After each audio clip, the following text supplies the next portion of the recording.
Show me the Warriors game. Show me the Warriors game. Adam Wainwright off of a 115 pitch last.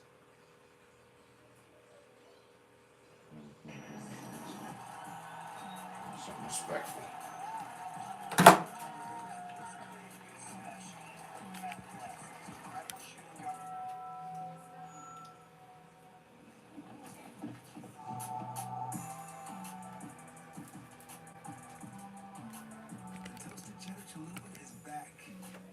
Taco Bell.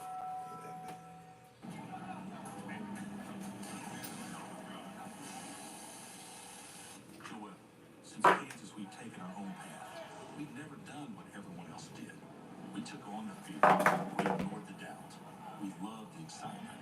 We believed. Even when our path didn't make sense to everyone else, we kept going.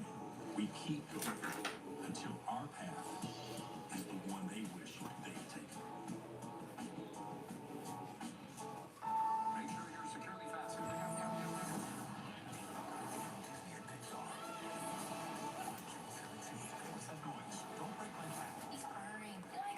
Disney Pixar's Lightyear, rated PG, only in theaters June 17th. From executive producers of Love is Blind, 12 contestants hide their family ties to superstars. Whoever can keep their celebrity relative secret will win $100,000.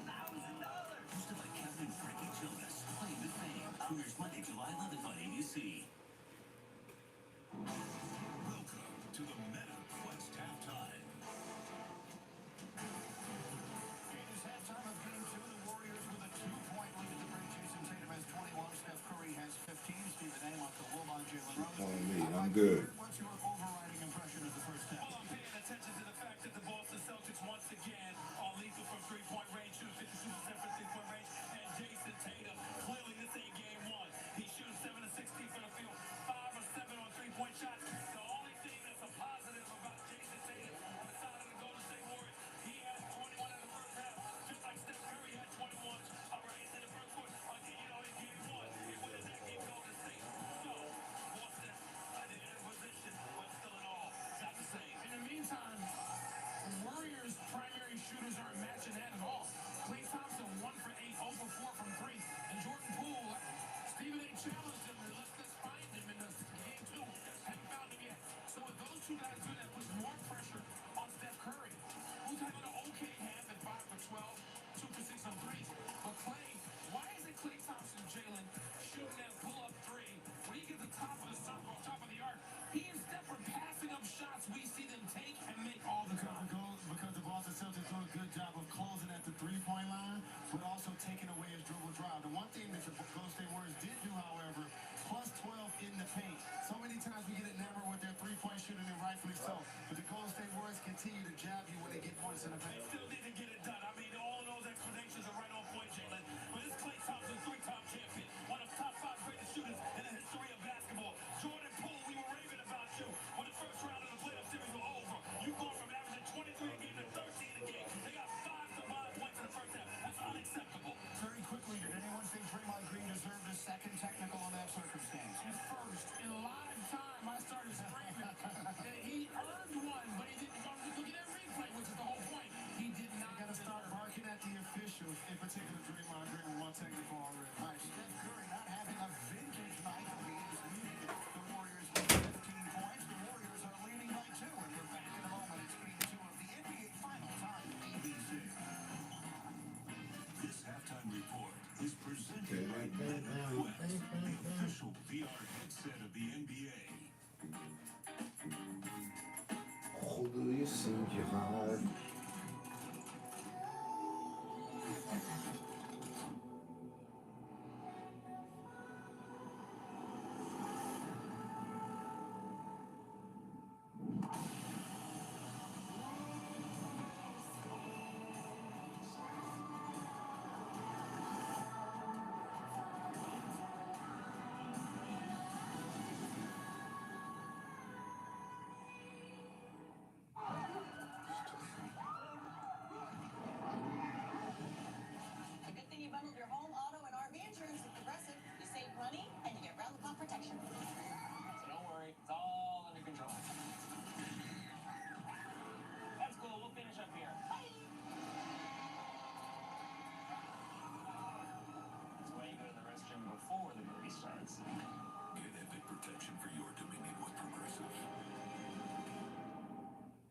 Itchy, scratchy, family not getting clean? Get Charmin Ultra Strong. It just cleans better, so your family can use less. Hello, clean bottom. Enjoy the go with Charmin. Hey, you know what I say to all the other titans of tech who are making such a fuss over finally launching themselves into space? Welcome to the club. I've been putting people into spaces for years. Millions of people into millions of spaces. And that must be why Apartments.com is the center of the rental universe. Tippy, tippy toe, tippy, tippy toe. That's a big turkey. Wait a minute. There's one going up now. How many of these guys are there? Apartments.com. The place to find a place. Introducing Gatorade Fit. Fitness starts from the inside out.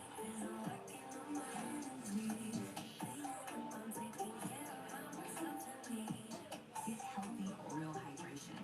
And no added sugar, artificial sweeteners, or added colors.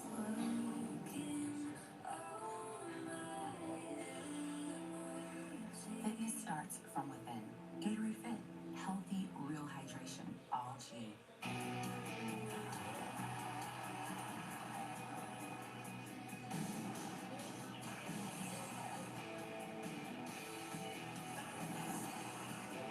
That's even good in the neighborhood. They're still the first refresh of Subway, and now they're refreshing their classics. With a classic refresh.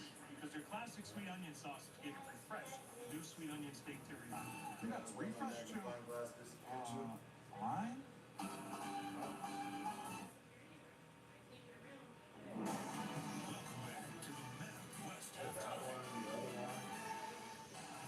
Halftime of game 2, Jason Tatum is 21. All right. Hey, stop. Let them shoot three. Make a shoot two. The last few years, the Golden State Warriors third quarter team has been the 31st team in the league. Celtics turnovers, keeping the Warriors ahead in this game. The second half is coming up, and with MetaQuest, the official VR headset of the NBA, fans can watch highlights, compete with friends, and take a selfie in the trophy room at NBA Lane in Horizon Worlds. The third quarter. This presentation of the NBA Finals presented by YouTube TV will continue after this message and a word from our ABC stations.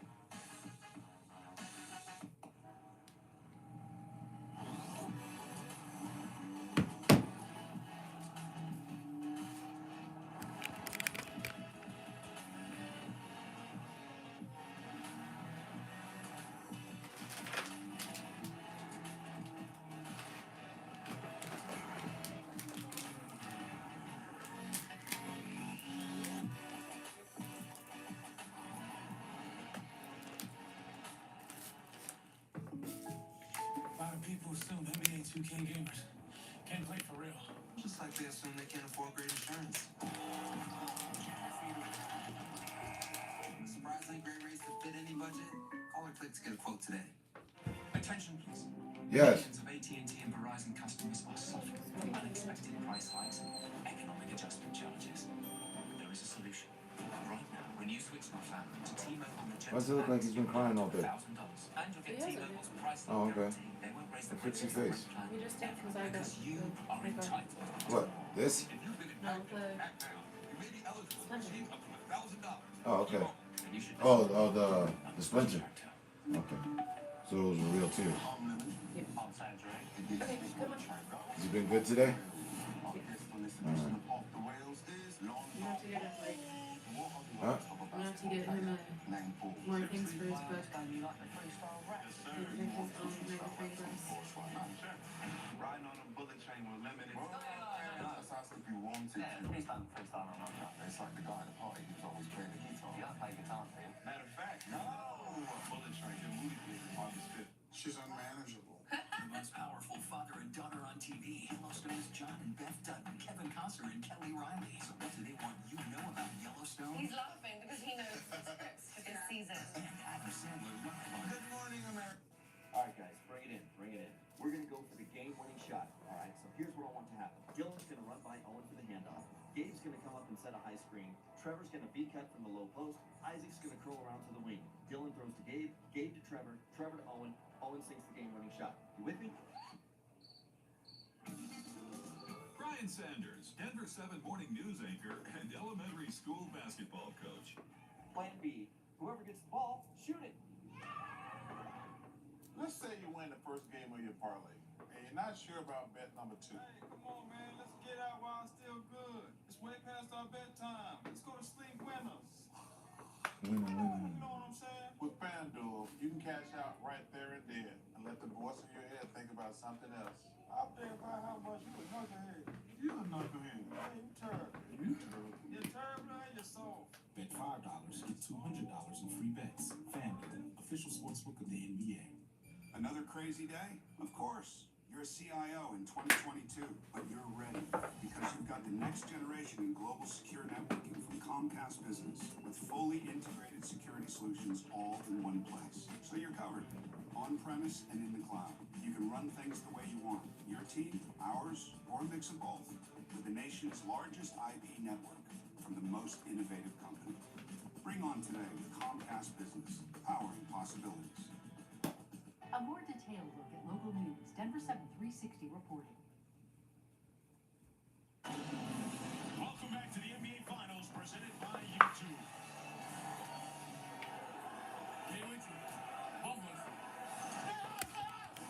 What up, what up, what up, what up? Who that, who that?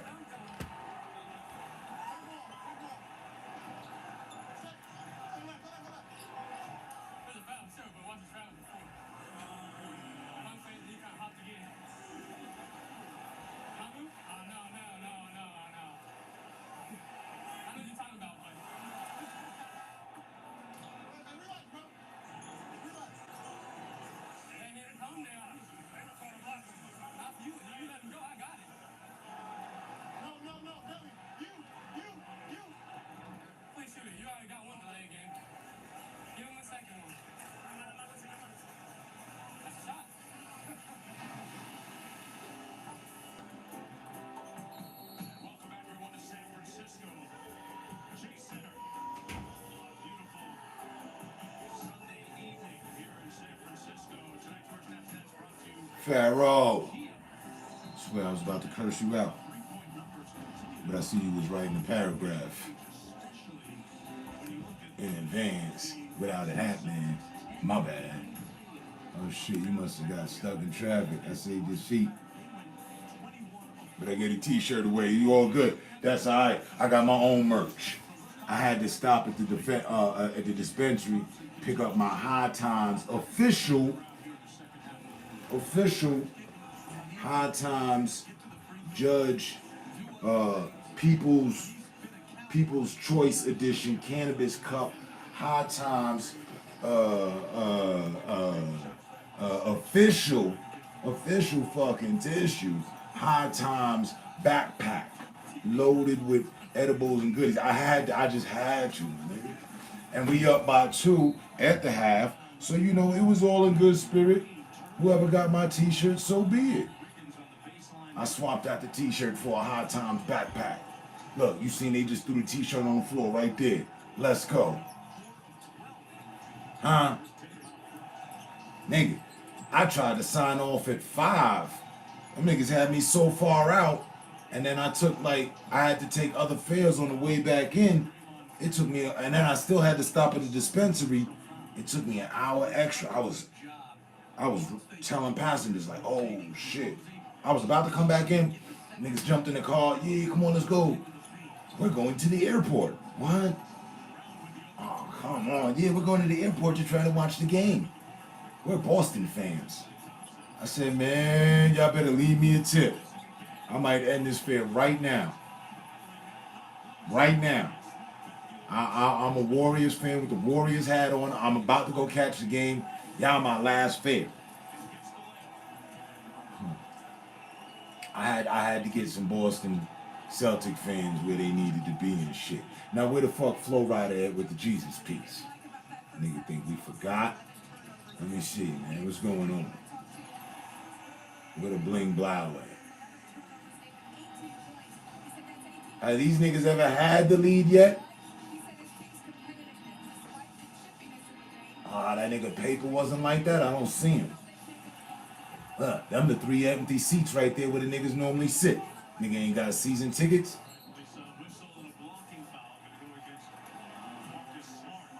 Oh, he got something better to do. This nigga.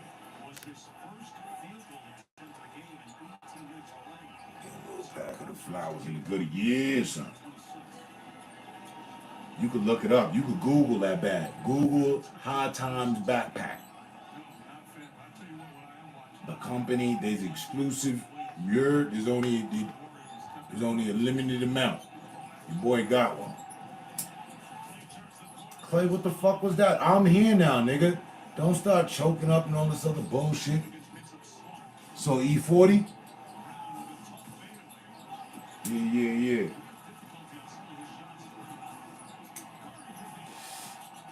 Come on.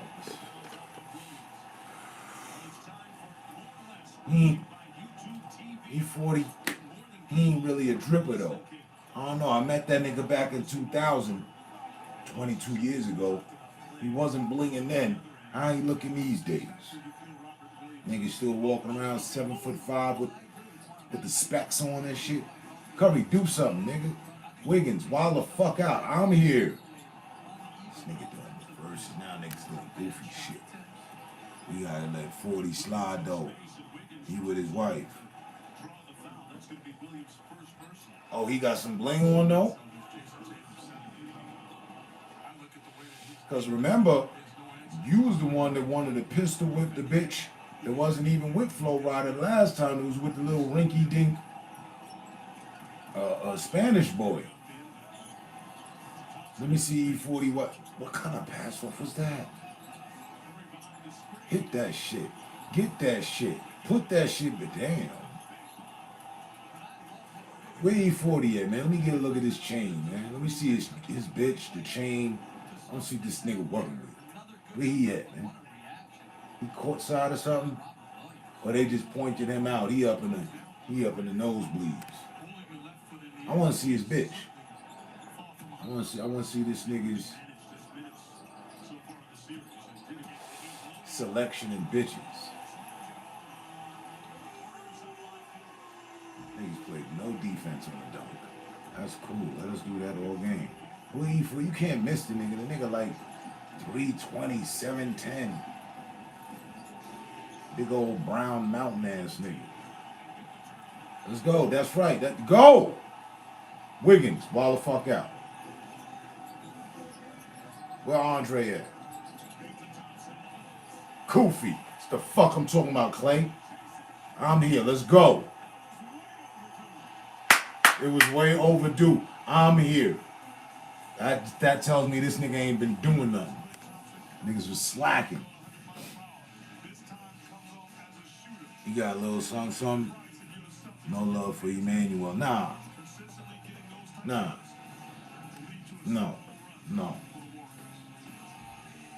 E40 on the side of Golden State bench at the left side. When you're little and you see Target locked. basketball players wearing nice sneakers, you just ask why. I don't think there's a good reason why. I made a brand built by and for female basketball. Out of 10 Latin people, I only respect 4 of them. 2 bitches, 2 dudes.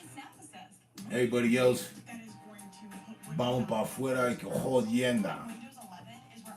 Que chupa mi pinga, cabrón, y maricón. That's what they get. Niggas get a feeling test.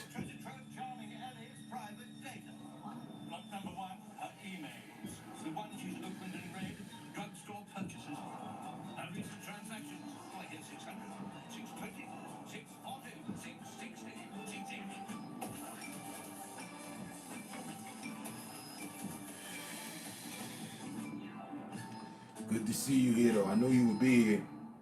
We love our house. Been here for years. Pause. No homo. I don't think I've thought of another dude so much outside of family. I was like, damn, man, the whole crew niggas was filed in this. Hey, whoa. Wait a minute. Now, what the fuck?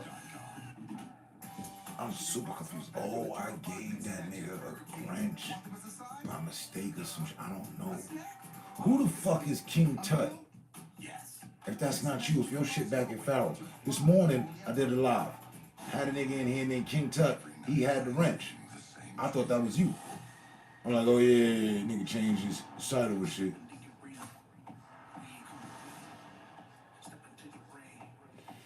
Who the fuck is King Tut? And why they running around this bitch with a wrench and shit? I'm gonna have to do something about that. Next time they come to, hey man, who you again? Listen, man, let me go and get that back from you. My bad, man. I don't know how the fuck you got that. You get that. Nigga, I thought it was you this morning, and now seeing you with your tag, I'm realizing it wasn't you. I was like, yo, King Tut, also known as Pharaoh, I'll see you courtside later on. That was it. It wasn't even no major conversation, no shit. Nigga pulled up right as I was closing the door. I had enough time for one blunt and then go to work. I went to work. I'm just getting back. I've been at work for the last 7 hours. Made $245. It's hard for niggas to talk to me. Niggas ain't making $300 on a Sunday.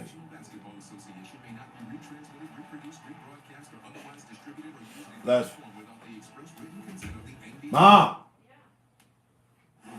Let me get some meatloaf. Bring the meatloaf. Coffee. Meatloaf. Coffee.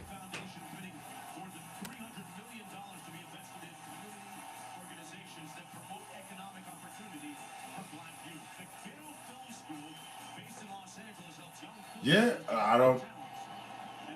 I forget how I did it. And it was probably off the confusion with you. I thought the nigga was you coming back under a different name. Oh, nigga, let me hook you up. Nigga ain't say nothing. Nigga took the joint. Yeah, man, all right. Nigga just play along. He don't never let me know it's not you. I just figured it out right now. Because I was going to ask you. I was about to say, nigga, what the fuck you keep changing your name back and forth for? Like, King Tut was cool. You could have left it at that. Fuck it.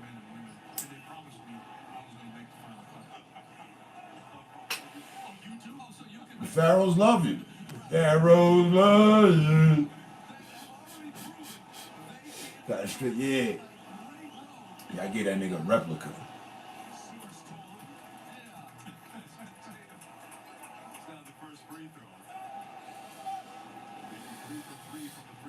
Nigga just dipped in early. I got on like 12. Nigga, woo. King Tut. Oh shit, yo, what up? Oh, nigga, you changed your name? All right. Nigga didn't correct me. And he was talking with Shaman. He was talking with Tehran. He was straight up talking with us. It's the Pharaohs love. That's all it was. That's all it was. Nigga got named King Tut.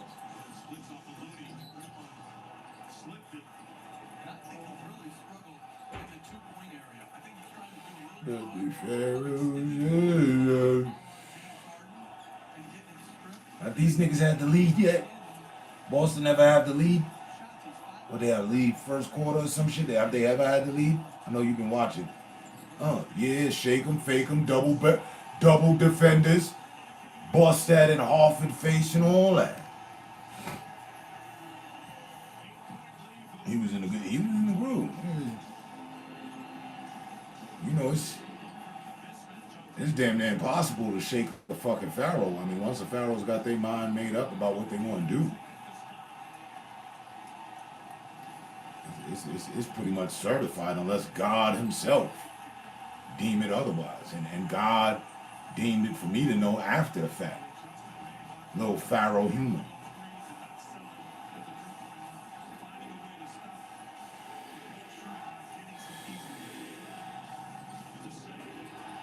Dude, muffle that nigga shit. Muffle that dumb motherfucker shit. Bus Williams shit. I'm here. Hurt these boys bad. Fuck him and them ugly ass kicks.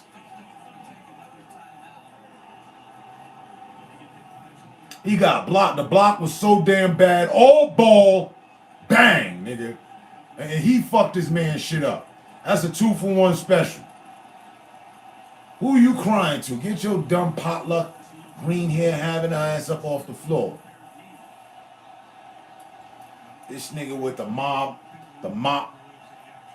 hairdo could just hold the nigga by the feet and clean all the motherfucking sweat off the hardwood. Get him out of here. Ain't no call, nigga. Nah, nigga, that was your doofy homeboy. We don't play like that, nigga. Now's the call. You know, nigga, you see the nigga crying to nigga? Yo, but down there, you didn't. Fuck down there, nigga. dumbass thing. I hate that nigga. I hate Smart with a pat. Just cause the nigga hair. Just cause Gucci said, and a bitch with green hair is a weirdo.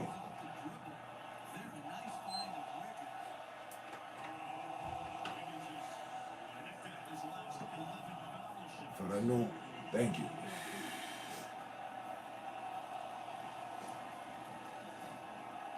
What's wrong?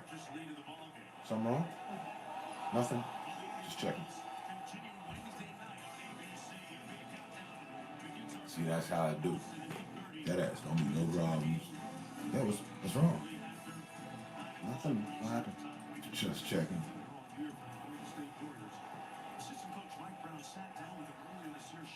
Celtic pride. I heard in the niggas' lyrics earlier, I forget who said it.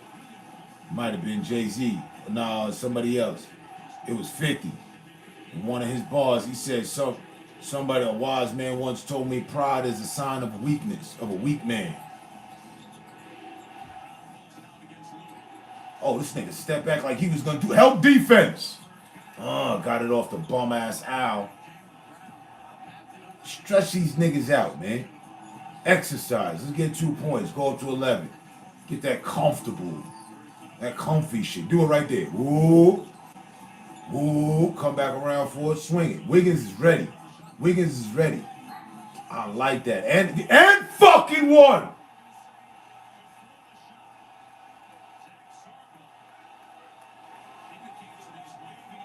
Oh, the ref down at this end of the court is on some fuckery, nigga. That was an N1. Look. Whoa. Boom. Foul.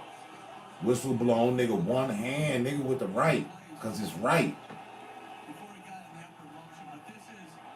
Nigga, he was on 1 foot. Suck a fucking goddamn foot long.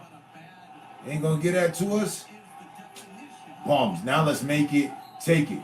Can we get that? Pushing out of bounds, man. Fuck is groovy.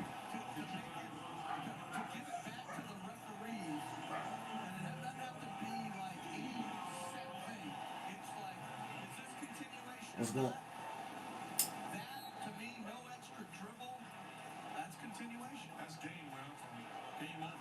That's game where I'm from too. I don't even know where that nigga from. He must be from somewhere back at the town close to me. That was money. Looking crazy. Yeah, they looking doofy. I seen the one fan with the headband and shit. Get that shit out of here, B. Shake it off, nigga, shake it off.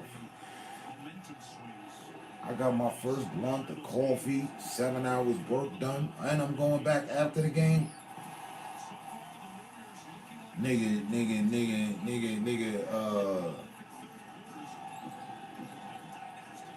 Shaman made $2,000 this week.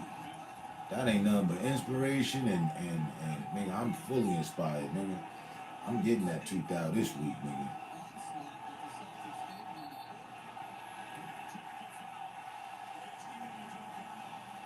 Guess who?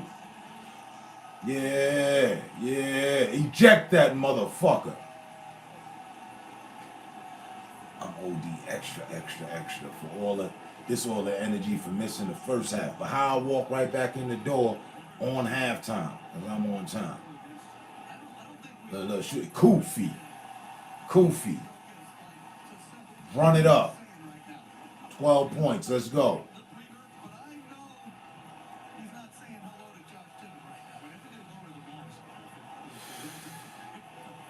Keep talking shit. Get yourself a tech.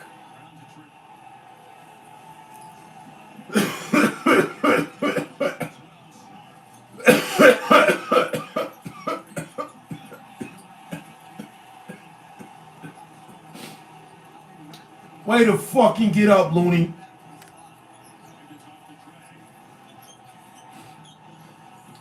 Clay, do it. Follow your damn shot. That would have been your rebound. Now, come on. Don't get lazy because niggas got a 12-point lead. Green, with the energy. Do something fancy. I ain't seen nothing. Do it again like you did last time. Back that nigga up. Follow the shot like I be saying. Let's go. Get him off you. You do the damn thing. Let's go. You're supposed to crash the boards. Come on, man. He feds need 2 bands in a week. In a week, nigga. The nigga did.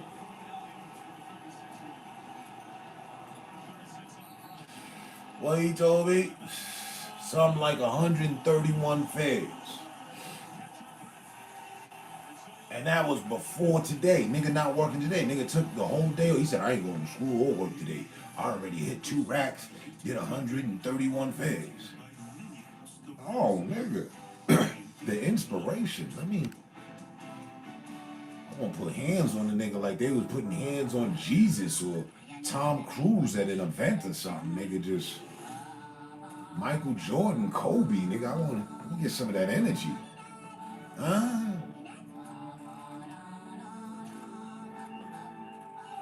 I ain't even gonna front. I went right out. I just coming back from doing 17 fairs. Like it was nothing. Do 3 more. I got the 20 for the day in a 1 shift. I'm finna rock this shit. Rock that shit, homie.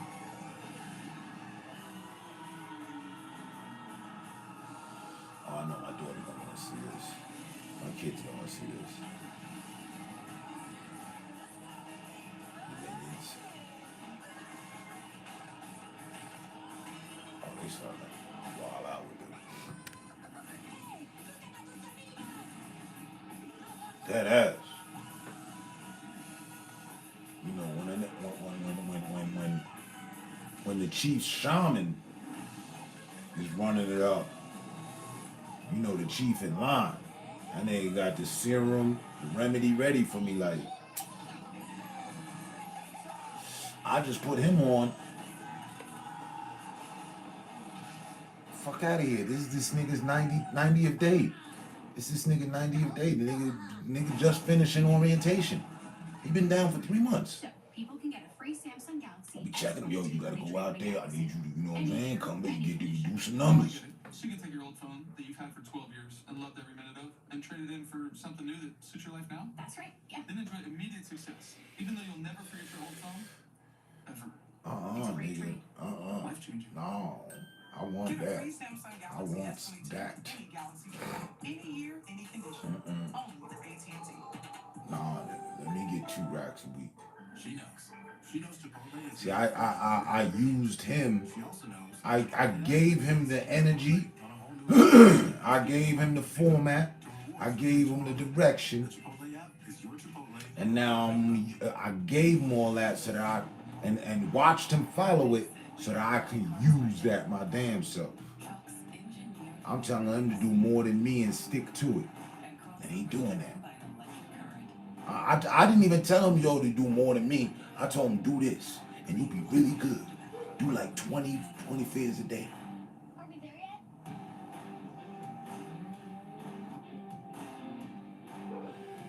I'm finna lean on a nigga, yeah. So yeah, I did, I'm knocking down 30 a day. 15 in the morning, 15 at night, it's all right. Yeah, get all under the skin. Oh, hell yeah, mush that nigga, back up. What you gonna do? Nigga. Yup, fall on, put the foot in the face and all that, nigga, just like we did last game. What, you don't like my foot in your face, so what? Let's go. Yeah, talk that shit, nigga. We gonna beat y'all down. Y'all not winning this one. Talk to these niggas.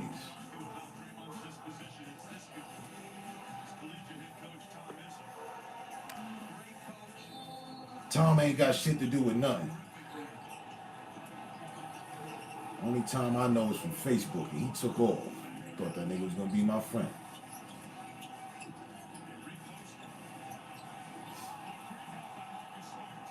Here come the foul. Here come the foul. Go ahead and try to drive, nigga. Let's go. Let's go. Let's go. That's my son. Give it back to him. Do something. Give it to somebody important. Swing it around. Watch Al. Al won't be in the mix. You gets nothing. Oh, you got the rebound. Bitch ass nigga don't know what to do. Look. What you gonna do?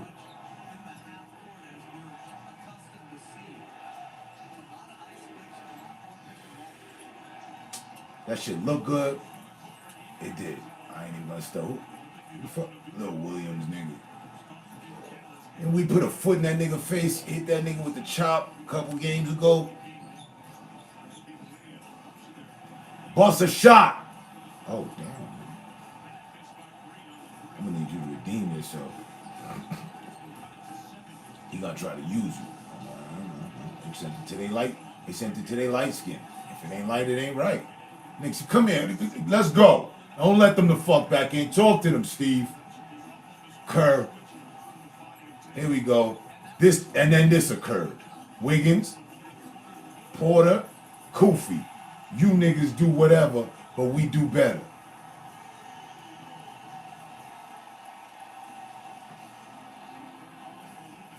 Yeah, that was last series. Nigga gonna get punched in the mouth this series.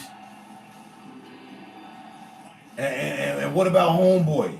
He got fucked up. We fucked him up. The rock holder right now. Split that nigga shit. Who did it? I forget who did it. I think Draymond did it. That nigga got a whole like 5-inch gash in the nigga afro and shit. Stop that nigga. Corny ass nigga, let's go. We fucked up, son. Bam, nigga. That's right. Stay on the ground and cry about it, nigga.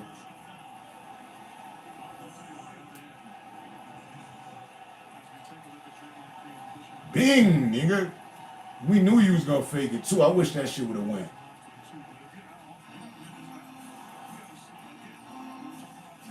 And look, beat this nigga up. I'ma strip that nigga, man. Just get this shit out of here. Scooby snacks, nigga. We enjoy them.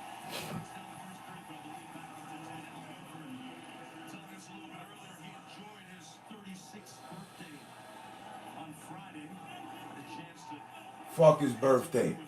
10 points. That's why we let them win. That's all. That was their birthday win. Plus more seats, more sales. Fuck you mean. This is the last we're going to see with the ball being put to the court for a while. All we did was make sure that we have to come back to the Bay. That's all. That's what that was. That was politics, son. I fell asleep on that game.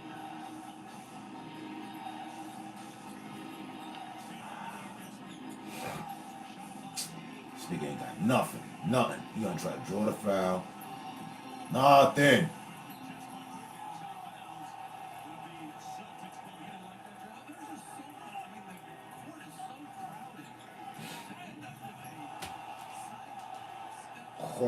Hold up. Golden State folded like a lawn chair game. They ain't fold. They just ain't do the damn thing. They was testing the gauges. They was testing these niggas' ability and all that. That's all. That's all. They wanted to see what these niggas was about. They went up on niggas, let them come back, let them get up, caught back up on them, let them get away. Ticket sales, when you know you can win. Watch this shot he make right here. On everything.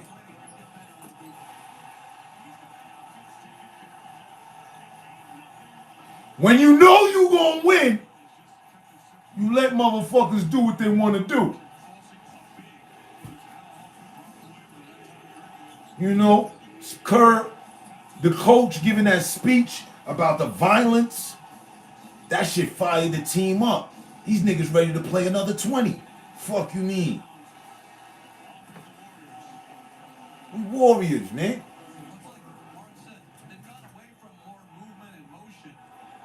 Look, I called him before he did it. He said he told me to do it. And that was a foul. Nigga hit him on the head.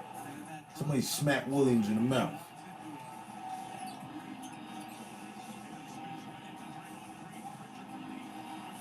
Who the fuck did the white boy think he was? White boy looking like the nigga off of Power and shit. 50 shit. Huh? I ain't even see it. God damn. I looked at your comment. That shit was in the air. Let's go. Can't be testing niggas. You test these niggas, man. Test these niggas' metal. Come to find out, they built from die-cast parts and aluminum.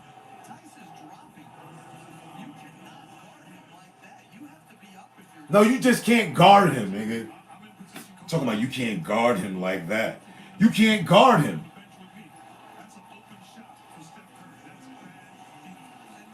That's room for a motherfucking Adrian quote to Rocky. You heard the papers. You read the papers. You heard what they say about him. You can't win.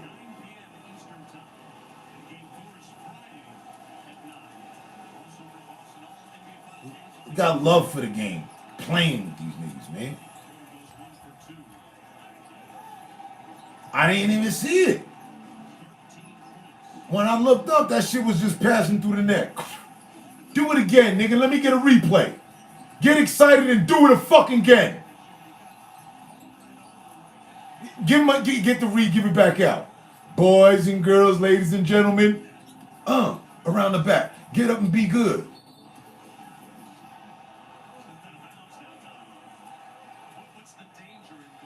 Too much damn excitement.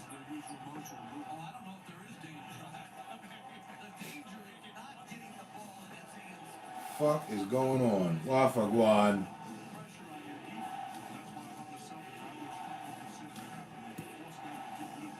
I ain't even gonna stunt, nigga. I let the negativity keep me down this week. Personal social experiment. I did it in tight tension.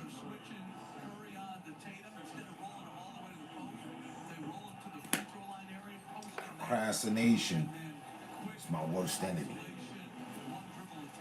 I'm fighting that motherfucker this week. It's on. And I did it just today, and when I did it earlier this week, when I was out there, I challenged it. But I let it win the rounds. It won this fight for this week.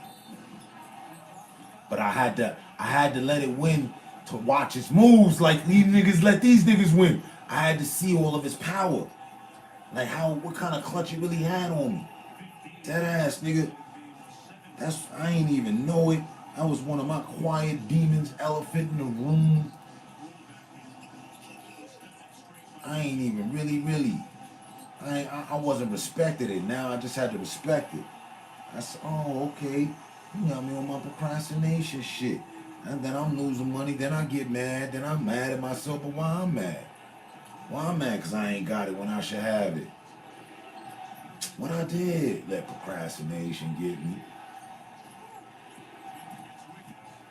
I got it this time, though. Right off of Shaman telling me the 2 stacks.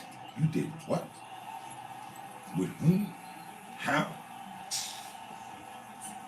Nigga said he put up 52 hours. 52 hours, 130 fares, 130 something fares, 2 racks. Nigga came in shining. And I'm taking today off. I ain't even gonna do nothing today. Why should I do more? Damn right. I was in the StreamYard with these niggas 2-3 times this week. One too many times. But I got mines off there too. I got to speak to Hardy, let him know how I felt about him. Motherfucking Hollis. Wasted. Yeah. He wasn't all the loss. Look, boy.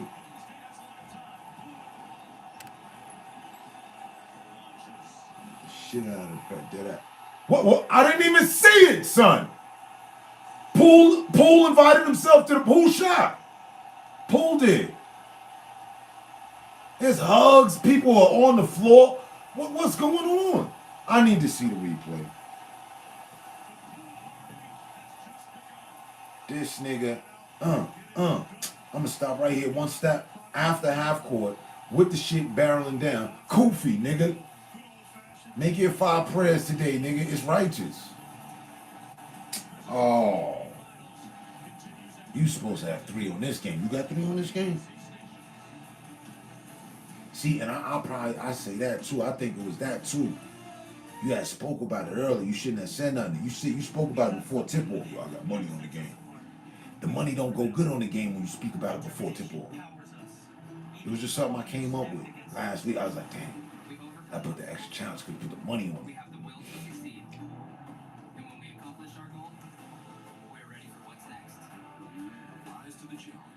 Because no cap, if I'd have been involved money-wise too, I'd have put money on that game. That'd have been one I definitely put on. I definitely would have put on this. Knowing niggas wasn't about to lose. And then see, that could have been Vegas too. Making a call to Kurt. Hey man, tell you boys fall back, man. We gotta milk this baby. So they let them get the win, you know? Even when it hurts. Even when there's nobody there to see it. Not Miami. Even when you can't see yourself. Man. That was bad. It's a win. This has been an emotional series. I wanted Milwaukee to make it.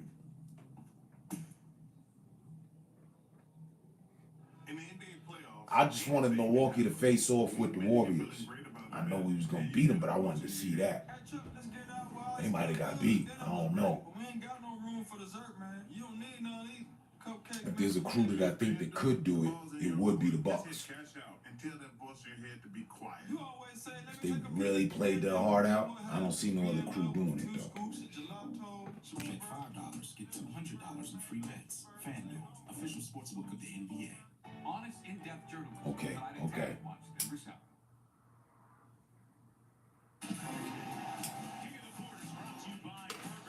Who's sitting with us, man?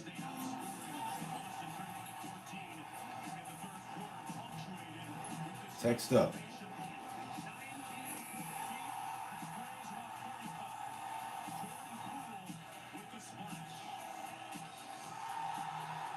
They gotta start calling them niggas the Splash family. Because they was already Splash brothers.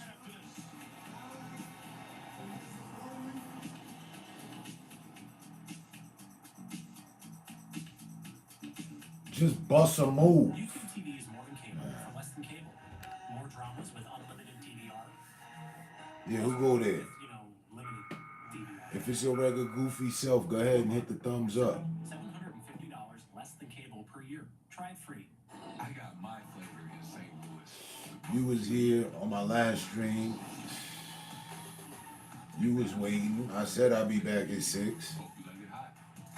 Introducing Ruffles. You're welcome. I'm here. $245 richer.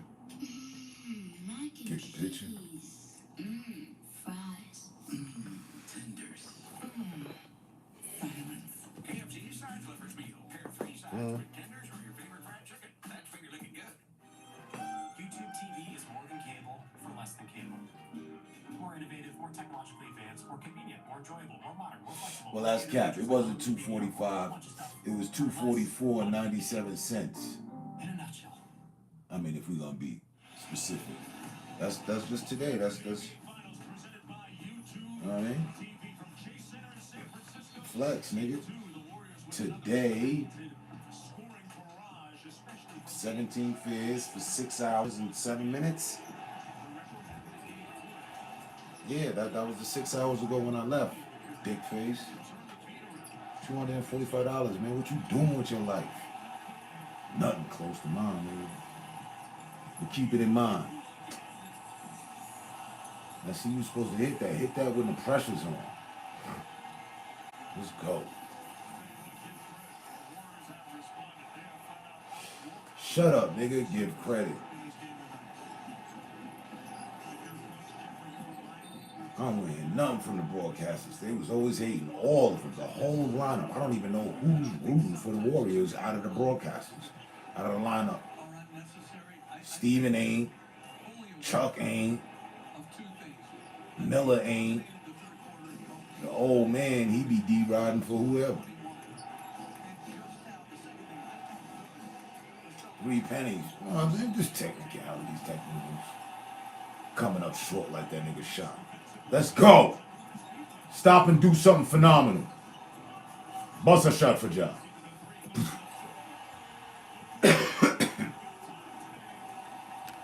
Exactly.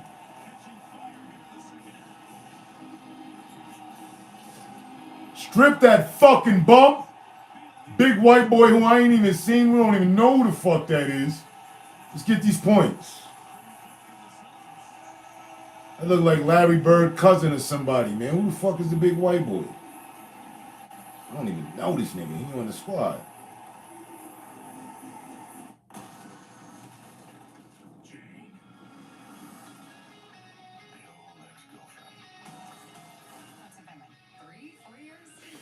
This shit probably gonna be corny as fuck. I'm calling it in advance.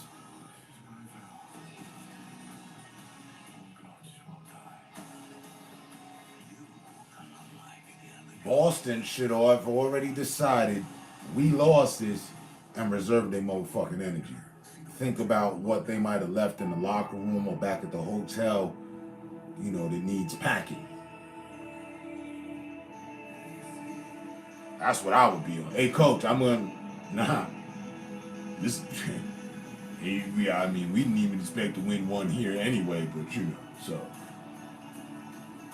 They know that this ain't nothing but the motherfucking routine.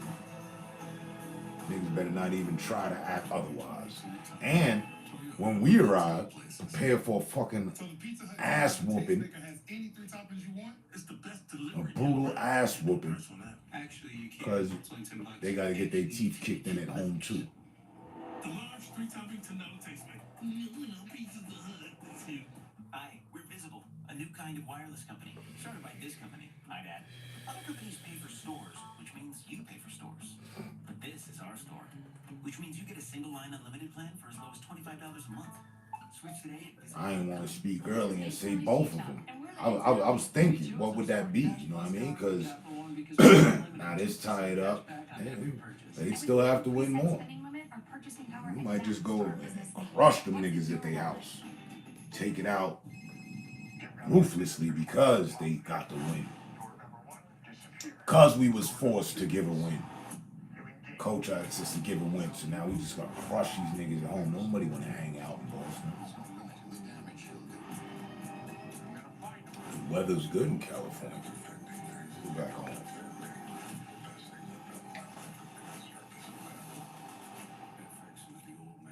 Premieres June 16th on FX. Stream on Hulu. It's the NBA Finals. Finals are underway. This is what it's gonna have to be. The Warriors look to return to glory.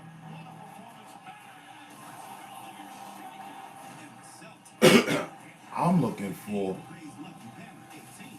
nigga, I'm on my football shit. I'm looking for a Celtics injury, nigga. Just for fun. We don't even need it. For fun. Break these niggas' spirit fully.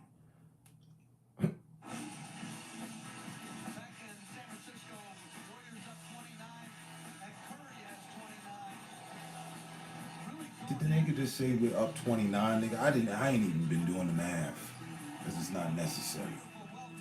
We are not up 29, nigga. We up 29. That step back, though, hurt both of these niggas. This was the shot I was digging. Yeah, I got my hand in his face. But look back at the rim, nigga. And this nigga over the back. Oh, I thought he didn't hit him. He didn't touch him. I thought Williams hit him. Nigga got the cold.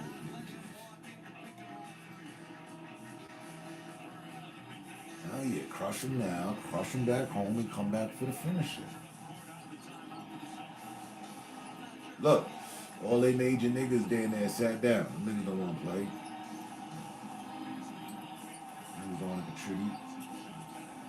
You know, you should let me shot. I did. Yo, who the white boy though? I ain't even seen this nigga. Oh, two-toed, extra foot-and-a-half Jones ass nigga. What's his name? Azaza? That nigga got the Zaza?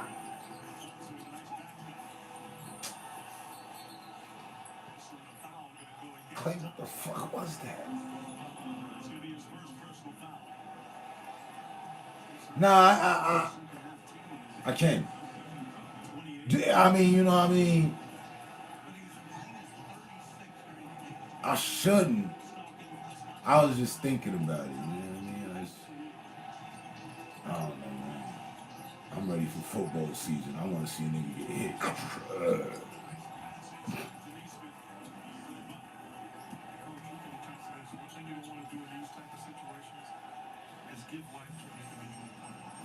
Give life to an individual player. Nigga, we gone. Go. Pull. Skip.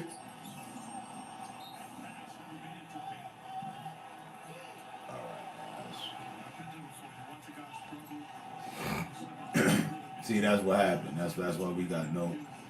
Listen. Do it your damn self. That's right. The ball don't lie. Let's go. Relax. We got this. We got this. He said, call that shit, man. You know my uncle, man. What the fuck wrong with you? Nigga, pull face. Nigga said, officiate this shit, bro. Fuck you do.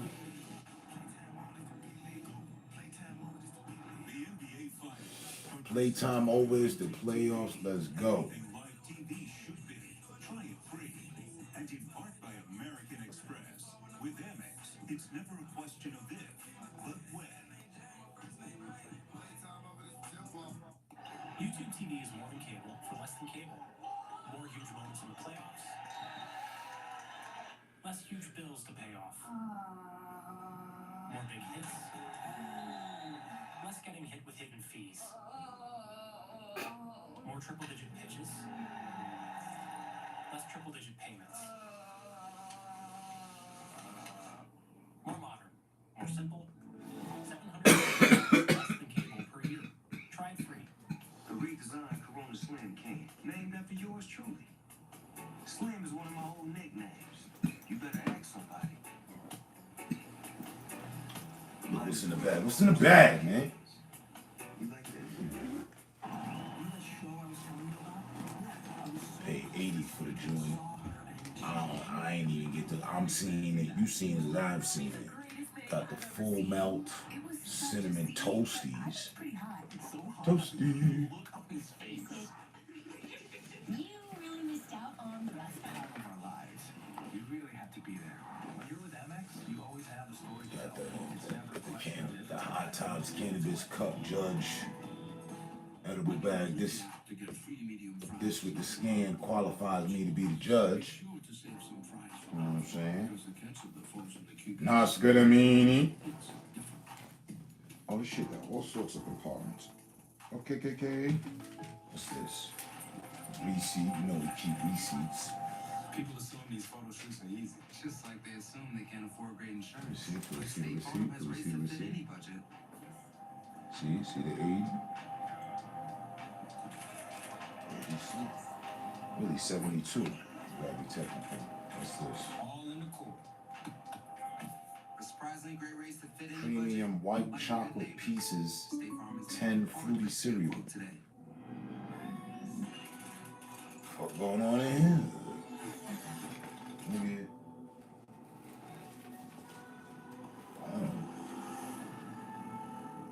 Fuck is it? Incredibles, Boulder Bar. The cannabis with the milk chocolate coffee. Fuck. It's in the bag.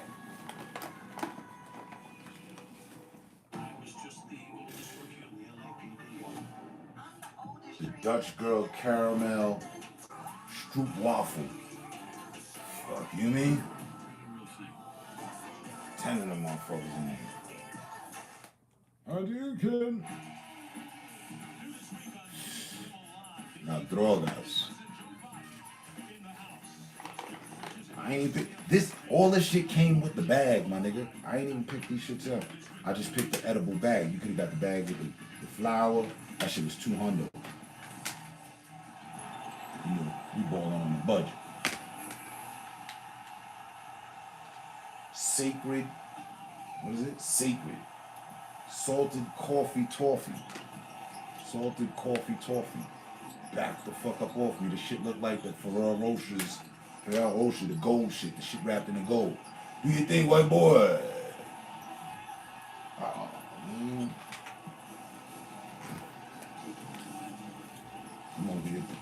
motherfucker Zaza, nigga. Chaos Edibles, nigga. Fuck you, nigga. Chaos Edibles.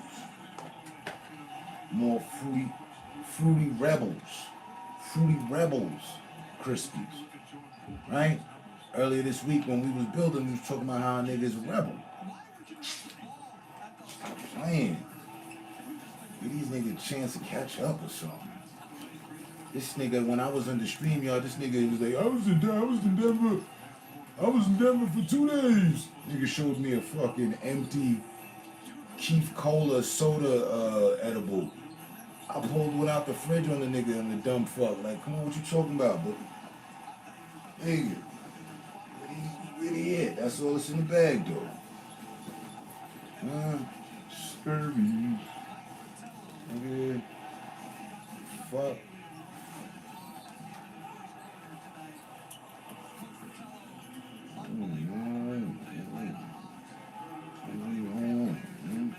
Shit, all sorts of compartments.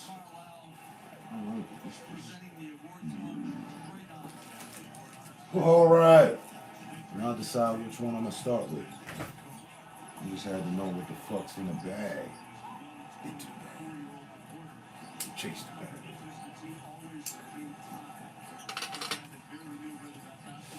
Come on, for the connoisseur that I am, how the fuck I look without some high time shit, you know what I mean? Off. That's what was missing, nigga.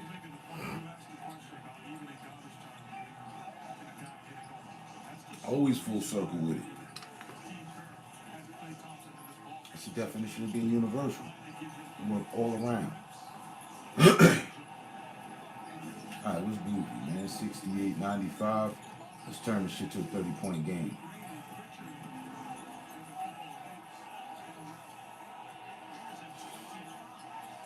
Need some points, fool.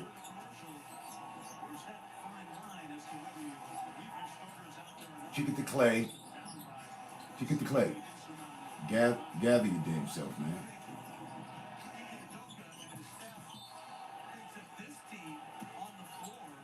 Who is that? What's her name? Zuza? A second miracle comeback. Listen to these bitch-made motherfuckers. See what I'm saying? You can tell they rooting for them. Nah, talk about how bad them niggas losing right now, bro. Found Wood.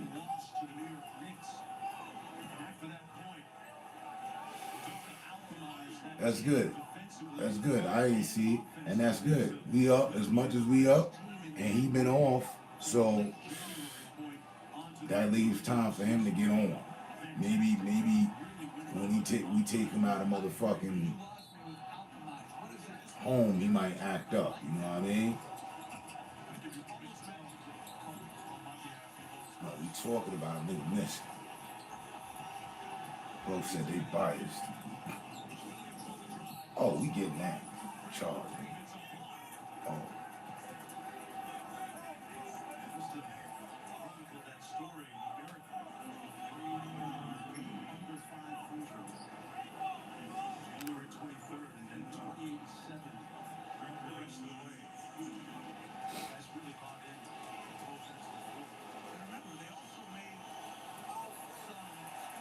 The ball don't lie.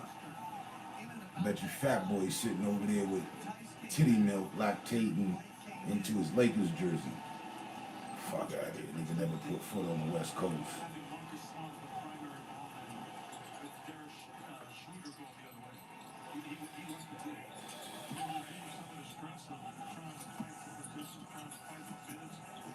You gotta play tough. Punch him. Punch him.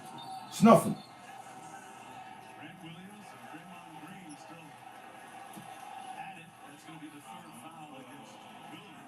Boy.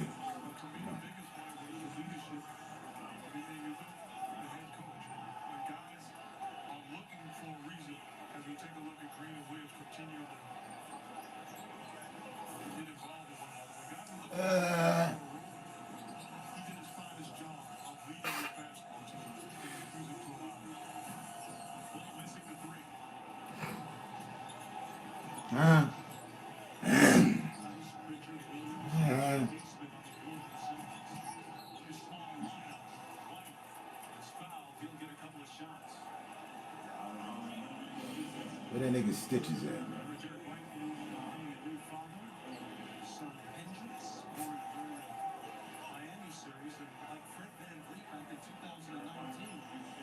Supposed to be blood leaking into his headband. Just get violent.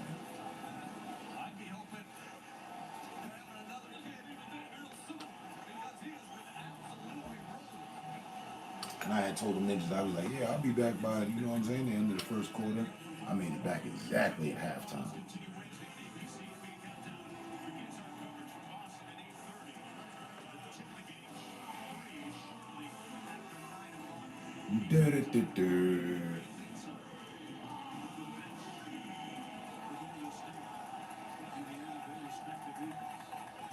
Deadass. I don't be following the boxing fights and shit like that. So there's just some blood on the hardwood. Blood on the hard. There you go. Damn, that nigga put on a lot of weight since I last seen him 20 years ago. That nigga looking Stay Puft loaded.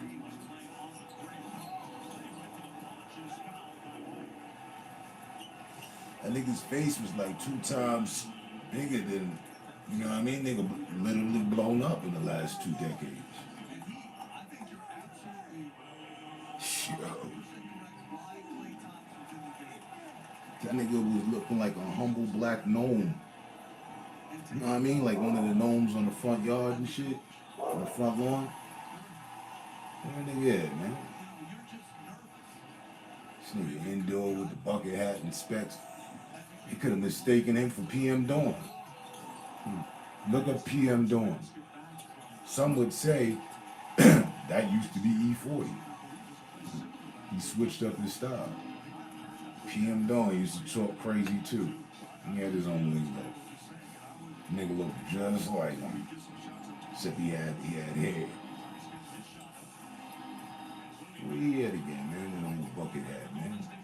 Nigga couldn't sit on the boat. Nigga gonna add weight to the boat. We couldn't go fishing. Was percolating. That nigga said some shit. I swear to God. There's only been 2 times in my life that a nigga said some shit to me, and I clearly heard them, but I ain't know what the fuck they was talking about.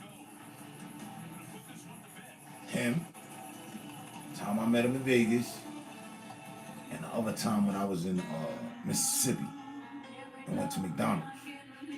Nigga, I thought I was in another country. So yeah, you know, let me get a number 4, double quarter pound with a, you know, strawberry shake, supersize that whole, you know.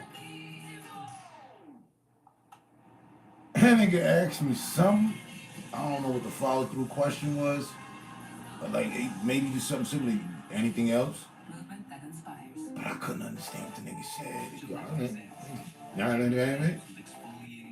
What? Yeah, you know how niggas be on a water boy? From the swamp, this nigga from the swamp and shit. From the bayou on water boy and shit.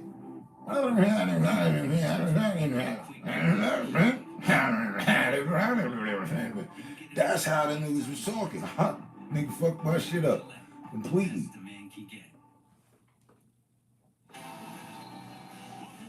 Yeah. We wouldn't get no fishing done. This nigga too fidgety, moving the fuck around, bringing the damn boat down. You need a fucking yacht for this nigga to get on. That nigga like 7'4", B. I'm 6'3". That nigga was a whole foot taller than me, son. Big behemoth ass nigga. Nigga looked like a mammoth human. You know the woolly mammoth elephant and shit, but a human.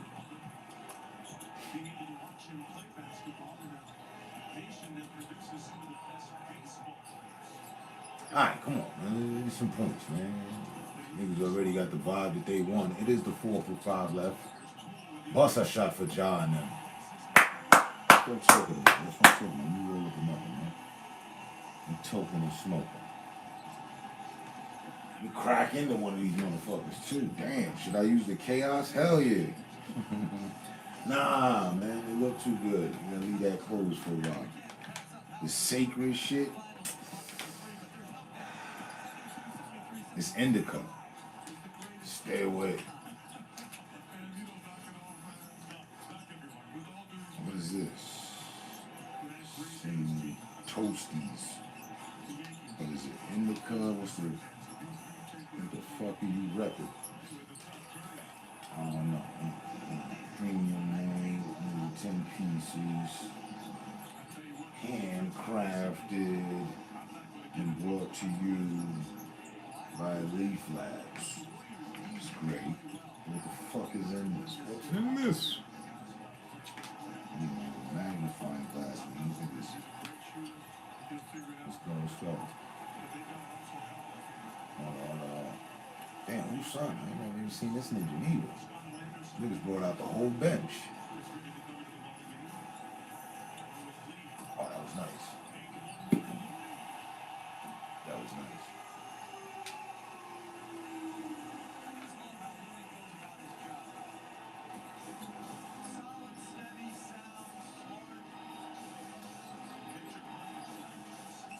They ain't calling them indica or not. These niggas ain't defining their shit.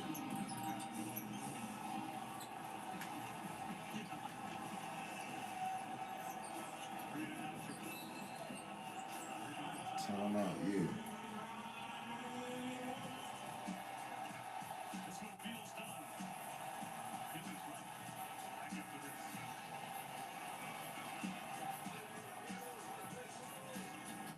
Welcome to Allstate, where the safer you drive, the more you save. Like Rachel here. How am I looking? Looking good. The most cautious driver we got. Am I there? No, keep going. How's that? I'll say when. Now? Is that good? Lots of cars have backup cameras now, you know. Those are for amateurs. I gotta assume that these shits is Like indicas. a glove, girl. Safe driving and DriveWise can save you 40% with Allstate. Click or call for a quote I today. don't want to fuck with the indicas right now. I should have knocked me down. I need to stand up. Firing up this damn Yep, they're constantly refreshing. smoke. Sativa on that. It's groovy. I only fired up 2. Should be like a little over the hour mark. Yeah. I ain't looking for the couch lock. Mississippi wild as hell. I went to Jackson State. Countries, yo, that ass. I think that's where I was. I think we was in Jacksonville. Sound about right. I was in Mississippi. And there's only but so many times I've been there, and it was that one time. And I remember going to motherfucking McDonald's. We was in Jacksonville.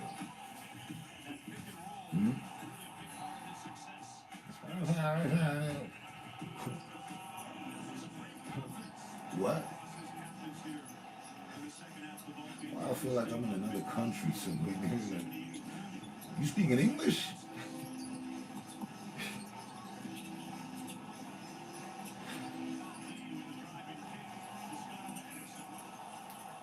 That's why I went off on Hardy.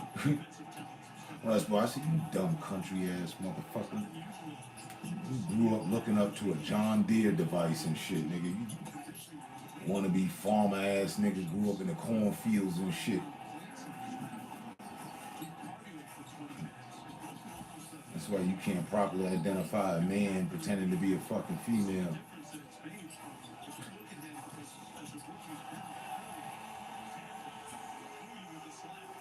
Called stamps. Oh, hell no.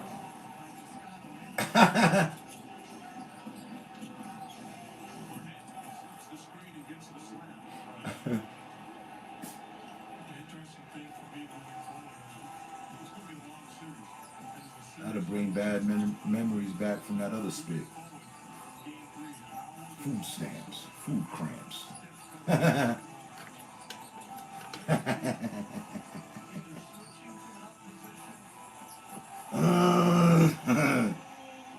Who's that, Pool?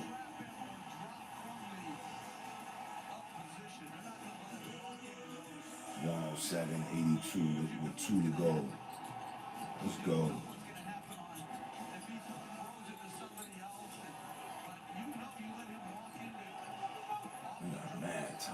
too.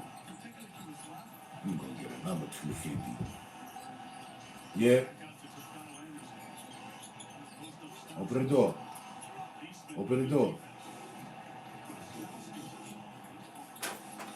What should we find? What'd you find? A frog? No. What's this? It's a new ladybug. Oh. New ladybug. See, I saw the leaf and thought that was a frog for a second. For a second? I thought they had a frog in there for a second. I saw the leaf and thought it was a frog. Those are baby ladybugs before they go into the cocoon and become ladybugs. Nice. And we just learned that and I found it. That's from caterpillars. Yeah, they can. Nice. Keep up the learning.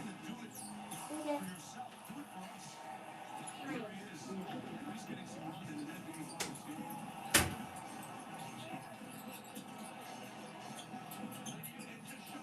Oh, yeah.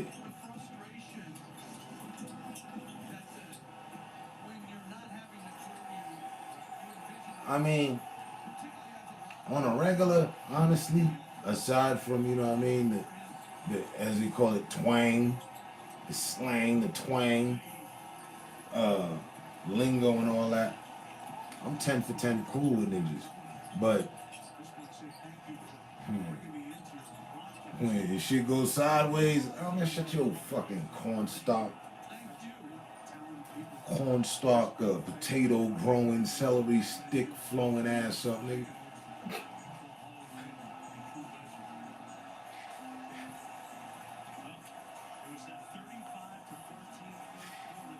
I go straight back to the motherfucking city, man. Even out here, dead ass. Quick to tell them all, nah, I ain't from here, man. I ain't from around here, man. Even though I've been here over 10 now. I don't have the first nope, I got the first piece of merch on the NBA 75th anniversary and went to the playoff game. They left the t-shirt there, courtside type shit. Alright.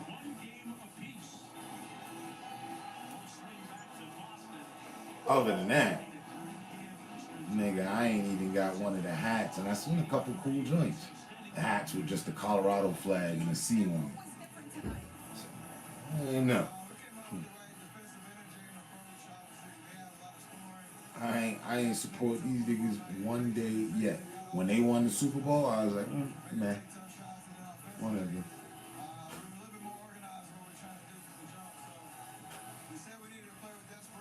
Nuggets have done absolute. Nuggets is like the Knicks, man. Them niggas do nothing. Them niggas do nothing. Them niggas ain't done shit since I've been here. They probably would have got something going. They got rid of 3 major players when I got here. Iverson, Chauncey, and son that's playing in Brooklyn now. Melo.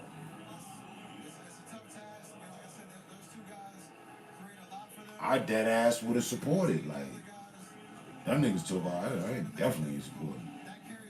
All they had was that Bird kid. All they had was the white boy with the tattoos. I don't even know what happened to that nigga.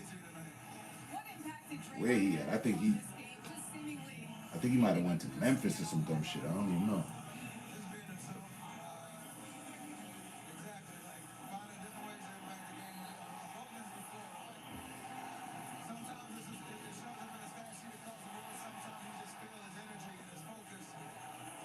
Hell yeah.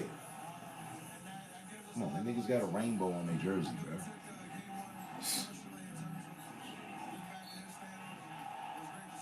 Like you said, heading now to Boston, tied in a game apiece. You know that they're going to respond.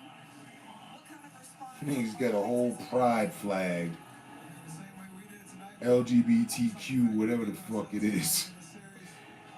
Pride flag on the jersey.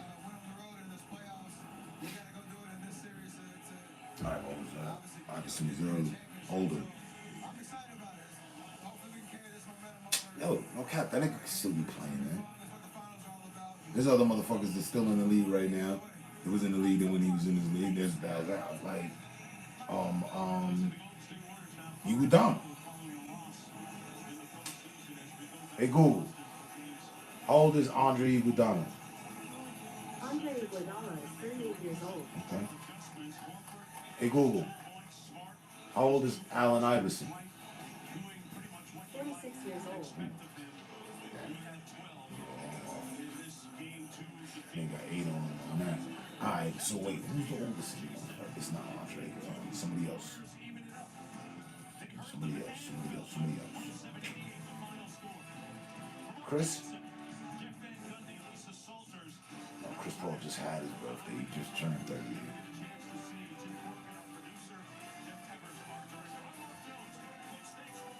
Hey Google, who's the oldest player?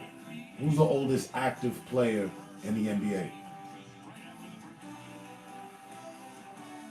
Forward Udonis has one.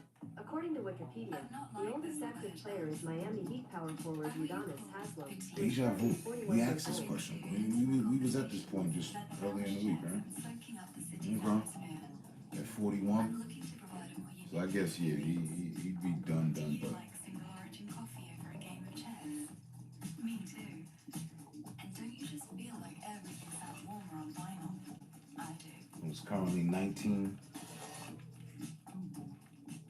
This nigga 1 year short of playing 20 years for the league. The future is what's ahead of us. He will.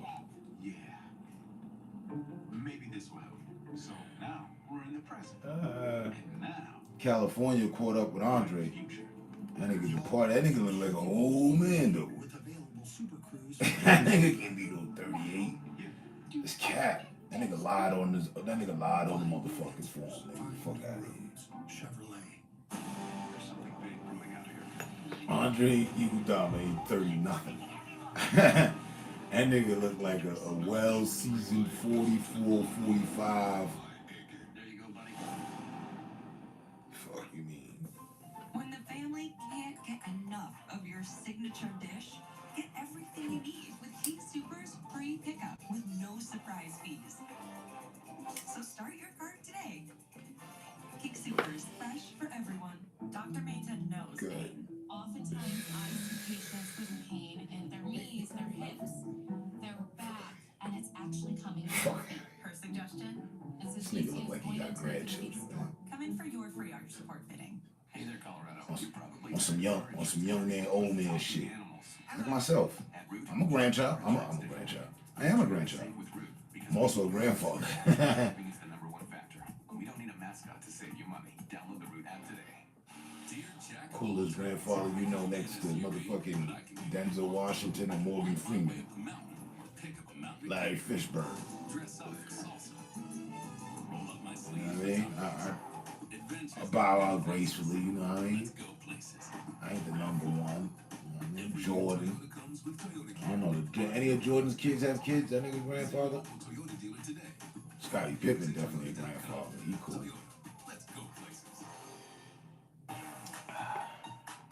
With the King Soopers app, you can get personalized coupons on He's top of busting my weekly ass. sales, all for prices that are lower than low. King Soopers, fresh for everyone. Denver 7 Gives, helping to make a difference in our community. What was that? 22. Was it with 22 or 23?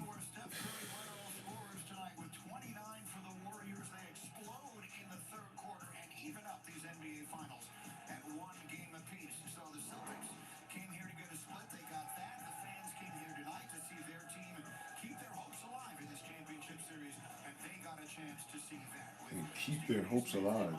See, you know he was hating. Everybody at this table hating. One way, I don't know if Jalen Rose be hating. Well, tonight they certainly demonstrated that. And they consistently have done that over the last few years, and this is something if you're the Boston Celtics, you got to pay attention to. But Steph Curry led the way. He shot confidence into his team. Nah. The points off turnovers for the Golden State Warriors.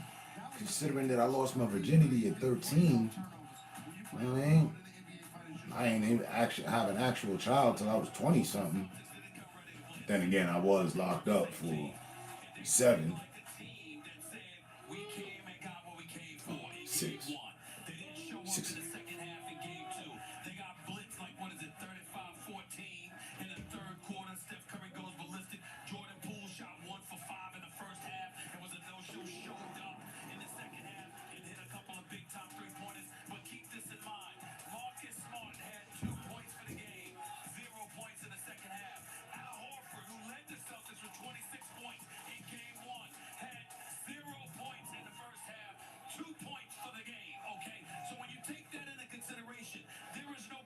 There's nothing to take and consider. You can't even consider what? Consider what? There's nothing to consider. Niggas is bums. Niggas only got 2 points. 2 star players only came up with a bucket. How demoralizing. I would expect that from my son in the kindergarten league. Oh, you only got you only got 2? You did great.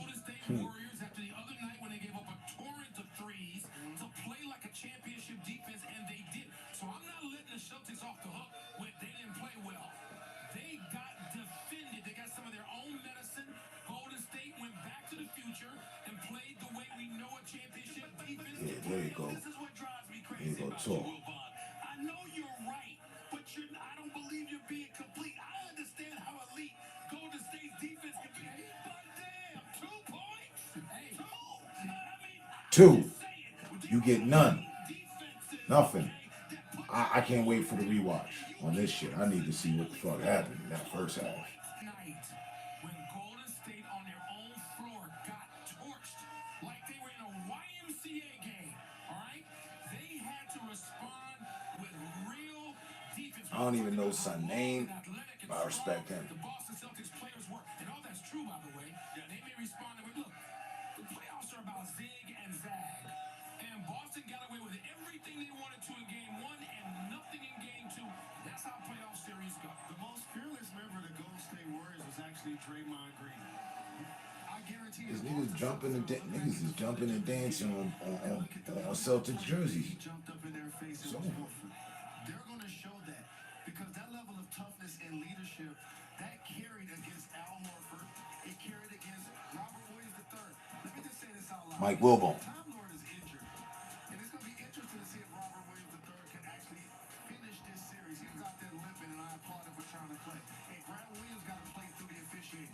But Draymond Green, normally when a guy has a technical Stephen A. Wilbon and Green, they're not doing this. They're not doing this. The reason why he's doing that, he understood a sense of urgency, and he knew his team needed that toughness. That was late in the second quarter.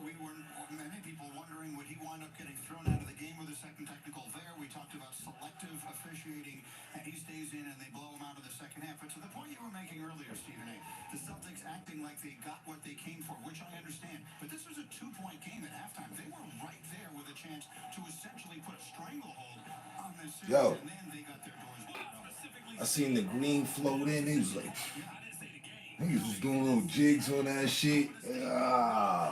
Somebody went picked it up. It went flying. Another group of dudes was dancing on it. Yo, it's out of hand. It's just game 2. See, we in.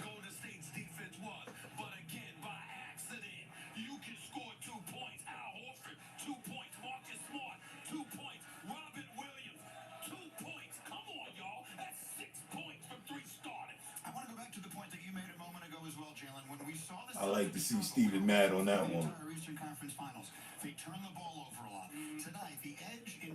Cause he act like we ain't supposed to be here. It's not a coincidence. Points off turnovers. What does that do? It allows the Golden State Warriors to get out in transition, play against an open play with an open floor, get open shots in transition, and get layups. We are enamored by the Golden State Warriors 3-point shooting because they have the Splash Brothers. But what they continue to do is always get layups. And this is why coming into this game. See, he always trying to break down how they win, why they won. I mean, he's supposed to do that, but they speak on it negatively. They wanted Celtics to win. I like when I have to hear the broadcasters afterwards, you know what I mean? They have to speak positively.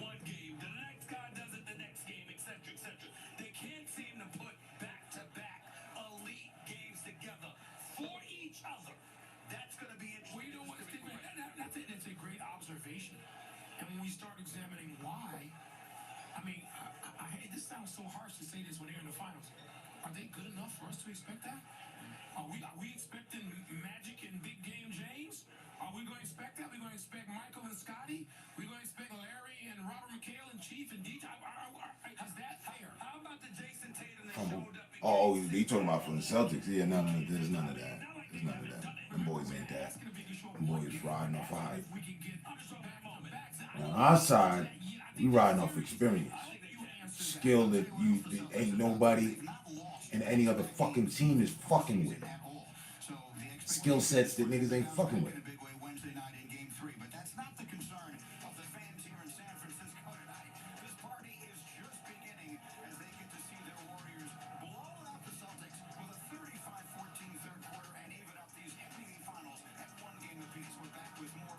Exactly. Keep the energy right.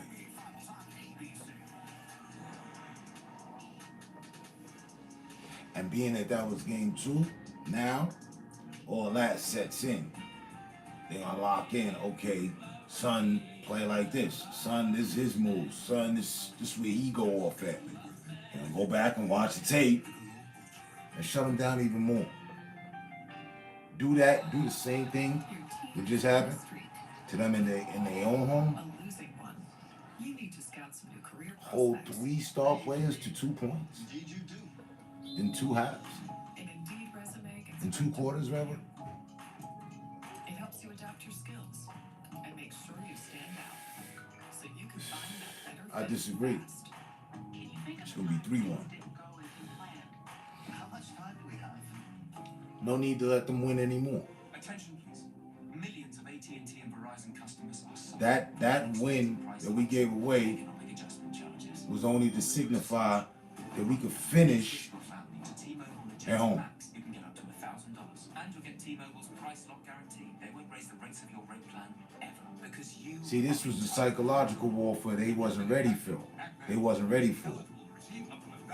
They been going along the way, right?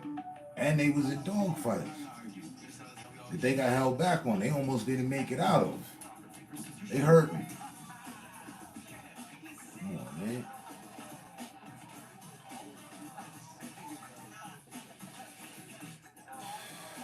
They let Draymond get in the team's head.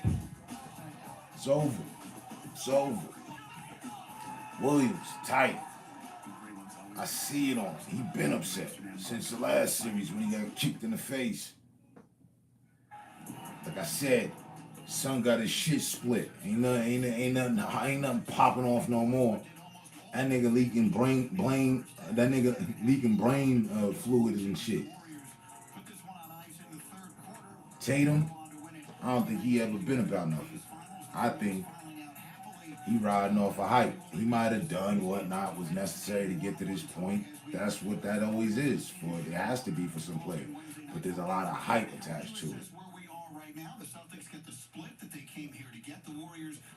His partner, his cornrows, dark skin kid. Draymond got in his head.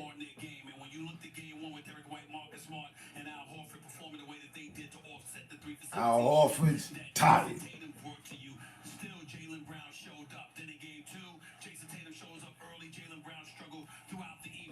This nigga had a career high with some 20 points.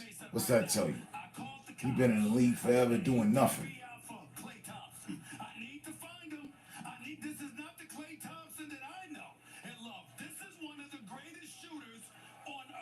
Right. See, and this is where Smith do his shit. You know what I'm saying? Niggas won. These niggas still mad. I get that. And he gonna get that too. He gonna get that. You gonna get that? It don't matter. It don't matter right now.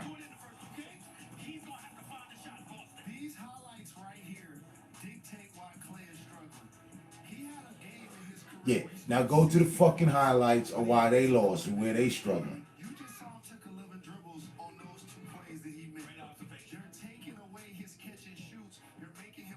Yeah, he got bodied tonight. I want to see his shot chart. He just doesn't have the explosion at the rim. He was 1 of 8 from 3 in this game. He has really struggled. How do you assess this, Michael, having covered as many finals and seen the ups and downs and backs and forths that you have?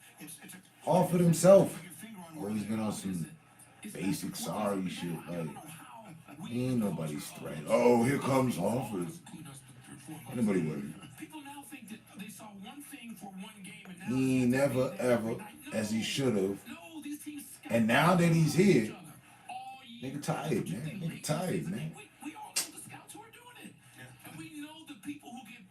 Hey Google, how old is Al Horford? Al Horford is 36 years old. Oh, man, this nigga 2 years shy of, and them 2 years that he's shy of being at the borderline for 38, is worn out. This nigga running on fumes. He spoke the game they won. You know, running with these young boys, you know, it feels good. Uh-huh.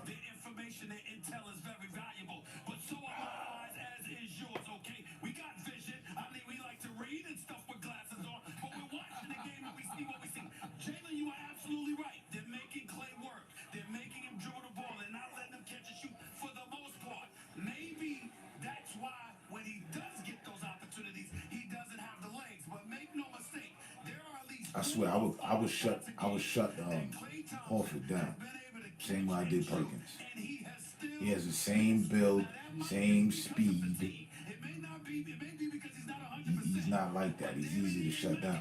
And he's going to need to make him in Boston because Boston is a different animal. When you roll up into that building, you better be ready. Here's what's going to happen. See, 8 and 8. Boston is a different animal.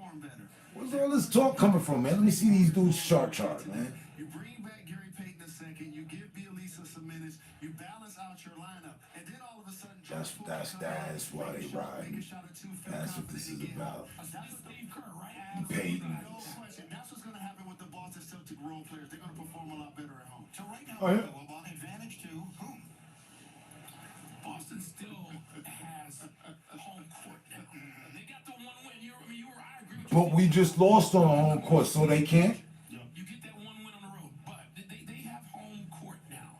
They have an advantage for one night, game 3, Wednesday night. That's it. Like to look way ahead and project is crazy. They have home court Wednesday night. That's it. If they hold it, they still have advantage going to game 4. If they don't, Golden State comes back and Klay Thompson. Ooh, I didn't even know that. Oh, I didn't know that. I'm coming back. Even after the loss tonight, what's Boston's record in the postseason on a roll? Like 8-3? Home is where they have a problem. They have a problem because some reason they get back to Boston. I don't know if it's sleeping in their own bed, getting comfortable, whatever the issue is, they have a problem. So this is a golden opportunity, no pun intended, for the Golden State. to take advantage, jump right on them, and reclaim. We just got beat at home. Now it's our turn to beat you at home. That's it, and we coming back. One game. I look at Marcus Smart as a crash brother, and while he's a defensive player of the year, he's improved offensively. Crash You gotta brother. give them more at that position. All right, we are even at one game apiece. Your late local news is next for those of you all across the country, except those out here with us on the West Coast. And that's it for us tonight. We'll be back Wednesday on ABC Game 3 of these NBA Finals. I should be having the only look stuff. And our entire crew, I'm Mike Greenberg. Thank you so I had the much only for watching face. from San Francisco. Have a great night. A monster was attacking. See, you know they hate me. Just say like this, simply because, okay, that's the end of the assessment. They didn't go over the losers shot chart. They brought up that they only made 2. Can we see the shot chart where all their misses were? Like they pulled up on Clay like they picking on something. That nigga know he was missing. You don't need to be reminded after the end with the win and shit. Niggas won by damn near 30 points and shit. Like, shut the fuck up. We good, nigga. I was relaxing. It's part of the psychological warfare, stupid. I'm gonna turn up next game, alright? Whoever gets the ball, shoot it. We create worlds with these words, shining a light so everyone can see the I want to see Clay shut that always points to a home. Steven Smith up, man. And I need to hear from Son. Son that had on the black and white. This nigga bro got a pair of handcuffs and all sorts of extra shit. Nigga had on the Alcatraz uniform. With the hat and everything. Yeah, they put them on lockdown. Lock them up. Context to an issue that might affect your life or your neighbor's life. Our Denver 7 team, our photographers, I'd love to hear what he has to say. Everybody is committed to 360 reporting. By going in depth on a story, it gives you a different perspective. It opens our eyes to Stuck, you see things that what I are happening mean? in our community that you might not have thought about or Alright. didn't think about. Our team is dedicated to making sure that you get the answers. Them shits be the worst. And that's what we strive to do every single day. Which, by the way, I don't pay attention. That's because the battery dying on this shit. I need to plug it in. Shit me high.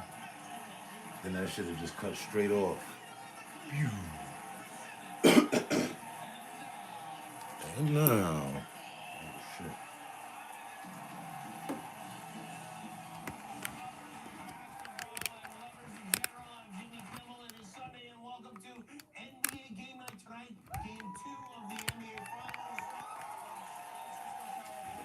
Damn, that shit seemed like a fucking deja vu too.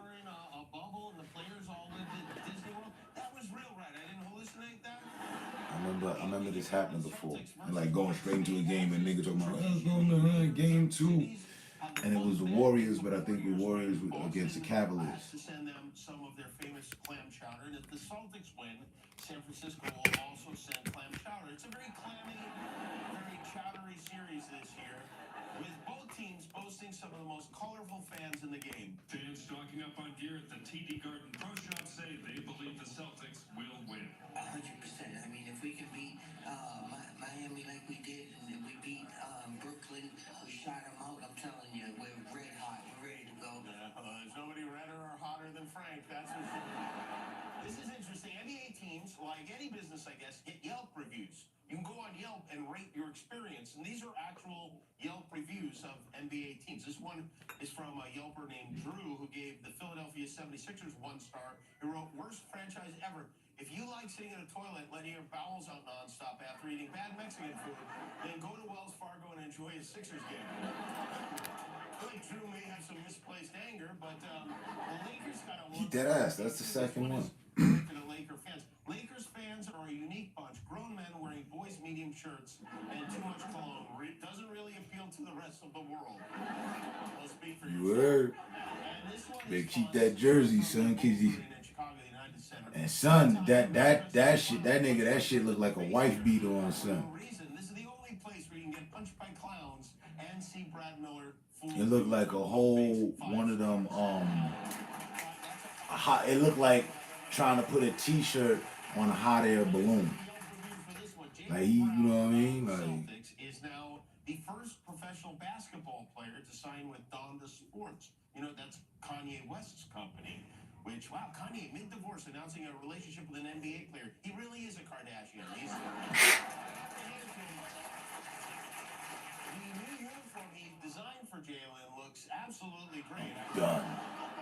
Jalen Brown is one of only a handful of players who do not have a sneaker deal. He says he's looking for the shoe brand of the future, not the brands of the past. But unfortunately for Jalen, I worry that he might have been beaten to the punch in that department by Andre Drummond of the Brooklyn Nets. Where's Calvin? He said he'd be here. Hi, guys. Ready to do?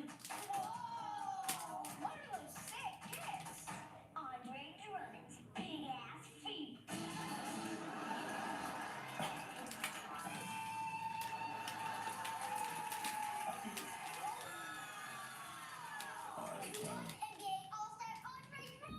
That's right. And if you want to be a two-time All-Star like me, you better be ready to welcome Miles and my feet. AD Baths are the only shoes scientifically molded from Andre Drummond's big-ass feet. Every detail is painstakingly recreated by a team of podiatrists and disgraced NASA engineers. You got it. It's so comfortable you feel like you're playing barefooted, just like the pros wish they could.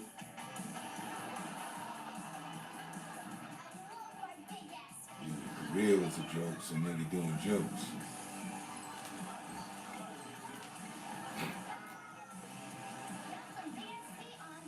Thanks to me, you do too. I'm glad they got kids cursing and shit. I mean, I know. Nah, I didn't know. Actually, they cleared ass.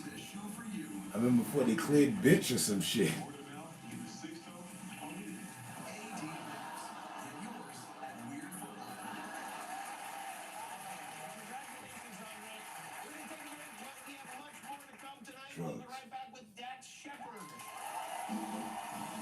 And that's my other government too.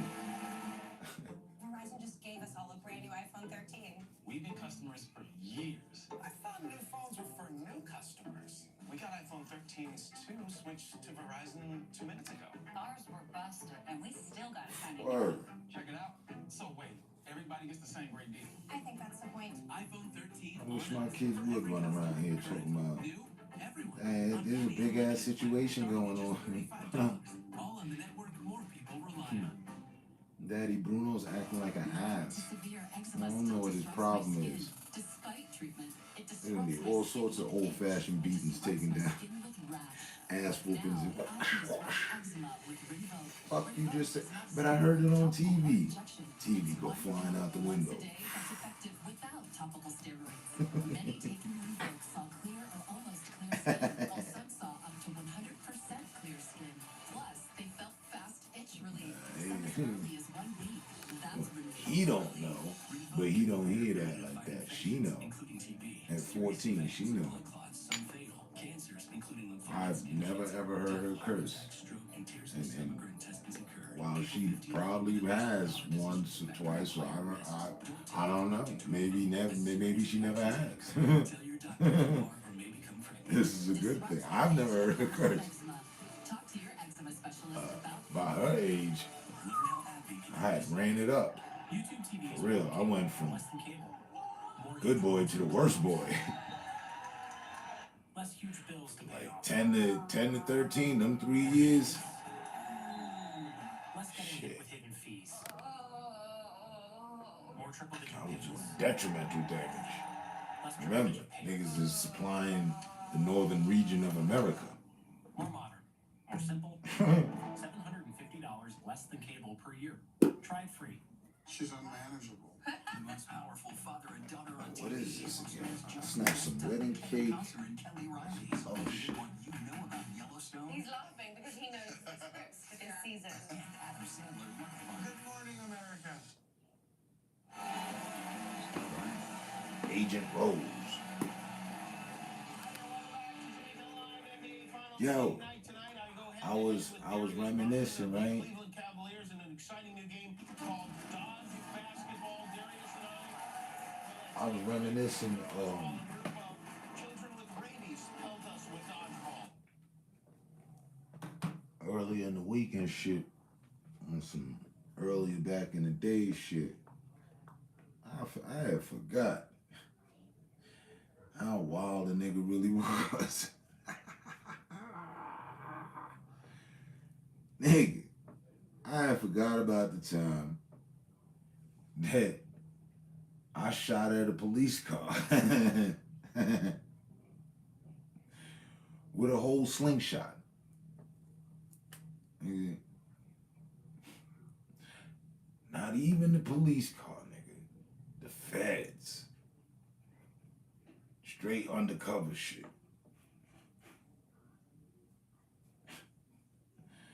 With the little quarter water cut off joint and a rock, nigga. Sting.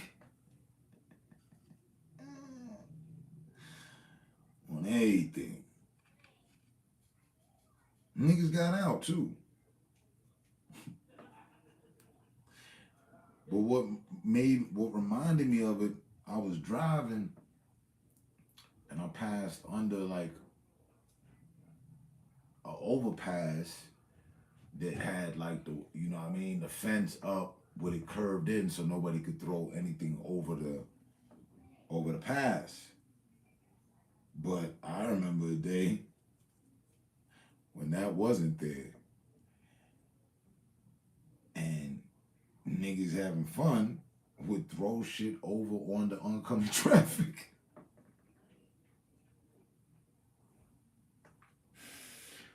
Wild is an understatement, my nigga.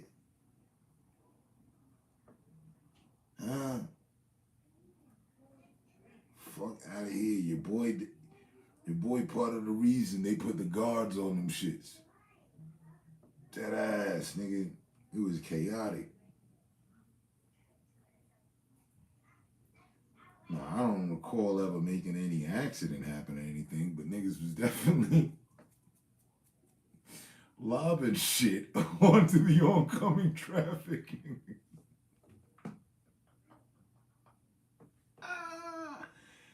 Things were very Mad Max-ish up in the BX, my nigga. Word. Nigga. That's the third gate of hell up there.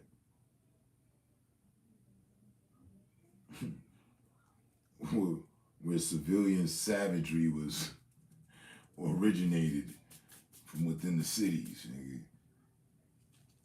Dead ass. And I thinking about that, so it brought me back to that time, and I just got to thinking about the wild shit and that. Oh yeah, damn! Remember that time we attacked the police car with the slingshot? And the slingshots was no joke. You break car windows with them. I hit the hubcap. I was aiming for the window, but I caught the hubcap. Them niggas hopped out. It ran up on me. They ain't do nothing to me. Nothing happened. But them niggas knew that they had been attacked.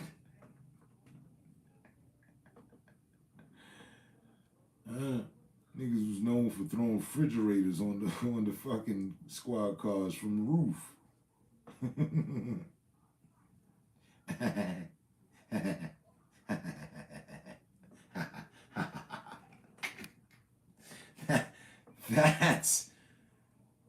That's where I'm from.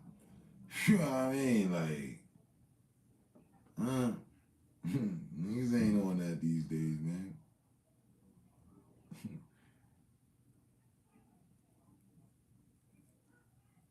Niggas was launching refrigerators onto vehicles and shit.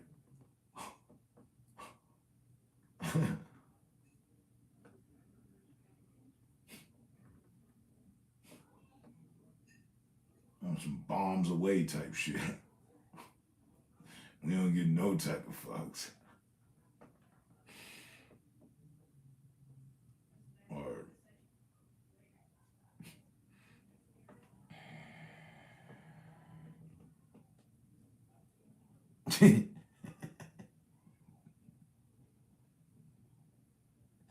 Flew off the roof is Michael Jackson off the wall. Lionel Richie dancing on the ceiling. Oh, what a feeling. For real though.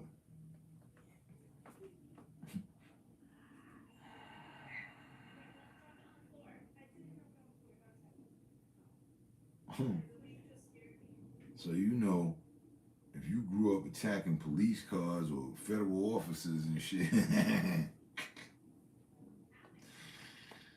things is different inside that person's head. You know what I mean? Like, respect for authority.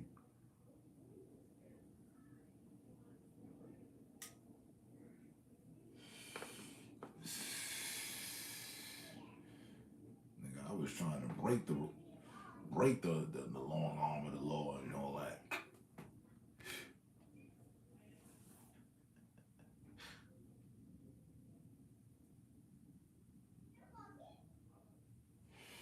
And with all that said, to come back full circle, I'm dead.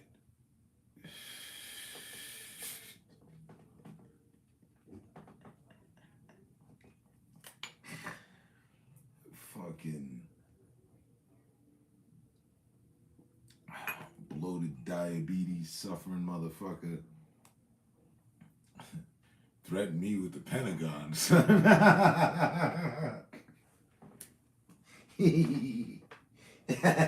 Nigga threatened your boy with the Pentagon, son. Let me see you.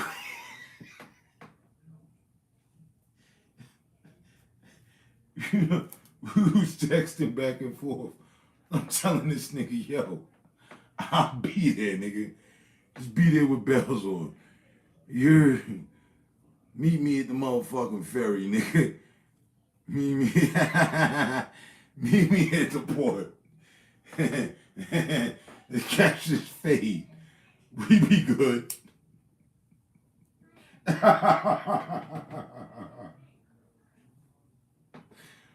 This nigga from across the country threatened me with the Pentagon. Fuck the feds, nigga. Her ATF, Homeland Security, nigga.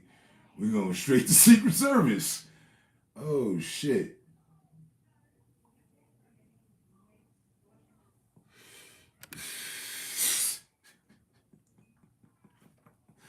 How? Yo. On some yo, on some ultimate whole comments I've ever seen. I need to frame that one, so I need to blow that up here, get some neon highlight behind that bitch. Oh shit. That's the best ever, nigga, ever. I done seen and heard it all. Nigga, I'm gonna, when I see you, the nigga ain't never stepped back at the perimeter and place it, called it a Pentagon. Ain't that something? Oh, shit. Not one time in the streets ever. Not in jail, not in no institution, no facility, not at the airport. Never. Ever in life. Oh shit. I swear. That one. But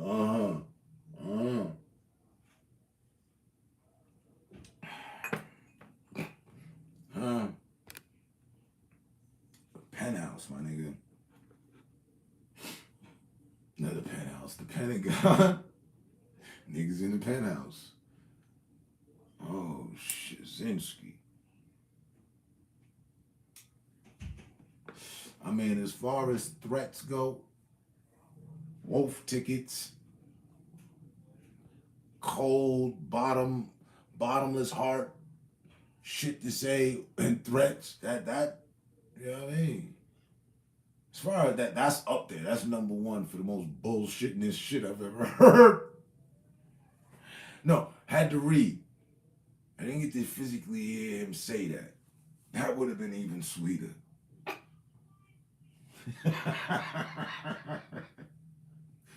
But it's just as good. I got my own copy.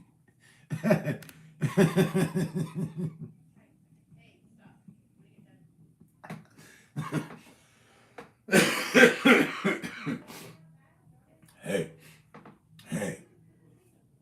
6 degrees of separation. According to the law, within 6 people you know, you should be in touch with almost everything. I don't even know if almost is applied. It's supposed to be everything. So, nigga, I could give a fuck less if it was actual and factual. It's still funny as fuck. Wait a minute. You know, if a nigga's parents was rich or a nigga came from rich background, you know, you had to worry about nigga lawyers or some shit or some extra shit. Or if a nigga was, you know, in the mafia or some shit like that, you know what I mean? Some criminal organization shit. Okay. The Pentagon. Oh shit.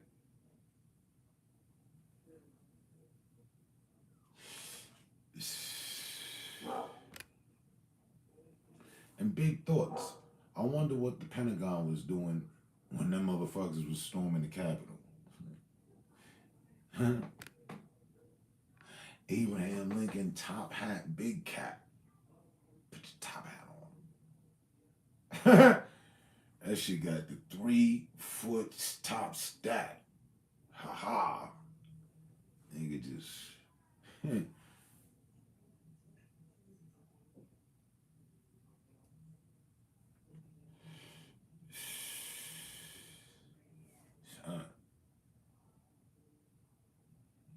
Nah, but literally, I thought I had heard it all. I mean, what could outdo the Pentagon? You know what I mean? What could a nigga tell you, like,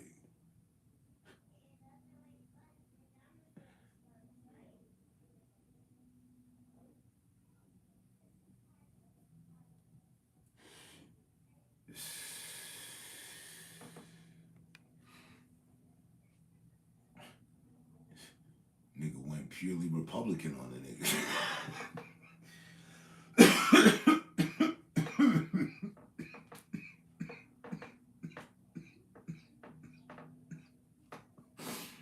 Oh, shit. Why he ain't contact the Pentagon when that nigga was in the hallway with the gun? Huh? Oh, shit. This nigga got one of them special satellite burner phones, my nigga. Just, yeah, put me through to Senator Mavics. Thank you. Fuck.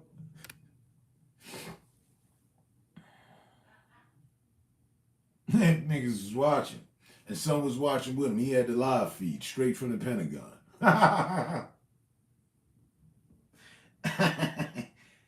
One of the CCTV cameras and shit. Huh? Them niggas was doing absolutely nothing. We ain't see footage of troops storming out of there. I mean, about 2 battalions of worth of troops or some shit. No.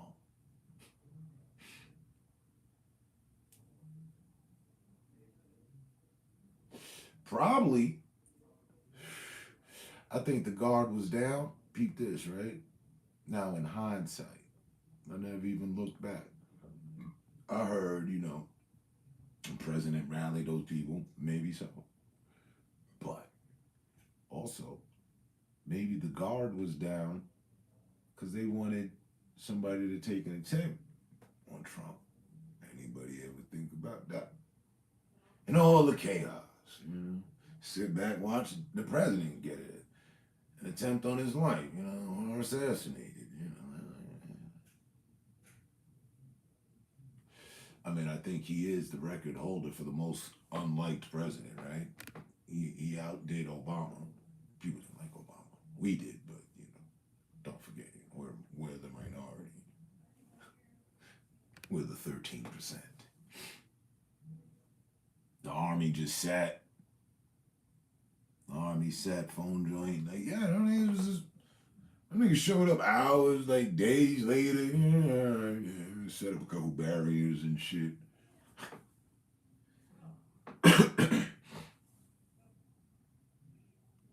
That's crazy though. And they don't even notice that. They swept that right under the rug. All the riots and all that. Ooh. A lady died. She got shot in the head.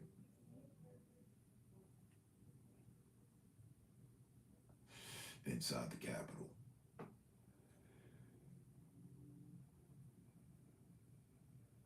They spoke on her. They identified her. And she was the wife of a soldier. Her husband was in the force, active. Worse than Nixon? Yeah. There was more people involved in the political process from then to now. So, just the sheer numbers. Yeah. Oh, yeah.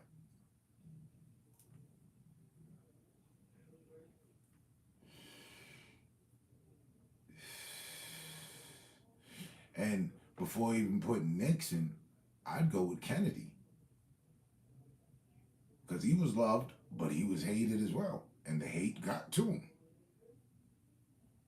So that's why I thought, you know, I think now they might have, you know, made it lax for that possibility to, you know what I mean, come about.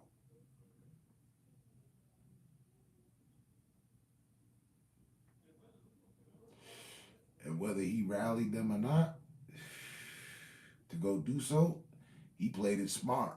He played it smart by not going with them, not leading the way. Come on, let's go down to the Capitol and ask them. But he did send them on their way.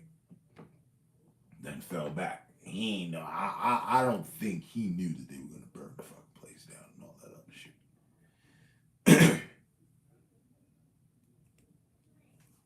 You know. But I remember when I first saw it, I was just looking for black people, dead ass. Wait, well, ain't no black people there. That's good. That's why ain't no forces show up. If it would have, and they was like, yo, if that would have been us, yeah, oh, you bet your bottom dollar, the quarter, the nickel, and the penny. It would have went a whole lot different. There'd still be laws in place right now, nigga. They would have never even mentioned COVID. COVID came around and about, and the way they did it was to calm a bunch of shit. In hindsight of looking after at that as well.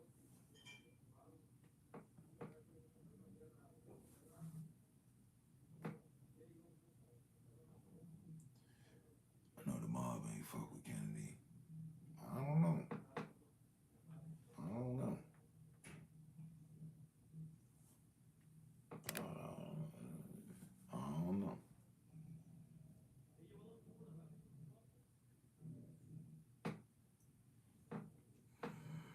Now, right, because of the 13%, they dwindled it down to 8.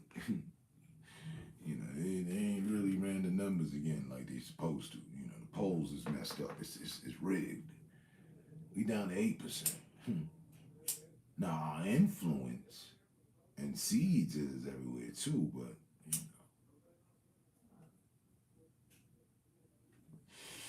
you have to factor in the loss of brethren that we have due to the system and, death. Right? So that's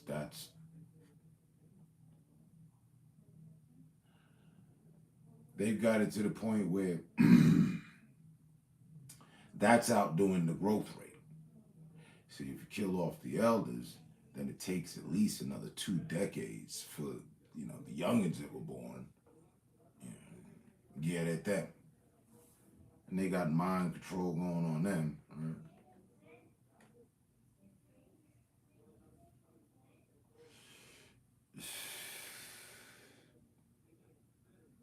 Put in short, this country has not advanced from the time of them taking down black only, white only, off the walls and out of the laws and establishments.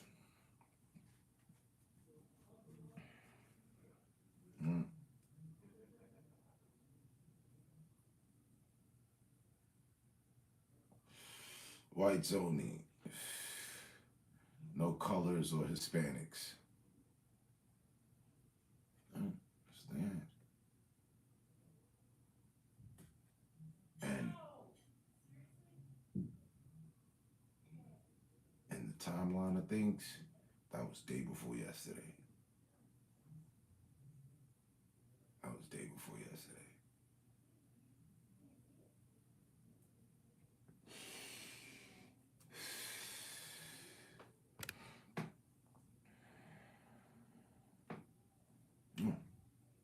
We don't do lies, right? And I was speaking on it earlier in the week. I think to you, somebody else, not sure, but I remember speaking on it. The fact that when I came back to the States in 2000, what my grandmother said to me. She didn't say a whole lot, but a little could mean a lot. And she gave me she gave me a social experiment to do. She had never done that. And I want you to get on the train, and at the end of the train, and walk through to the front of the train, and tell me how many other black young males like yourself you encounter on the train. I didn't even know why I figured with my mind when she asked it, like, okay, is there supposed to be like some decrease? I guess so, because why would she ask me to? I don't know. Went and did the damn thing. Nigga, I didn't even get to 10. And before I left in 1993, if she would have asked me to do that then, I would have never even had a proper count. I would have been somewhere at like a fucking 100 and something. Easy.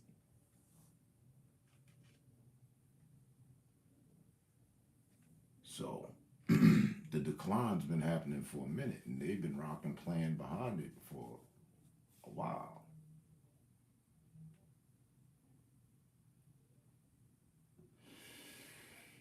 Right. If a nigga was born in 1986, by 2000, nigga wasn't nothing but 14. Now in 2022, want to talk hot cash shit. Numbers is way off. The way we had it with Son with the 38 and 40 something shit.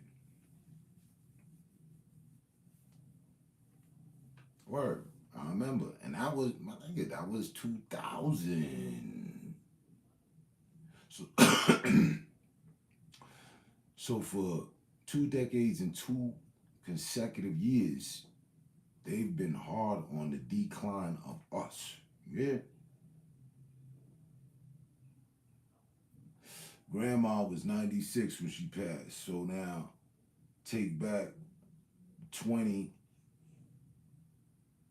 She peeping shit at 76. Basically. 75. Baby, when you get on the train, I want you to do this. She was on point with shit. All body.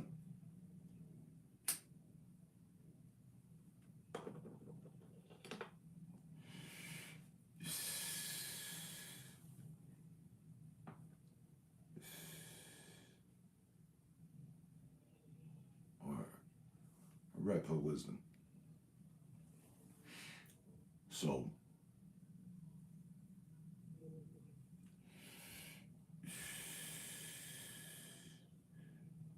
just like I heard the shit playing earlier, it's my favorite track. One of them. Bee Gees, Staying Alive. Yeah. That's the mission. Yeah, she saw plenty of shit, son.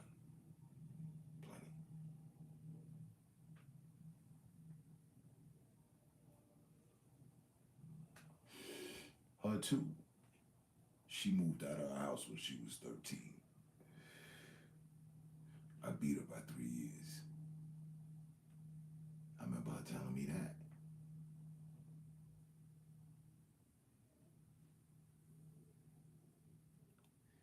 Said she had gotten into an argument with her mom's, my great-grandmother, who I met, who she brought me to meet. And my great-grandma's was like, oh, you grown? You grown? Like, she said something grown, you know what I mean? Something in that day and time would be considered being fresh. Oh, you getting fresh? Oh, you must be grown. You grown. Okay. Something happened. I mean, I'd have to think very hard for quote unquote, but overall, something happened. And our moms went into the closet, pulled out a motherfucking suitcase, threw it to my grandmother. Pack it and get out of here. My grandmother did just that.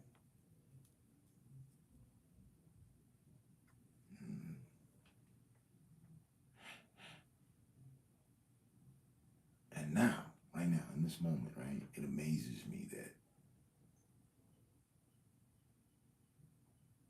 she still fucked with her. She knew she might have held resentment, but I couldn't see it. I'll tell you what. If I were to kick my daughter out the house right now because she got a little sad, she hit the mouth, I would never expect her to respect me in life again. I wouldn't expect it. That's why she was big. That's what her last thing to me was on everything. Be more forgiving. And I'm still a student on that one. I don't have a master's degree of forgiveness, but it's funny, I kind of have a hidden master's degree of forgiveness. Because Ma Greasy's still breathing, and I ain't never slow up her progression of breathing on anyway. I ain't never damaged her head, damage a hair on her head, or none of that. You know what I'm saying? I never raised up on my mom's for all that she ever did. So, it could be said that I've just forgiven her. I'm disgruntled and I hate her for the shit, but there's been other people I hate for shit that they do. And they get the beats. They get the beats. But as I was saying the other day, that's why it's cool. It's important for me to stay out the arena sometimes. Because the beats that Joe Schmo might catch might have been meant for, you know what I mean, some other shit. And it's Joe probably ain't gonna be able to handle the beats, you know what I mean? Gonna drop a nigga off at, hell's doorstep and shit. Ain't never just give her a little shove done shit. No. Only two things I ever did. One was stop her.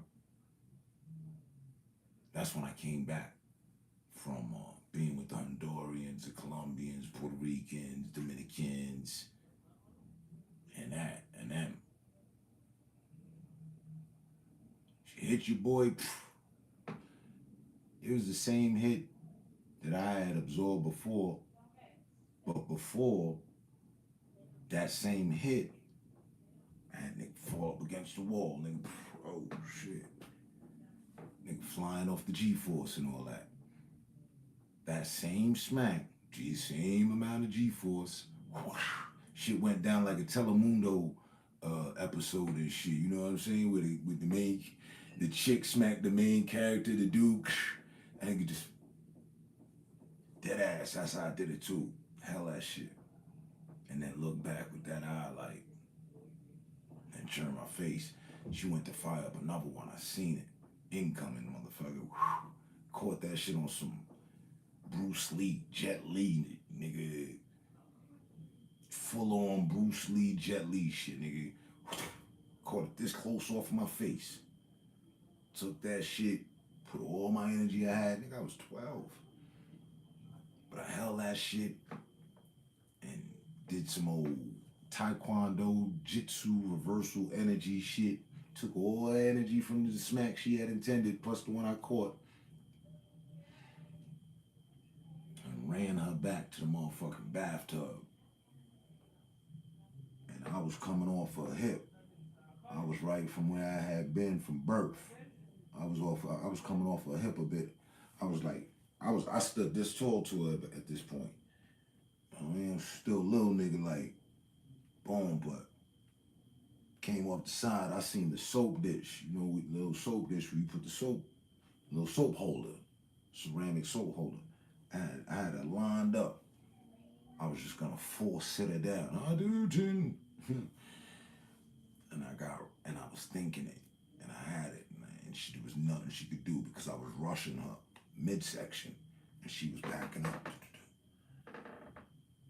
Her foot hit the motherfucking bathtub. Boom. She lost her balance. I went with it, and I swear, son, at like about, not even halfway, like around at the 40%, I made my decision and snatched her back and let her just lean out to the 50%.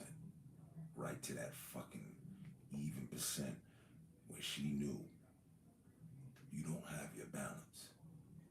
All I gotta do is force sit you down. But I'm saving you. And then I pulled her back to 30, like, let her go. Let her hand go. And it was all in that one hand. I didn't even bring the right. It was with the left. I carved that shit and just went straight at the midsection. And was like, matter of fact, I used the right to save her. Like, get on your feet, soldier. I could have did you dirty. She ain't try to lash out on me or nothing. She realized that. I know she did. I ain't even looking her in the eye. I was in my demon time, and I just caught my demon like, nah, we ain't going off mom's and grandma's spot, and we ain't going off mom's. I'm just, bitch, know I got. Leave me alone. It was like that. It was a whole leave me alone. It was that time, and then the second time, 6, 7 years later. She threatened me. I was barefoot like I am now. She threatened to drop something on my foot, and it was dumb heavy too. I had picked it up earlier. I was like, damn, one of them, kind of them boxes that, what I'm saying, look light, but damn, what the fuck is in this shit? I never even opened up the seat. I just knew it was heavy though. I was coming out the shower. I was at her crib. I was coming out the shower, boom, towel on, about to go to the room. It was as if she planned it. She locked up with me in the hallway. She was like, move before I drop this on your foot. I looked in her eye. This time, I was like, if you drop that on my foot, I'll drop you out the window. She turned away from me. She said, oh, she yelled for her boyfriend. Oh, he threatened me. Oh, yeah.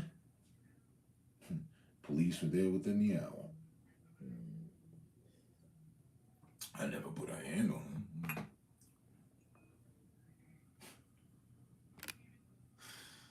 Yeah, so like I said, for all the resentment and all that, and this and that, and the money and the abuse and the neglect and all the, everything. Low key, high key, I've forgiven her. I just haven't brought myself to grips with it. I already have. I've mastered it. I just have to say it, speak it into existence. Yeah. Next time my brother call me, hey man, if you ever speak to mom again, tell her I forgive her. And mean it. I'm not there. Nah. Oh, son, are you kidding me? Yo. That was my first look at the official victim card.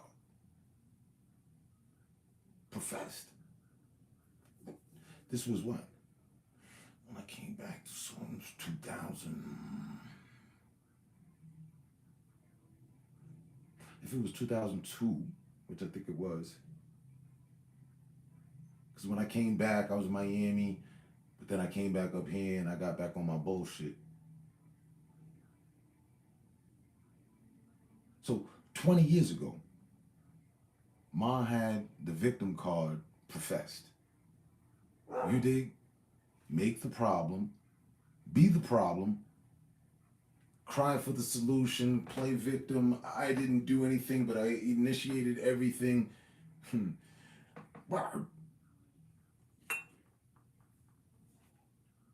I remember thinking to myself, damn, she ODing right now. Like she wanted that to happen. That's what she did. She did. Cause she had a plan right after. Oh, you bugging.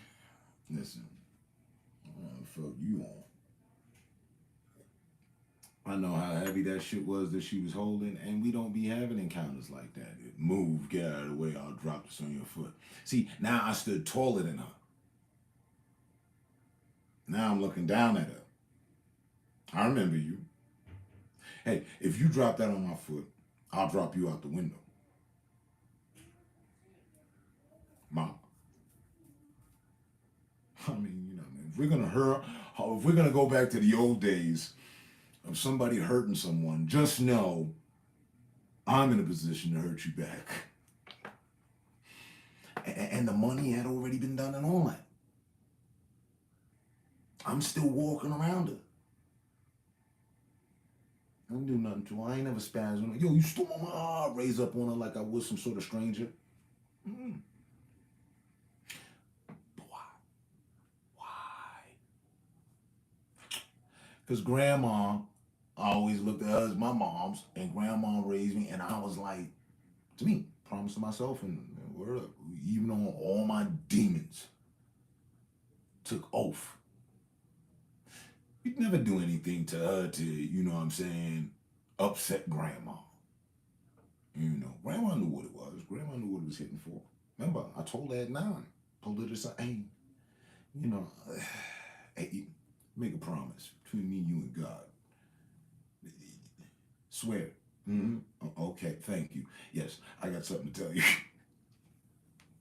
She knew. She knew what he was hitting for. That's why when a nigga went MIA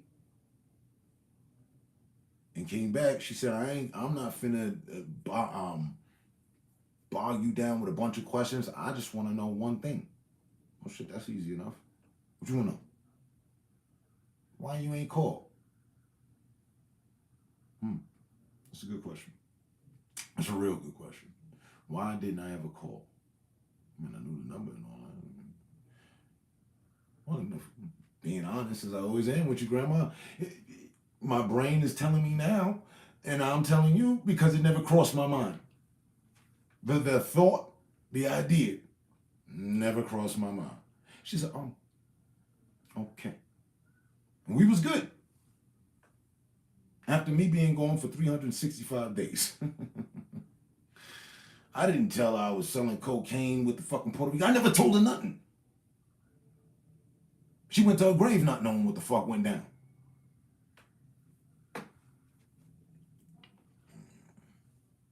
She asked me another question. She said, I got one more. I remember thinking to myself, yeah, you said just one. She's like, did you go to school? Did they have you going to school? I said, nope. And that's why they couldn't find me. And of course, I was registered in some fucking school. No, I was doing fucking homeschooling. I was doing remote learning. Fuck.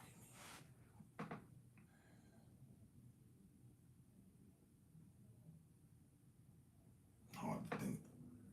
Mm-hmm. Yeah, I think of it. Like,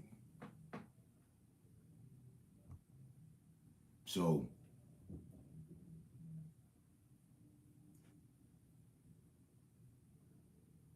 the fact that, you know what I'm saying, she was still, and she lived in 96. She lived out all the years. I remember, like when I had, around the time I had got here, 12 years ago, in my head, I was like, yeah, nah, I'm not do nothing to her. I was happy at the point that I had not done nothing yet to her, but I had that oath to myself, like, I'll never do nothing to her as long as my grandmother's around, you know, because I don't want my grandmother to, you know. Now, once she go to heaven, once she's up there with the Most High, well, then, you know, it's fair game, you know what I'm saying? That's how I feel. That's how I was feeling then. But with her request, it was as if she knew. She was dead ass on her deathbed. And my grandmother was suffering from dementia as well. My brother had explained to me. She was forgetting who he was. She was forgetting who Members was. When she got on the phone with me, she remembered everything. Yeah, I'm her first grandson. I was her pride and joy, and she was my pride and joy too. Deadass. I don't know if anyone else in the family had a stronger bond than her and I. Type shit. with her since a kid. She never laid hand on me.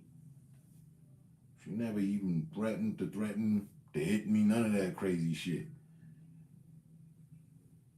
And I would always just be around her the way that I was at home. So she could see, like, ain't nothing wrong with me. All these accusations being put on me. You need to do some investigating. I done told you. You know, hey, I'm wondering why I keep running away from the House of Horrors and shit. You know why. She knew. But she also watched me blossom through the shit. When I first came out here, my daughter, who is starting her first year in high school right now at 14, was going on 2. And we were at my grandma's house. I took her to see her. You know what I'm saying?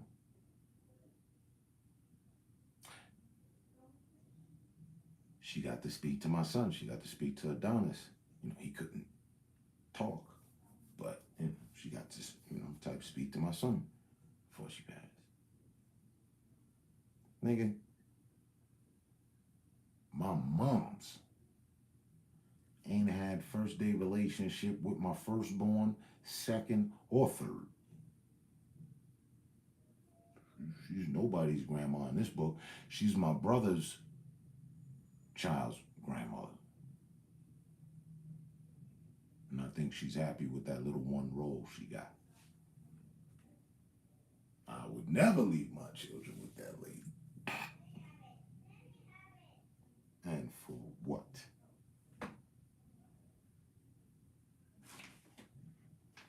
Now, leave them with with my grandmother, they great grandmother? Hell yeah. All day, for a week.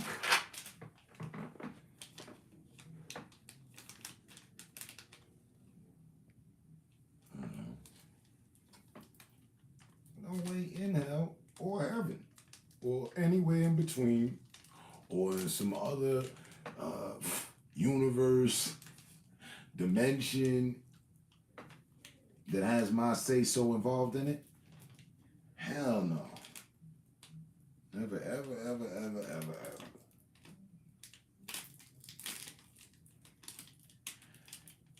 And I wouldn't give a fuck if she was as stable as a shepherd somewhere in Finland herding 300 sheep these days. I wouldn't give a damn. That's nice. Interesting, even. But do I really give a fuck? Hell no.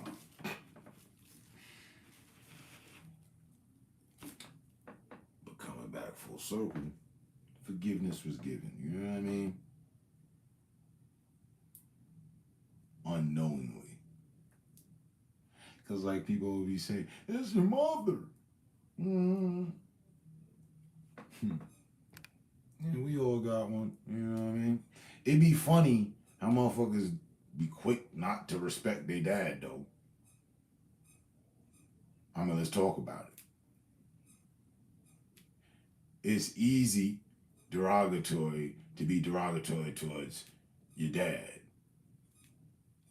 If he ain't there, he wasn't there, he took off, or so you were told.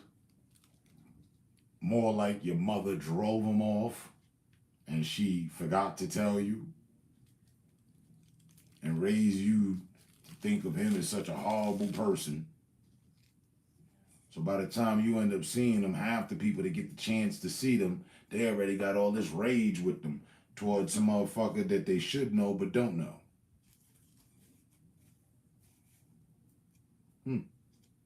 Interesting. But when it comes to the mothers, we got to change all that vibe? Why? Why? And if a father was abusive, oh, he's frowned on, hard body. The only abusive father that was ever kind of respected and anyone turned a blind eye to was Michael Jackson's father.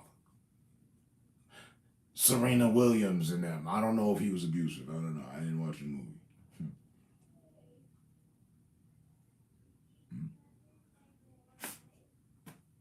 Joe Jackson and shit. So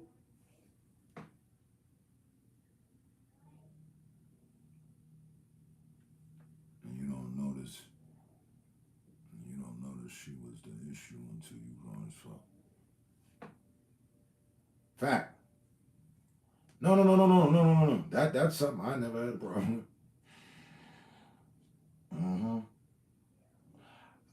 Somewhere around 7, it clicked for me.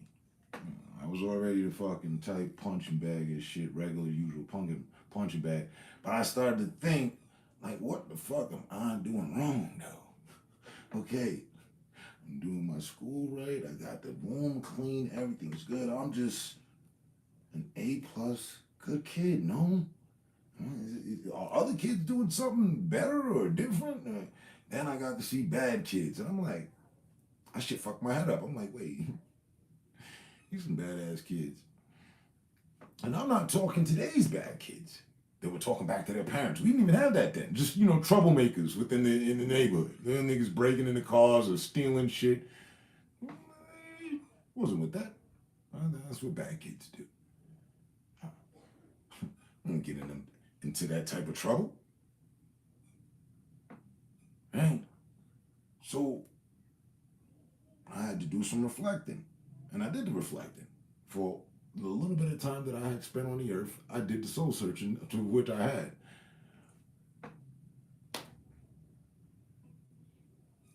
No problems here. Not me. And the funny thing, while we talking on the matter, the funny thing, right? Humor is, when I went to Paris, my stepdad, he confirmed it all. That nigga confirmed it all. Like, yeah, nah, I knew it wasn't you. Some of the counselors that they had you going to see and this, that, and the third had explained to me, it wasn't you. And your mom never wanted to go for the psychoanalysis observation of one of the counselors. She would never go to any of the meetings or none of that. She wouldn't bring me there. She left that to my stepdad to do. He'd always get psychoanalysis. Analyzed. Analyzed. Psychoanalyzed. We high. And they would find out wasn't no problem with him. Deadass. I knew that much too. He would always treat that almost fucked my head up for a little bit. I ain't even gonna lie. Like, because he would always treat me good.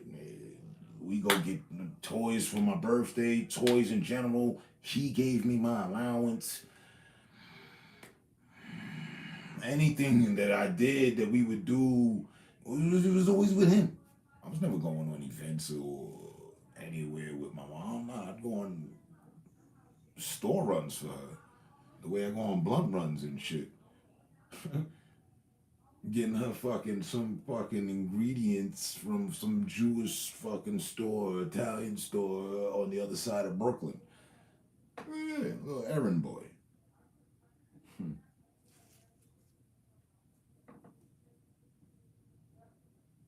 So when I came back and assessed, like, boom, I peeped. I knew super young. It's her.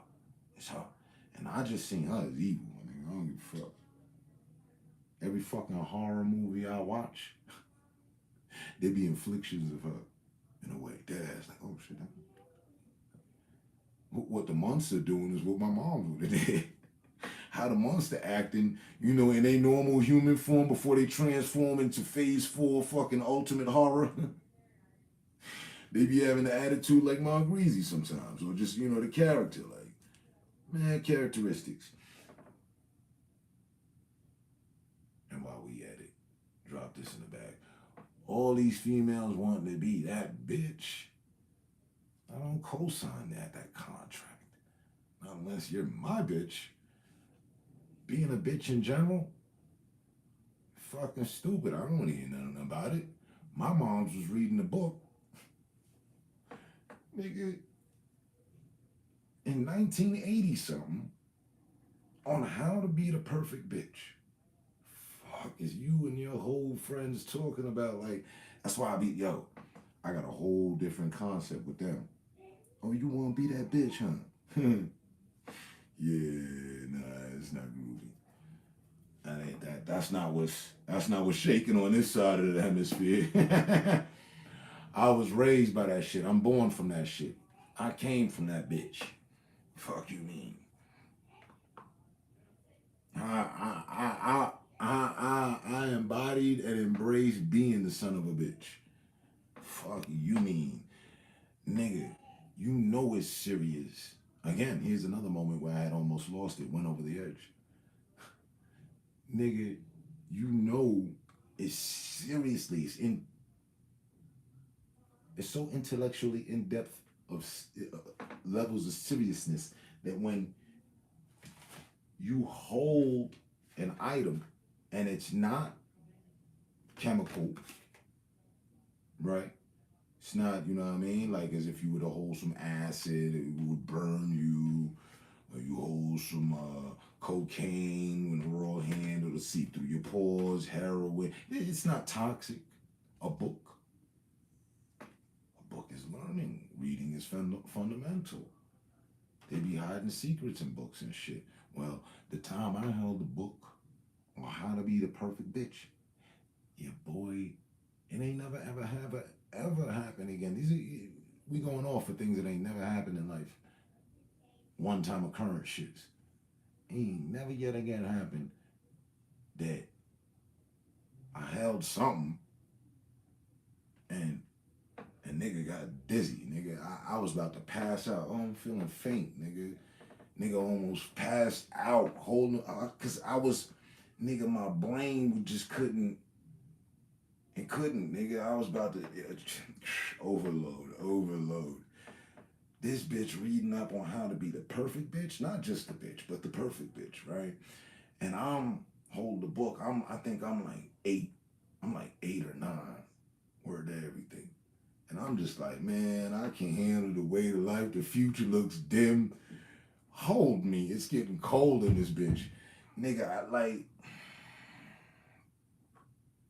it was like I went and put my hand in the witch's brew. You know what I'm saying? Right in the pot and shit. Like, fucked around with the bat's eyes and chicken tongue and shit. It was super toxic, my nigga. On everything, my nigga. Google it. So, back to where we were. A lot of people like to hold their father in contempt. Okay. Hey, I see things different. I got a different fucking vision than Tiger Woods and the rest of y'all. Fuck you mean? Huh? I have told myself, my father was a wise man. Shit, I got his traits. I don't fuck with bitches like that. I don't know. We later.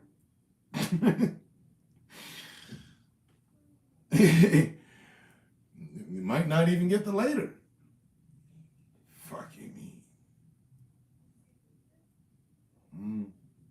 No. You know what I mean? So,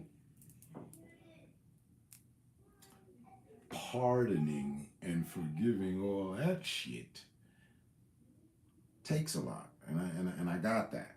You know what I'm saying? But I don't think that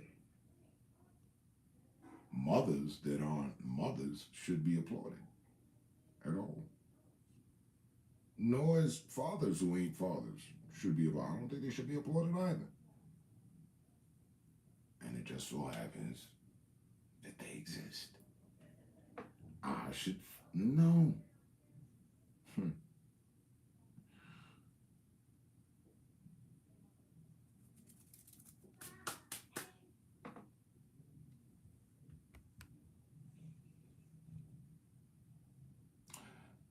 Cauldron and pull back a skeleton in. It's a process.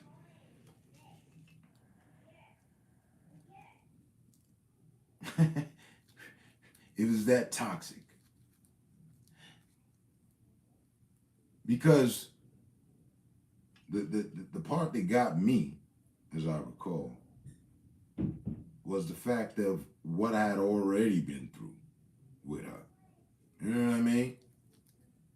What I had already endured. So,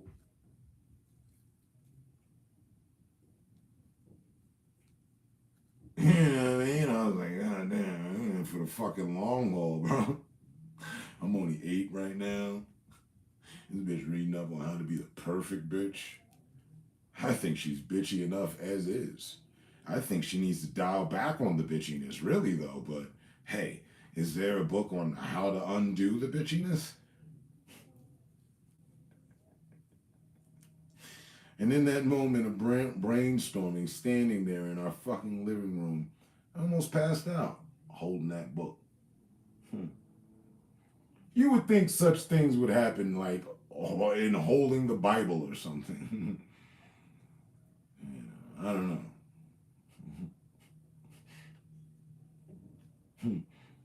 That's why I got so much apprehension about writing my book. I might pass out while trying to attempt to write the shit.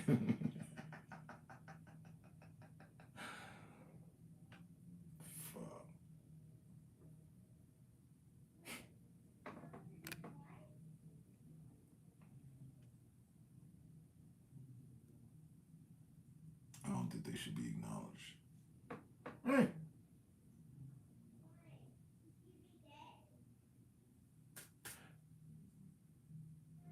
This goes back to our previous conversation with the Roe versus Wade. You know, I slipped through the cracks, literally, while selling crack.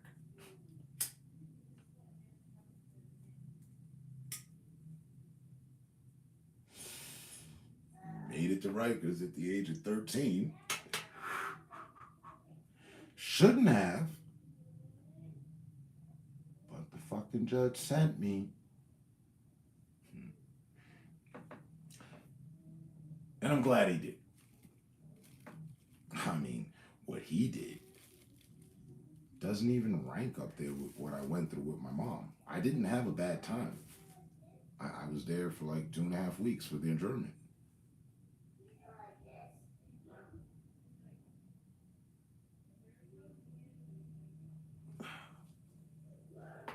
The cold part is that she knew. She was contacted. All she had to do was go to a local precinct with my birth certificate. And she told me over the phone when I spoke to her, no, enjoy your vacation. And I did just that. Now you tell me, what respectful mother would leave their child in Rikers Island or in prison, in jail, at the age of 13 and be able to free their child from the system that they put them in, but and not go get their child? I'd say on the lineup of out of 10 females, there's always got to be one, right? Mine. Fuck you.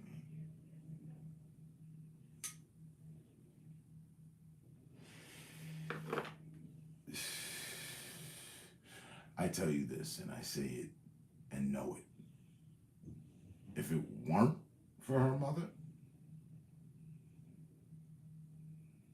things that I got ugly a long time ago.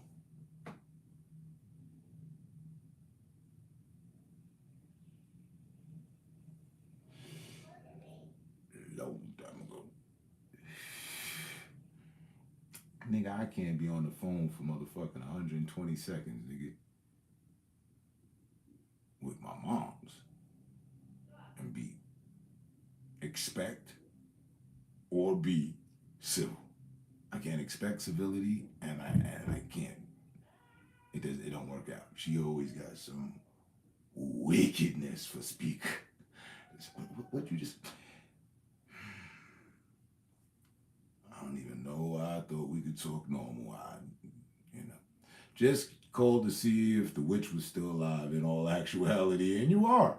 You don't sound too healthy on your side, but you're still here, so I've got my update. I guess that ends our call. Type shit.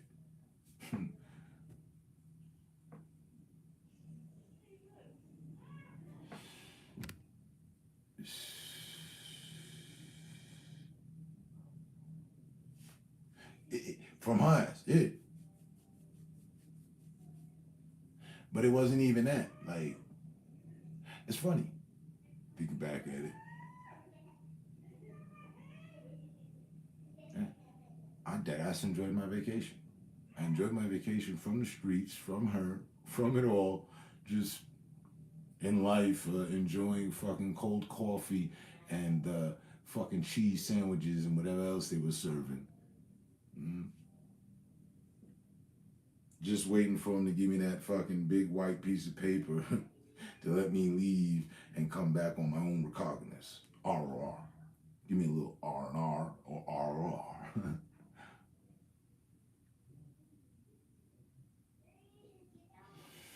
I remember leaving the courthouse that day, down there at the fucking Tombs. And this, I'd say she was Puerto Rican, Spanish lady, spoke enough English, and she was definitely Latin, so I'd say she was Puerto Rican. She didn't strike me as Dominican, because she was kind of light-skinned too. And Dominicans don't have that many light skins. But anyway, Puerto Rican lady approached me as I was leaving. And she's like, hey, I wanted to, when the judge asked if your mother was here, I wanted to raise my hand for you. And I looked at her like she had fucking 5 heads, like, what? And I remember thinking to myself, like, wait, why would you implement yourself into my case? I have anything to do with me? Who are you? What? Thanks, no thanks. Okay, lady. And I did a fucking cartwheel out the courthouse. I did a cartwheel. Like, when I came down the steps, I deadass did a fucking, the kid in me was like, bust a cartwheel on the steps of the fucking courthouse. And went back to what the fuck I was doing before. Just got sharper at my skills and not getting caught. Also, I thought. And I did. I just, if I would have had it in my mind to always on the re-up, if I'd have had it in my laws on the re-up, not to just go broke for the re-up, not to spend everything you have on the re-up. Keep fucking train fare. The same way, you know, mothers tell their daughters to keep, you know, fucking train fare on them so that they can get back home in case, you know, the boyfriend dumps them somewhere or some shit like that.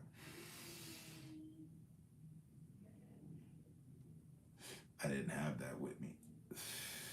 I've always been go for broke. It's all or nothing. All right.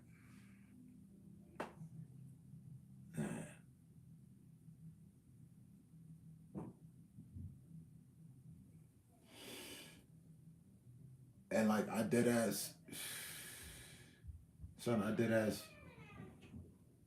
low key, like, cold shouldered her. I didn't ask her who she was. I didn't give a fuck. What? You was gonna do what? Thanks. Whatever. Sped out in front of her and did a cartwheel. Walked the fuck off. I was 13. Nigga, in fact, I was 12.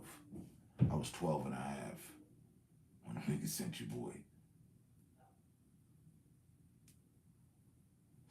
Because I had lied in court. It's funny, the entendre of it. I lied to the judge.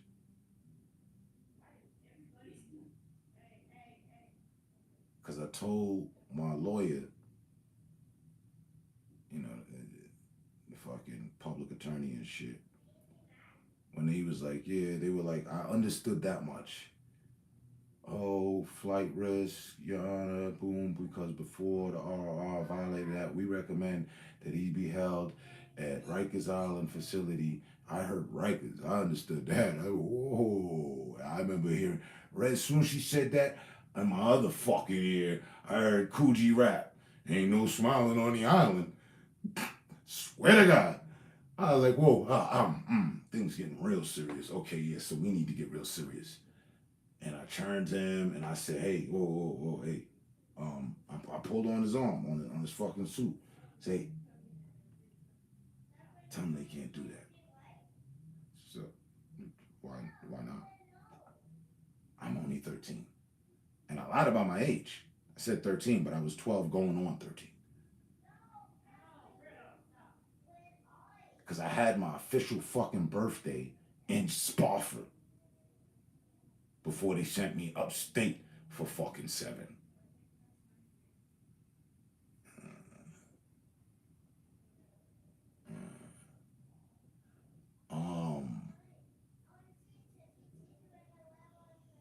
I told him. He turned to the judge. He said, Your Honor, I have some new information to submit to the court. My client has just informed me that they are only 13. The judge.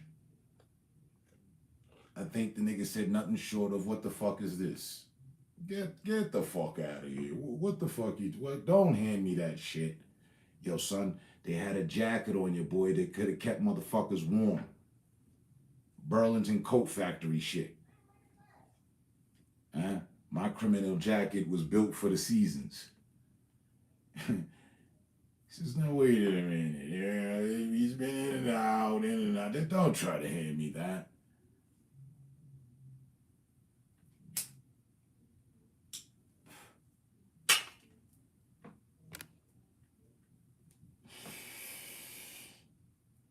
These days, that's obsolete. I was taught always keep a hundo in the cash. Yeah, that son didn't tell me that.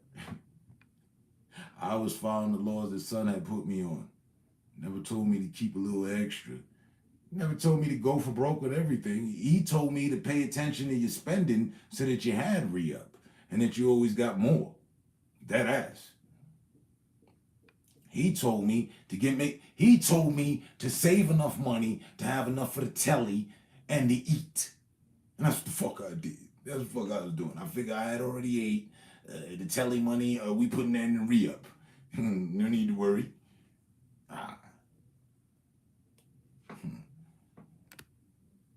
And that was after a game of Street Fighter. On the way up, headed uptown.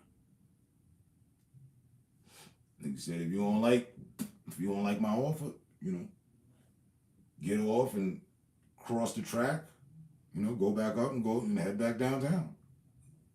I'm like, dead ass told me, I'm not forcing you to do nothing, I'm giving you an opportunity. You know what I'm saying? Because I told him he had on some fly rings. They had the 4-finger joint, nigga had the big plate, square joint, and another joint. So nigga, I just remember looking over the whole time like, damn, I ain't think the nigga was no celeb or nobody like that, but nigga on. It was if, the fuck is the if? The nigga was dripping. Nigga was flooded. I'm sitting there playing, the nigga flooded. Oh, hey, man, yeah, good game. He told me, yo, you nice. Yeah, you nice too. You not so bad either. And, not for nothing, nigga. Some nice drip. He said, oh, this? It ain't about nothing. You could have that. What? How much money you got? What? Bruh, I don't need your money. I still was like, maybe that's this nigga's scheme. He probably be saying that and then rob the niggas for little they got and add it on to what he got. But I was like, all right. A little $70, man. I mean, it ain't fucking with what you holding on to, but it's the savings right now. He said, well, you can make 70. He was like, what's 7 times 3? Because you could triple your money. Word. Nigga asked me a series of questions. After that, we was on, B. On anything.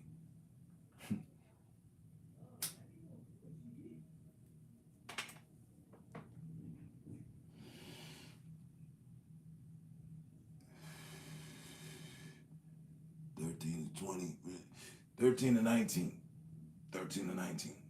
I was on my own at 20. I was in France. Yeah. 13 to 18 and a half. So 5.5. 5.5. Then there's 6.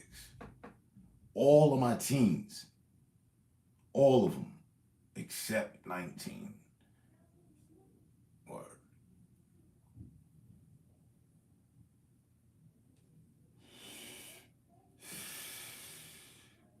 Sure. Right.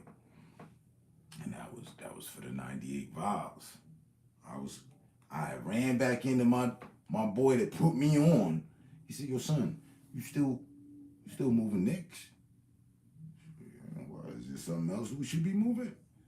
I was thinking he was gonna hit me with a whole new product. He said, "No, son, yo, look, what we moving, letting go for Knicks out here, go for 20 and 25 in DC."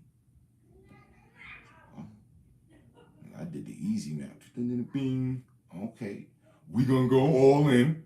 I'm gonna get rid of this cookie, and with this, we gonna make that move on a Greyhound, Peter Pan, or some motherfucking way, Adirondack Trailways. We gone.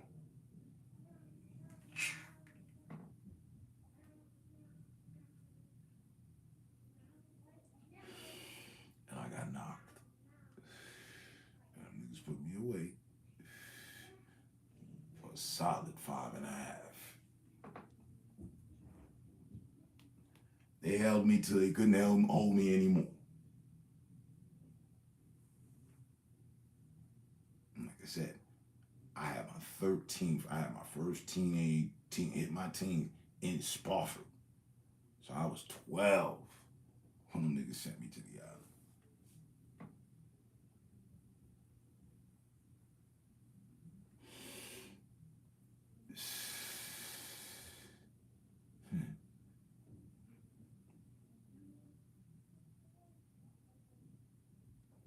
That's why I said what I said. I slipped through the cracks of the system while selling crack. System failed me.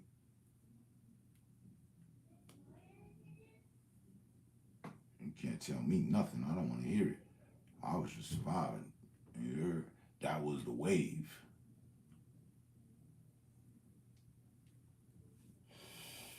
Ask anybody that's still around from the 80s. What was the fastest way to get money in the 80s?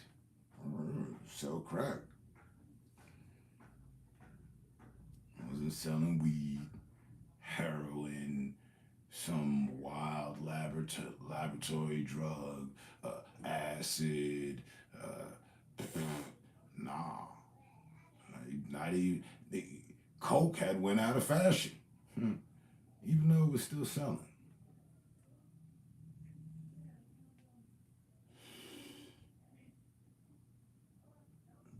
Boy with no options. Nah, I had options.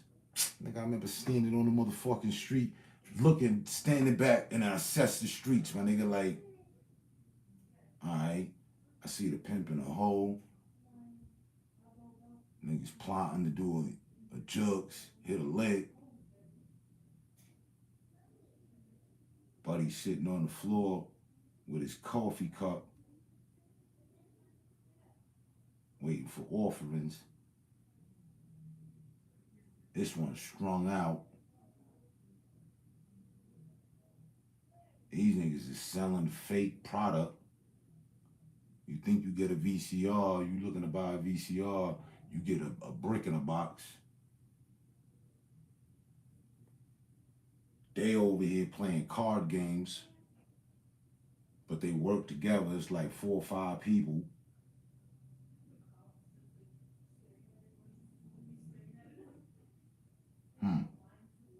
How I fit in.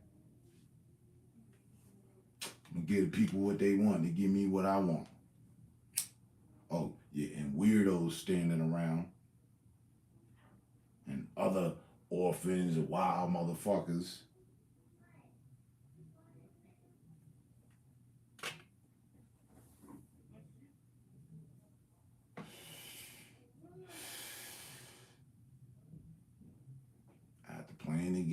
son put me on, yeah, this what we doing. This what we doing. I ain't doing no harm. I ain't invent this shit. I just know where to get it, and they want it. And what they give me, I need. So, it's that simple. The way I was moving, I hardly knew it was illegal, even though I knew to hide it. I knew to hide it. I knew it was illegal. But I was moving like the shit was legal. My first spot was in the Bronx. But that wasn't my spot. That was their spot. They was selling coke. They took me in. My first spot was on 42nd Street, man. The center of the fucking universe, B. Was shaking. No back blocks, no over here, off to the side. Nah, nigga, in the fucking frying pan. A day, a night. Day and night, nigga. Day and night, we in the frying pan, nigga.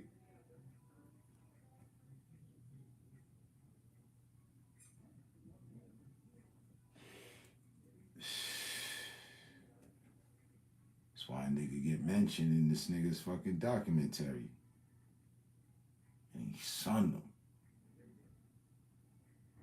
Still to this day, I don't fuck with the police. But on that day, in that moment, anytime I hear it, shout out to that officer, to that detective, and his analysis of things. Yeah, Poe and Rich were doing their thing uptown, but 100 miles, just 100 miles away, 100 blocks away, 100 city blocks away, 10 miles away, there was a group of other individuals doing their thing. And they were supplying the northern region of America. I think that outdoes New York, you know what I mean? Oh, you supplying the five bros? That's nice. Nigga, I'm supplying the northern region of America. Renaissance shit, nigga.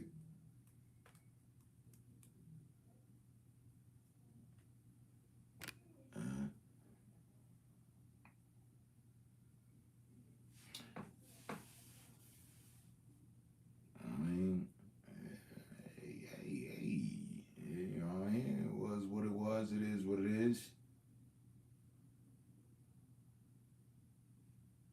In that, I have to find the graces, the blessings. There's plenty of them.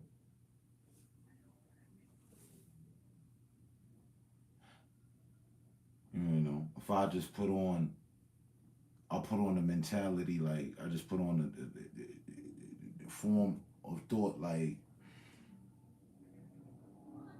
it was all necessary for me to have the insight that I do now.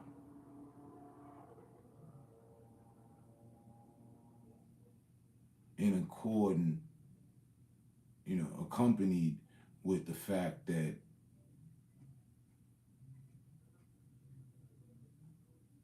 I'm here to talk about it, you know what I mean? I mean, that's a big deal. There's many people that not here to talk about it. My niggas from them, I don't know, they're one of them these days. You know what I mean? There was no internet. Niggas didn't have Facebook and profiles to leave behind shit and all that. Nah, nigga, you wrote a nigga name down with a pencil or pen and on a piece of paper. Put that in your wallet, in your pocket or some shit. That's it.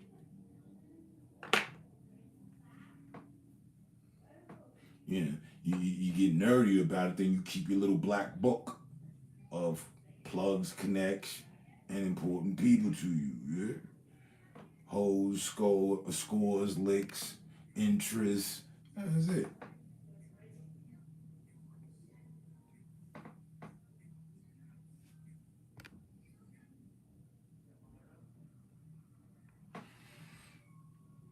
Them the blessings. Them the blessings. I swear to God, that be stopping me on track. That I've always, there was times I didn't, because I didn't know to or how to control my thoughts or think about my actions. I would just impulse, but that was the 80s. I was young. Now, I think a lot before I do something. And then, they get in the way of a lot of my thoughts, and it's a good thing. Low key, funny enough, as even, you know, her giving approval behind it. And it's funny, it's not as if I needed it, but her giving approval puts the blessing on it. Blesses the move. See what I'm saying?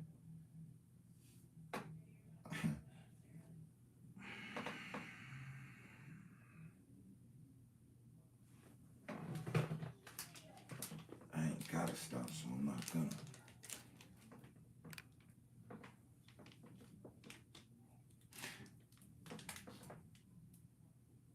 On anything, a lot of times, as of late, I reflect to that.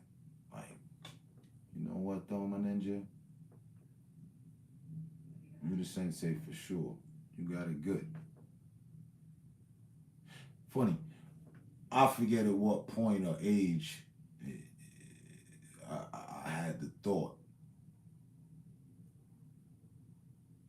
It was somewhere in my 20s maybe, or 30s probably.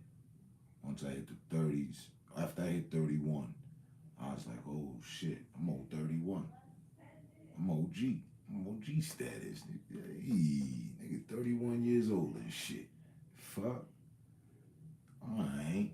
So one of the first positive thoughts that slipped in was like this, you know, one day, you know, I want to live to see the day where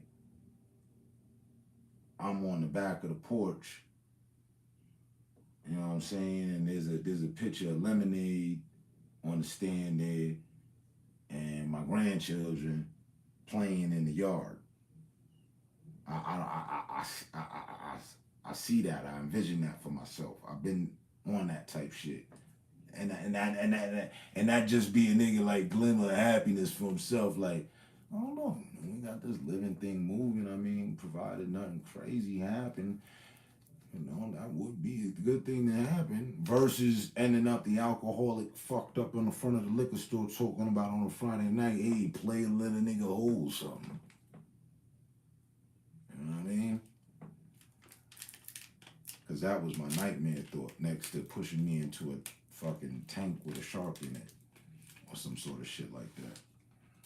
Barracuda, alligator, but actually a shark. Yeah.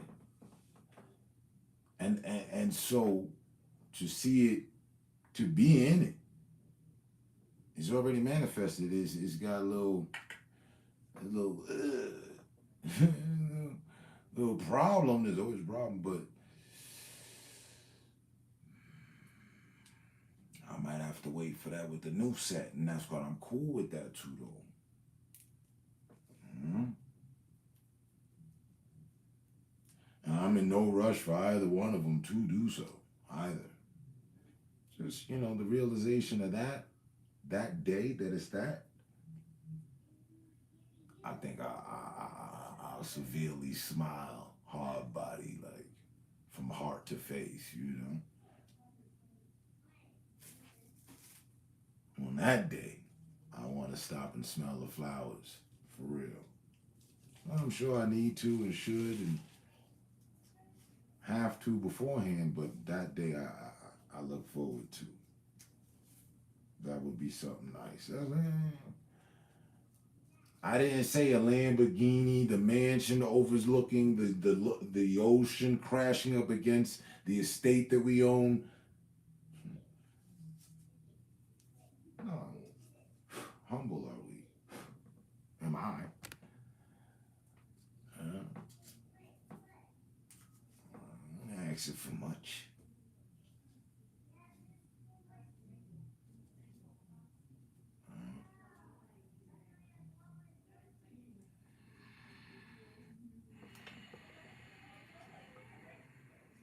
So, coming back full circle. When my grandmother took me to see her mother, who kicked her out of the house when she was 13. And she stayed out after. She didn't like get kicked out and then come back years later or any point in time after. She went on living her life and went on being to, you know, the beautiful person that I knew her to be. And I knew her. And I hold her as. And she taught me about controlling my anger. I don't know how she's seen it, but one another time she turned to me. She was like, well, I'll just talk to you real quick, you know, tell you about this one time I almost killed a girl. Huh? Oh, I'm all in. Yeah, well, I was on the baseball team. This is her speaking. On the girls' baseball team. Now, they fucking draw that into concept. The girls' baseball team. This is back when, you know what I mean? Like, the girls' baseball, it's a whole thing now, but she was there at the beginning of it and in it. Right?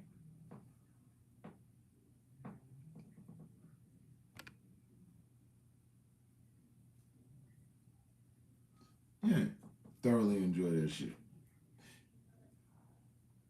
I intend to. She was like, she said, this one girl, white girl, she said she kept giving me sassy looks and attitude. And she said she lost her control of her anger and she almost beat the girl to death with the bat. I was like, oh, okay, grandma. Oh, kill her. And I didn't even, you know, call it kill her. That's me adding shit on. But she shocked me though. I was like, word, okay. But aside from the violence, she showed me the jewel though. She said, after I had almost beat that girl half to death with the bat, I realized I needed to get a hold of myself before that's when she broke out to me about being your own worst enemy. But she said I was gonna let my emotions get me caught up and put into a cell. So I had to get control on that because I knew how much anger I had.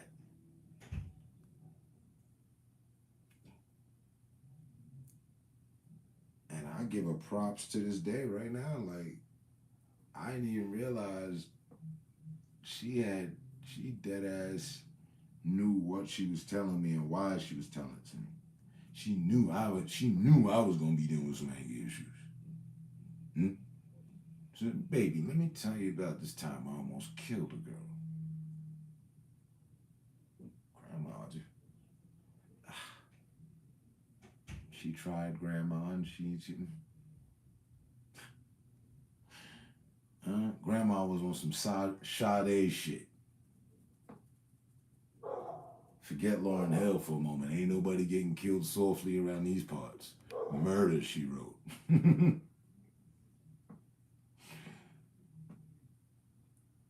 I just call flashbacks of black and white baseball.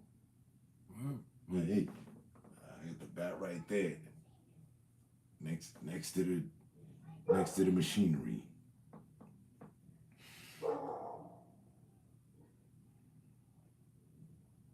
Her whole point was that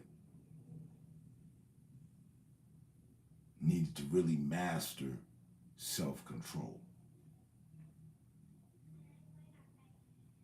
Master your emotions. Don't let them get the better of you. And she also threw in, she feared herself. And I'm typed like that too. what you think you're gonna do to me as much as I'm worried about what I'm gonna do to you.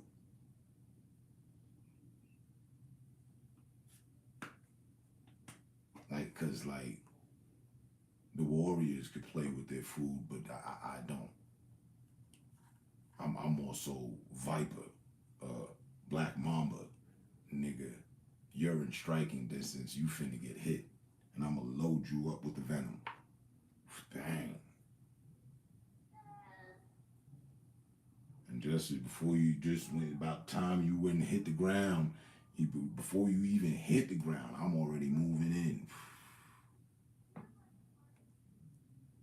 It ain't looking so good on your health gauge. I'm moving in to shut shit down. And I don't give a fuck how I gotta go about it. I watch plenty of karate flicks. I let these feet fly. And I'm quick on them. It's like getting your ass beat by Flash Gordon or shit. Swear to God. God bless me with the speed though. Oh wait, you want to put hands on me? Man, the last person to put hands on me, I almost killed them. So let's go. And that was my mom's, nigga. You in trouble. I'm gonna fight a nigga that was prepared off his own maker, so to speak. You don't wanna. It wouldn't be pretty. Mama's boy versus little nigga that didn't have a mama.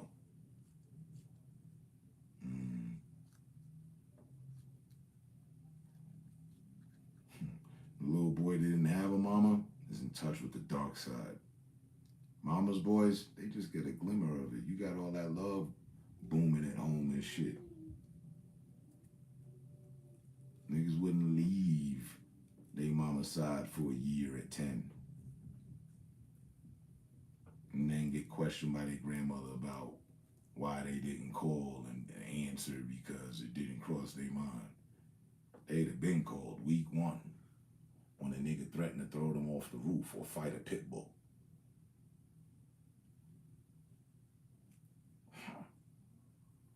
Fuck you mean? Niggas ain't been through what I've been through.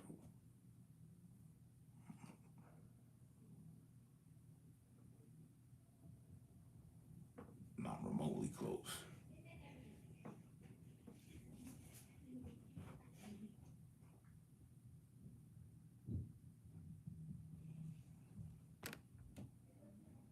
Almost caught a body, that's. That's why I be doing fast so I can maintain control and issue to pass on.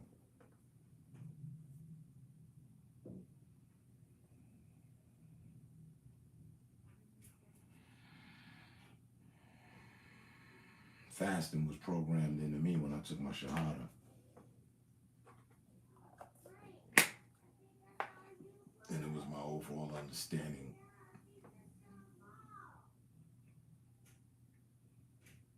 that paying homage to it is to bring about your blessings, to manifest blessings.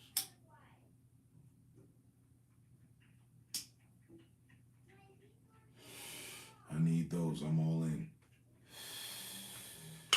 To the best of my ability.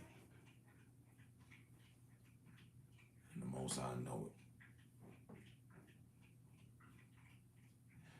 it. And as I'm in such glory of her mention, I took much happiness out of what she said to me about what I'm about to say. I pull off the entire Ramadan. I pull off the entire Ramadan, like 30 days. But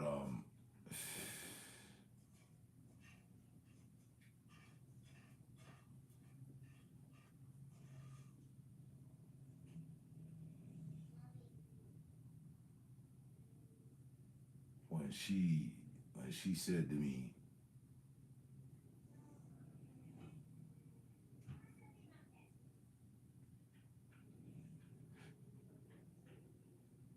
she said it's amazing. She said that I was amazing. It was a blessing, and that I was amazing. To the fact that of where I was at the point in time she had spoke to me at 19,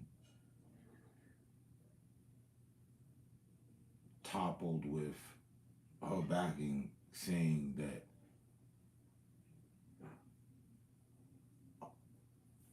a 100 other people put through the same instance wouldn't have come out the same as me. Wouldn't have come out even remotely as close as me. Like, she had given me an analysis. She took her own analysis. I could tell by the way she was talking to me. She had taken her own analysis of me.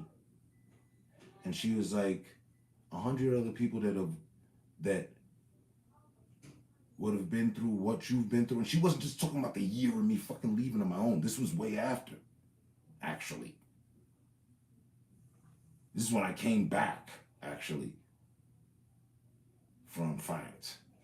And she was like, 100 other people, with you in that 100, it's amazing that you accomplished it, and it's a blessing. And no one else would have been able to arrive to that feature and pass through these things unscathed as you have, type shit.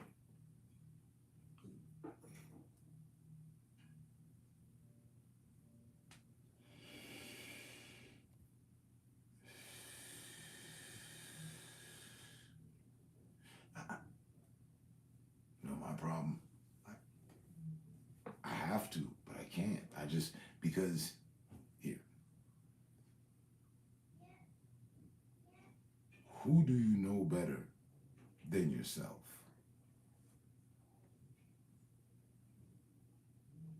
Maybe your children.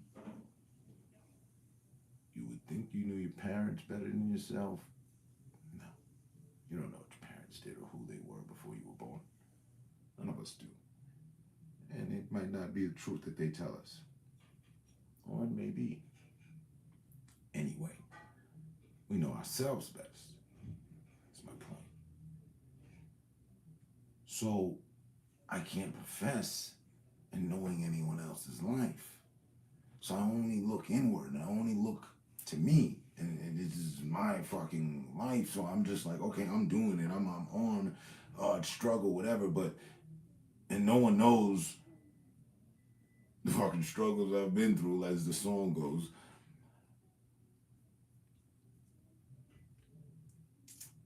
But I don't know. I guess I don't see my strength in comparison to others, because I think others are going through the same thing.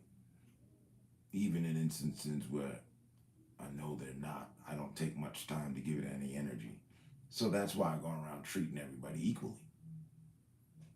And until you fucking act indifferent with me, then I'll give you the fucking, the adjusted, proper view of the way things are. No, you're down there talking up to me. Now you force me to talk down to you because you stooped to a certain level. So now it's easy for me to talk down to you. See, that line of thinking and just way of moving, I know what you, chopping it up with you, like, you know what I'm saying? It's fly shit, but I don't know, I just think it normal. Thank you, man. So, I don't think, what would Joe say, or what would Joe do, or what's Joe going through out there? Yeah, that's like you were saying the other night. Yeah, I'm on some different shit. I'm on a different time, for sure.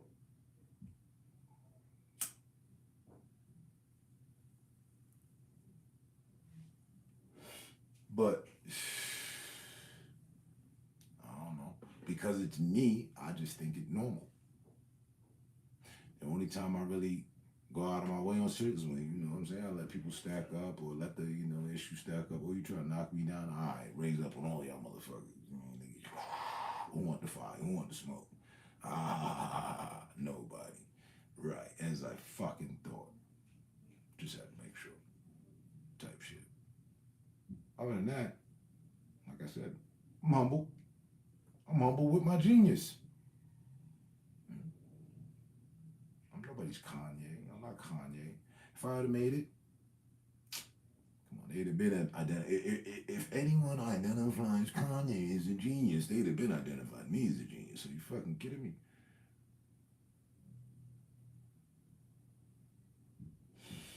Because all of his efforts, I would have done and aced. That's why it's on the fucking hand, and that was my name in them streets.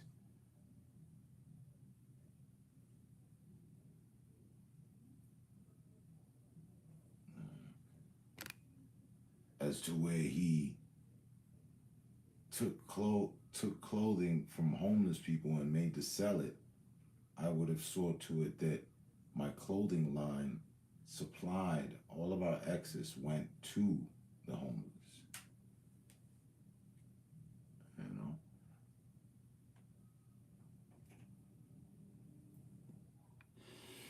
You know, I told you that before. If I'd have made it into the league, I'd have started some shit. So, it's to say, different. But I believe that everybody would do that. So I guess that's my shortcoming. Because I give people more credit, sometimes way more than they deserve. But I don't know no better because I'm on some other fucking level, you know. I'm just fucking on my level looking to see if there's anyone else on my level, you know what I mean? I see other people on levels. They don't have to be lower or higher. I see other people on levels. I go visit and hang out. I'm respected on these levels. We good on these levels.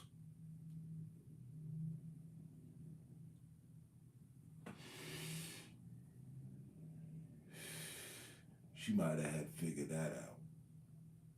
I'm good at navigating.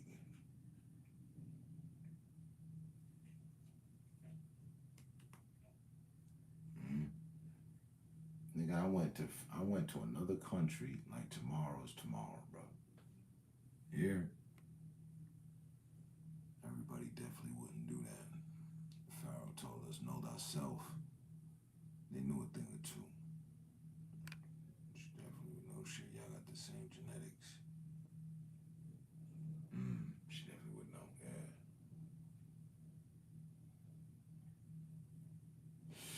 Right. So, plenty of times,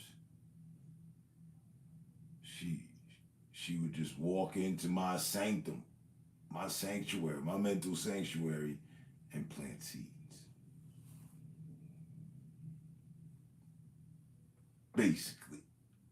Grandma always came through with it. Hey, whoa, hey. It covered so much shit. Planted so many seeds. Yeah.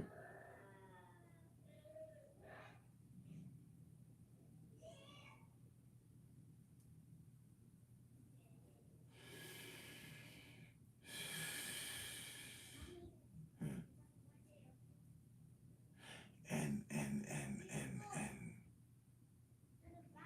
seeds her daughter never planted. Her daughter planted some other seeds. Different garden. Not so pretty. Thorns, vines, dark forest. You know, the motherfucking, the stage on Mortal Kombat with the living forest with the trees and shit. She created that.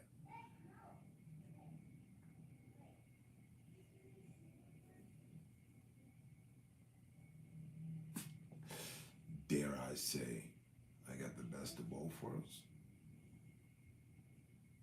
In that aspect, my mother taught me how treacherous the world can be because, now this isn't the reason, this is me saying it, self-admittance, if you will. My mother taught me how treacherous the world could be because she also knew she was my world and she meant the world to me. So all the fucking anger, hatred, or whatever the fuck, right? To this day, outdoes what I've encountered in the world.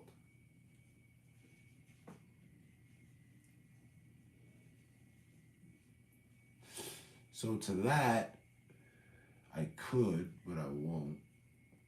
I could give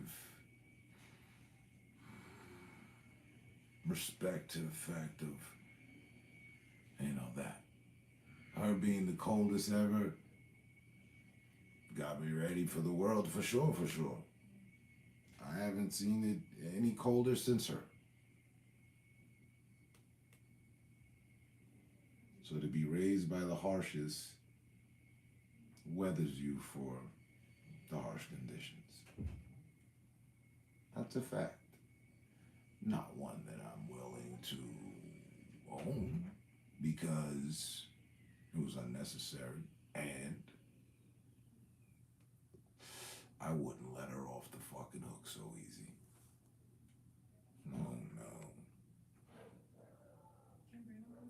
And that's a self-made thing as well. So to whom I want to give respect on that is my soul, liberty, and freedom. And I'll serve myself a healthy serving of it and give my grandmother some.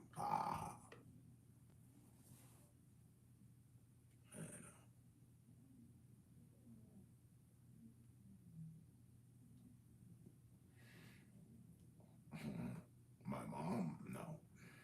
Love isn't something she taught me. I didn't know it existed until her mother came along. Literally. To see your whole world crash down on you for nothing is devastating. And I've seen that happen 3 times, possibly 4. That's why I was just super dark.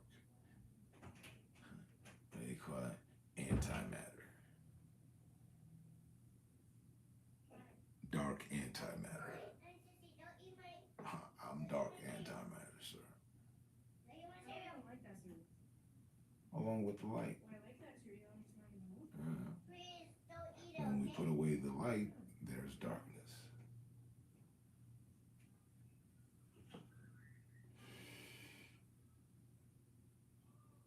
And when we bring out the light, there's illumination,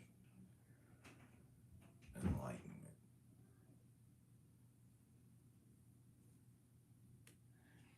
Go dark, be just like how they be. We're dark.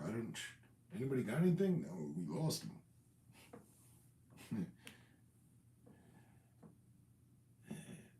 But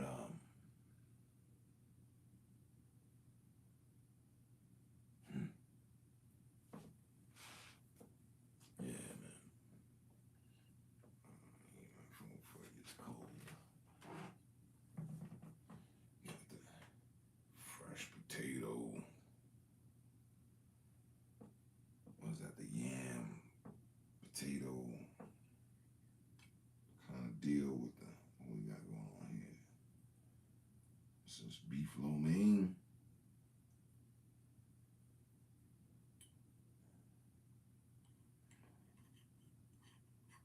Stir fry and shit.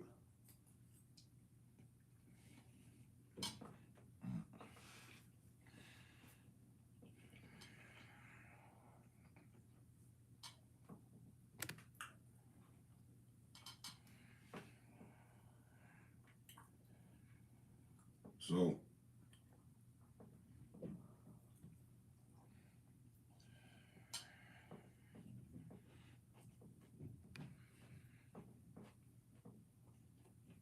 the dark abyss, man. And believe me, the abyss actually leads somewhere. It doesn't go on infinitely forever. That's cap.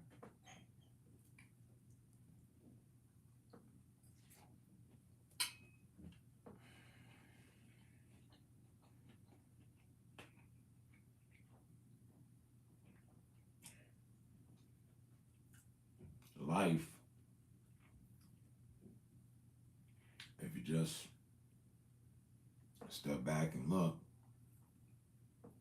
to every point of it and about it, it has an entry, a beginning, and an end. An entry and an exit. So, the abyss may go on for a while, and I'm pretty sure, I'm 80-something% sure, our nifty government has sent shit into the abyss and knows that there's something at the other end. Now, to tell in our science books and tell everyone here on the planet that it goes on infinitely forever is a farce that they can easily get away with, because no one here, no land dweller, is about to fucking figure that out for themselves. Are they? No. Right. So. Right.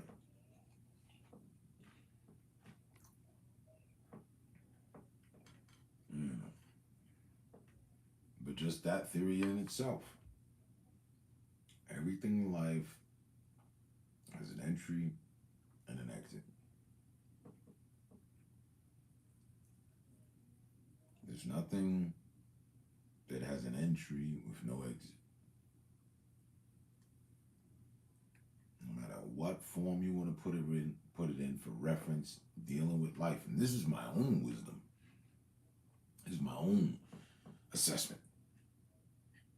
Right? Especially ever since, if you look, Google,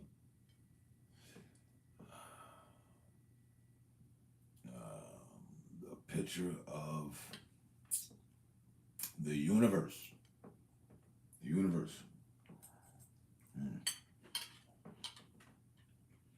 But the specific one, a picture of the universe and galaxies, and it says, you are here with a little arrow, as it would on a map to help you through a building. You are here right now. You are here, and we're nothing. Our entire fucking solar system, the planets around us, the sun and everything, we measure up to be nothing more than a speck that could be covered with a grain of sand on a big centerfold picture, 2 pages. When I saw that, I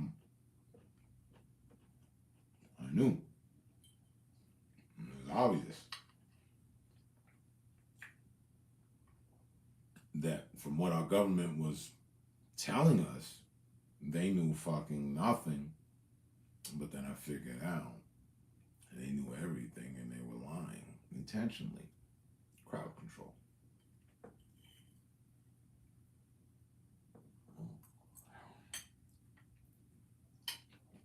And you attempt to tell me that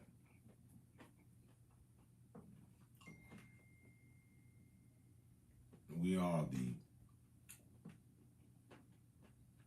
only living organism and species within the universe and galaxies. How the fuck do you know that? Who told you that? How'd you figure that out? Where'd you come up with that? I mean, look at the picture. You mean to tell me all these other grains of sand, and there's some other ones that are just like big spaces, like, wow, what the fuck is going on there? You guys have accessed that there's no other inhabitants anywhere. Oh, get the fuck out of here. And we can't leave our planet and travel amongst our solar system like we see on Star Trek yet. So you guys got it figured out? No, you don't. No, you don't. No, that's bullshit. Now, who knows what they can do? Who knows what they figured out 50 years later?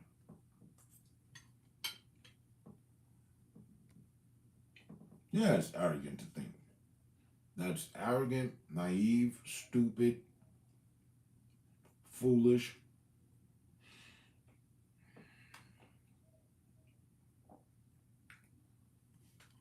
You know. But then again, you know, depending on who you ask, it's perfect. It's genius. It's manipulative. It's a way to control the masses. If I'm the filter, no. Yes.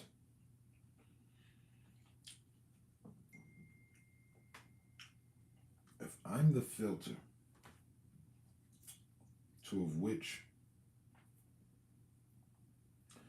you're being fed, me being the filter means what? I'm holding back certain things. So if I'm filtering your food to you, you're probably eating it through a straw. Could give you a solid potato, but I blended it, so I'm filtering it to you and holding back other certain stuff. And that's just in food form of analogy, right?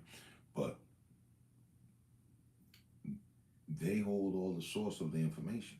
They have the books, the libraries, the schools, the buildings. They're the ones in control of what's being learned. Yes? Whether we like it or not. So, they can say, meh, and, well, so, and we do now. But before, no one questioned it. It was the truth, and what is, and what isn't, and what happened. It's right here in the book. Same way they treat the respects to the Bible. Many people have treated education as such for what's in the books. Okay, I have to learn this. Okay, who did what? But now, realizing, well, they were lying and they were wrong.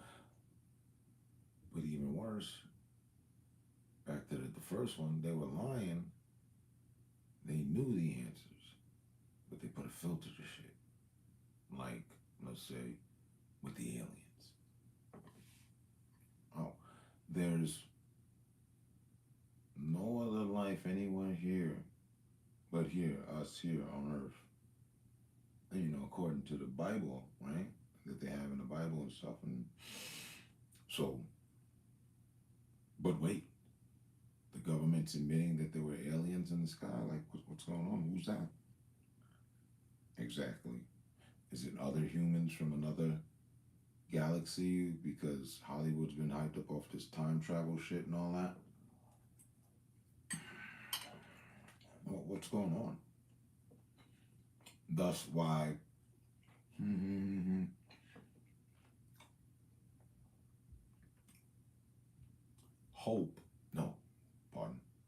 Nope is going to be such a big hit. They gave a little bit. Have you seen the latest trailer? They gave a little bit more. They showed an alien ship coming in or crashing behind someone or something.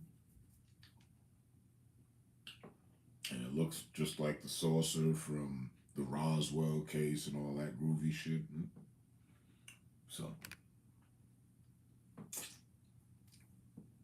are we being pre-prepped for something that our government already knew was going to happen? possibilities of that are very high. Seeing as they hide everything from us, and crazy shit is they can't throw some far-fetched shit out there. It can be true. That can be true, but motherfuckers will still perceive it as a lie, right? And there's that. Who's to say they're alien shit? Maybe we the aliens to them. Well, yeah. I mean, to the definition of alien, yeah, definitely.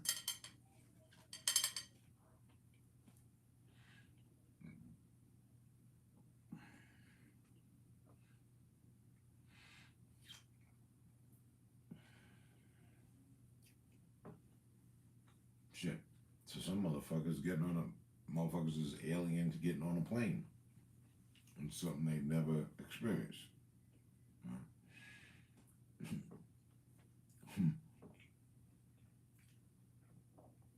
Might have seen depictions, heard about, saw with yourself, but never actually experienced it for themselves.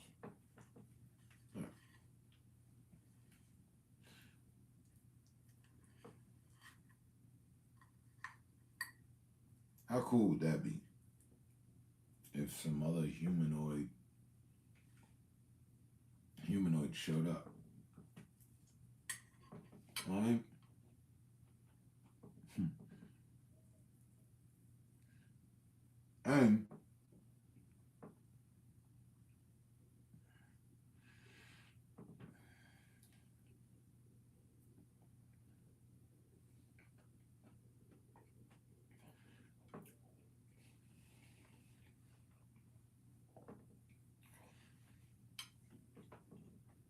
And they weren't here for problems. They were here for solutions. Only to make shit better. They didn't need anything from our planet. Or us. They were just on some galactic mission to help, galaxies along the way with their technology.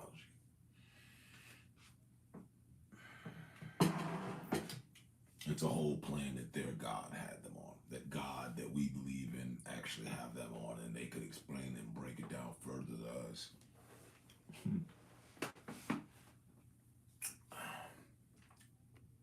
Another thing. If God's only son, Jesus, was appointed to here, earth, cool. But why just this speck of, this grain of sand that we are in representation of the universe, of galaxies? Why just that grain of sand? So that's not going on the other grains of sand too, that God has no presence there? And did not God create those other stars? So like, what's going on over there? There's got to be things to be learned. I mean, Jesus. Yeah. So they lied to us intentionally to keep us filtered from shit. The truth. The truth is a weapon.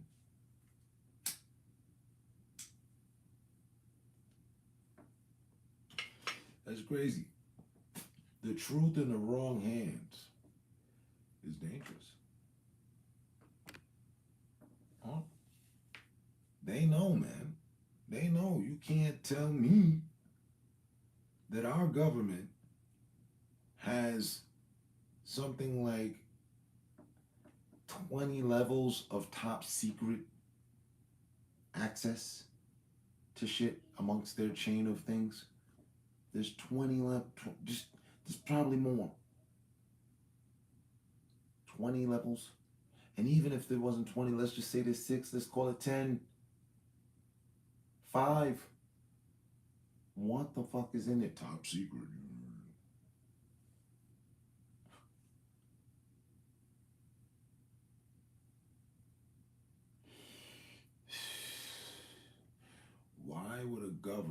choose not to share its findings with its people?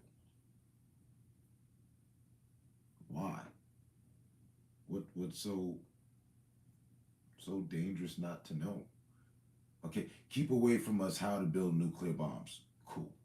Great idea. Keep that, keep certain, like, keep it off the internet, you know.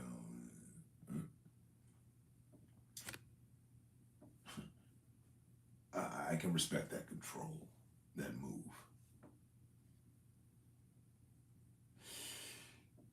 But that would be one thing. You know, reproducing any military things and all that. That's why anytime the shit's crashed, they're like burn it or recover it. They don't want the people being able to reverse engineer or engineer anything. So, cool, understandable. That still just sounds like first level top secret shit to me. How do we get to the 10th level? And what the fuck is going on down there? Or up there? Man, the Bible lost me with that lady from a rib shit. You know, I've never taken that into actual thought. Because I always thought majestically. I went with the majestics of it. Meaning, magical. And God created woman. It sounded confusing to me when I first heard it. And God created woman from Adam's rib. From his rib. I said, why? I mean, he created him from dirt. Took the dirt, and once he was made a woman out from himself off his rib. And Jesus. I thought we could have made another dirt and just said, commanded her to love him forever, but I guess we were getting crafty. I saw something, it was either yesterday or earlier today, scrolling through Instagram, right? And it was in Family Guy. It was in animation. And Peter Griffin and Meg were explaining, Peter Griffin and his wife were explaining to their daughter about the Bible and life. And she said, the daughter, she was like, okay, so there's Adam and Eve, and she was like, so they had children. So, but then who had children with their children? And they pretty much exposed the fact that in order for what the Bible says to be true, and there's no magic in that, there's no way to magic it. In order for what the Bible says true about human existence, then it's incest. Incest, until some point they met some other people and then frolicked with them. Incest. Yeah. And I watched it a few times and I was like, hey, they have a major point. So, we have to look beyond what has been told in the book, as usual.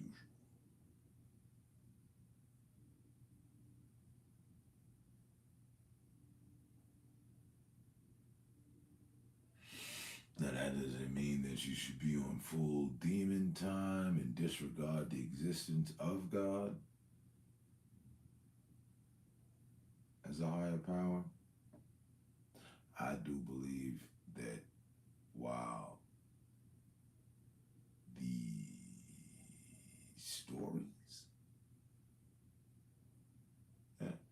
the stories were put together to make people conscious thinkers and also have control on them through the fear of their own actions, as if someone was always watching them.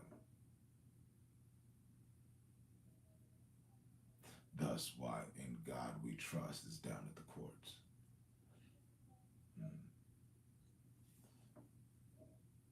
But they don't uphold their end as they should. It's just had a whole hour's worth of conversation about that. Again, I slipped through the cracks. That judge should have taken my word that day. Forget my word. I forgot. He was like, he went on to challenge my word. And he's like, well, this is bullshit. And he was like, does your defendant, does your client know his home phone number, his mother's number? Can he get in touch? And I knew my number. And as fucking humorous as I was laughing about telling my grandmother, I didn't find it funny. You know, we were laughing about it, but I didn't find it funny when I told her. I did find it funny when she asked. I was like, yeah, why didn't I? Well, never crossed my mind. But there was that time right before I got sent, the judge himself was like, y'all, does your client know his number? Can you get in touch? Yeah. And I gave the number. This motherfucker had a phone behind the desk, pulled it up, boom, boom, called. Nobody picked up. And that was that. And he sent me anyway. No one picked up. It was the one and only time I'd ever called him. Right before being sent off to Rikers Island.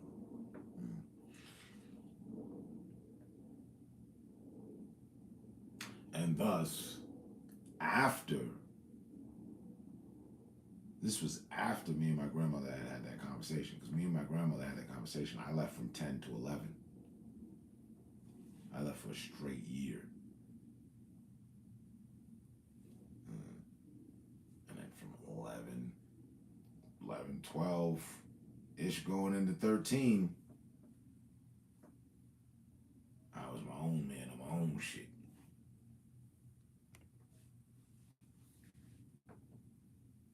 Motherfuckers use the Bible to bail out of their shortcomings too. Always blaming shit on the devil. Cain and Abel. I remember one of my friend's mother. She said, oh baby, you got the story of Job. He said, do you know the story of Job? I don't know who Job is. I don't know the story. God gave him everything and then took everything from him to see if he would stay loyal. He allowed the devil to do things to Job to see that he would still stay loyal to him. To this day, I still don't see the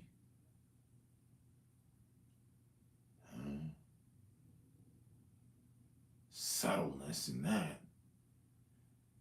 And but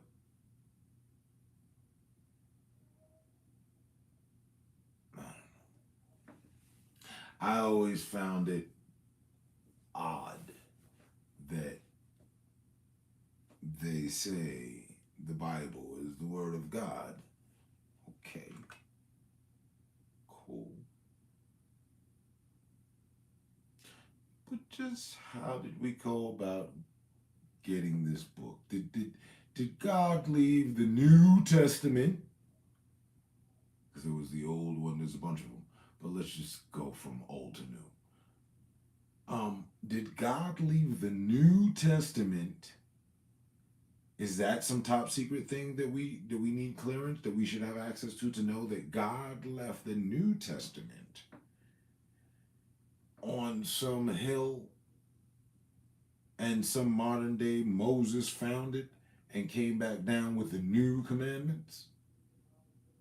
Because with the New Testament, there would have to be new commandments. Well, it only makes sense to me. And so, yeah, that's what always caught me. Okay, the books, we publish them. We author them. We narrate them. That's us. What if God was one of us? Maybe. But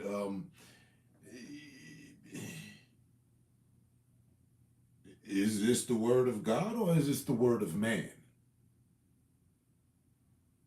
Who thinks that this is what God was doing and was saying and what happened was. Because I've learned in the short span of my human life that once something is said, especially the truth,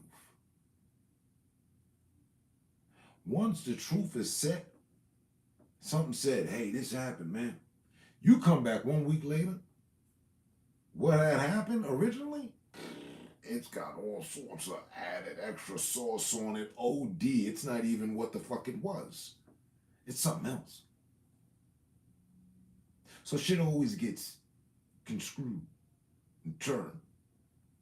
So you mean tell me that, I need to know where you got the book, who the author, who publishing this stuff. At the publishing of the Bibles, are they the angels?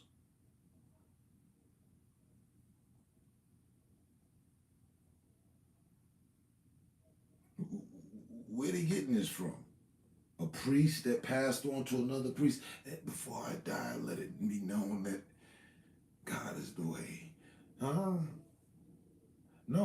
History shows that they killed and shed blood to make Christianity the way for the Bible and what have you. It was a gory story to get here for the story. Oh, yeah. Damn, they almost killed the prince of the King of Kings. They did. Fucking me. And he, and only he, has re-risen 3 days later.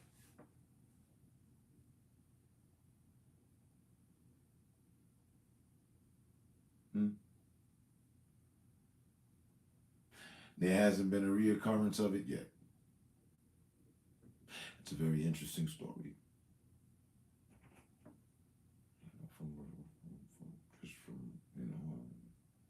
Kind of like I enjoy stories from a story standpoint. That's a nice story. That's deep. It's mystical, mythical. It's a lot of things.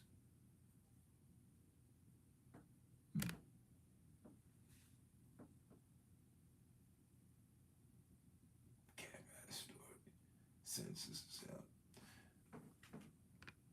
It's crazy as little man wrote that shit. A crazy ass little man wrote that shit.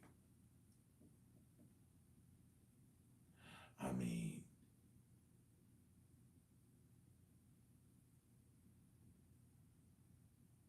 they know the power of the mind. So if you say God and the Almighty, the highest, then of course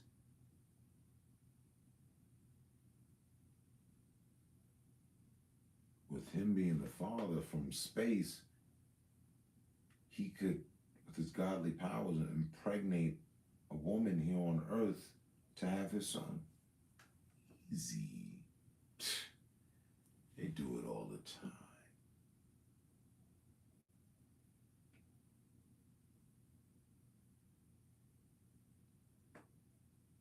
I don't know.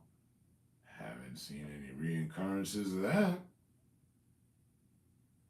Is it like Jesus's brother got his own TV show? Let us all know that you know.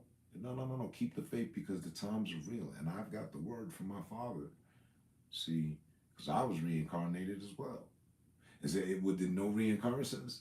Reoccurrences? Just that one time. I don't even know how long ago, but at least it was long enough ago that there was some sort of civilization. There was sort of some civility. People spoke intelligently, kept themselves covered. It wasn't savage times, but it was savage times.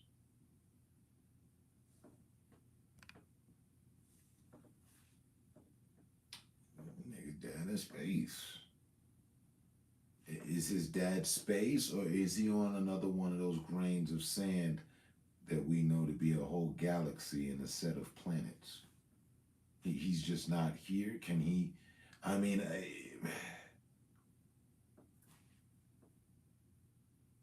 but you know, God is all seeing, all knowing, all doing. Man has no imperfections. God is the only perfect one. To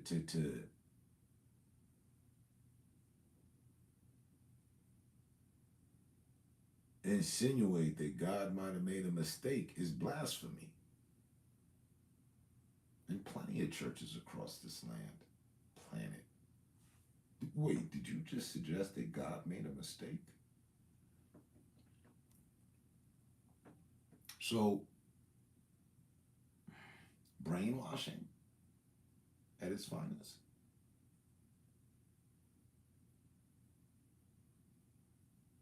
Wasn't Moses a real person?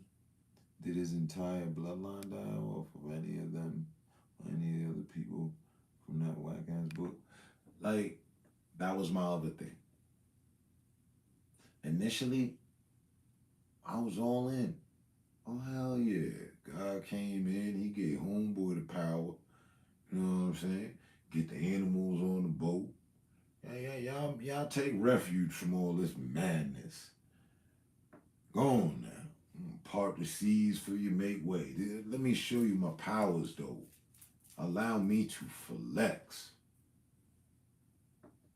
Okay? That's the last time I'm finna do this, too. I was all in. Okay? Yeah. Hell yeah. The good made it. Because where there's an entry point, there's an exit. God made it so. So, after some time and decades to think about it, didn't spend much time thinking about it. Came back to thought of Moses. I was like, damn. Now, wait a minute. You mean to tell me Buddy built a boat in the middle of the desert large enough to cater to every species of animal on the planet? Whoa. Bruh. I don't even think we got boats today that could reach such features.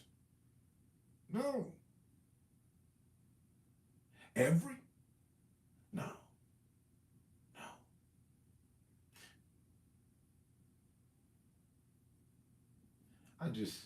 It was that. It was that for me. You niggas talking about they found the boat and shit. No. No one man he made this nigga Beastmaster for the day. This nigga's Tarzan. Oh, how you get the elephants, the giraffes, all the different species, one off of each. Get the fuck out of here. There's not just one elephant. See, they depicted they saw an elephant coming in. Yeah, but how many different species of elephants are there? Along with giraffes and every other fucking goddamn thing. The tigers and everything. Everything's just cool and collective. Yeah, no, I'm all for it, man. I've been waiting for the voyage. I'm the selected? Yes, definitely. I will not attack the fucking elephant or the gazelle or the zebras or the coyotes or the badgers or anything today. Today I walk with Moses. It was Simba and his son. Get the fuck out of here. Like, I haven't witnessed such union ever. There's no other example of such union.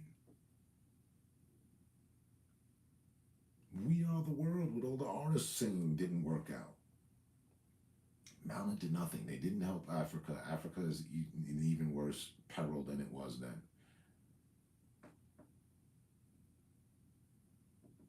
No. But in the book, it says, Moses, he that ninja. No, he that sensei. He that fucking, that's power. And you control all the animals on the planet to your beckoning and you got them on a boat. Just you. Nigga ain't have a crew. Well, maybe he had a crew, right? And the crew was completely cool with all these animals coming out of anywhere because Moses had told them that, you know, God gave me the power and like, y'all niggas just fall in line and get the fucking boat ready because the water will be here. You sure about it? The water gonna be here. And him and all the animals, and they ran from the pharaohs, and he opened and closed the sea, and them niggas made it to the boat, and they rose to the top, and made it to somewhere else. What happened on that voyage? And niggas had snacks and foods, rations, and all that. Like, niggas was good. I wonder what a day like was on that boat. Pretty savage, wild. Nigga had pelicans, birds, flamingos, flightless birds, birds that flew. Come on, we got to get up out of here. God finna come down with his wrath. Now y'all know y'all got the message. Now come on now.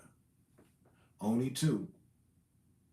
I'm sorry. The rest of y'all about to fall off into some extinction shit.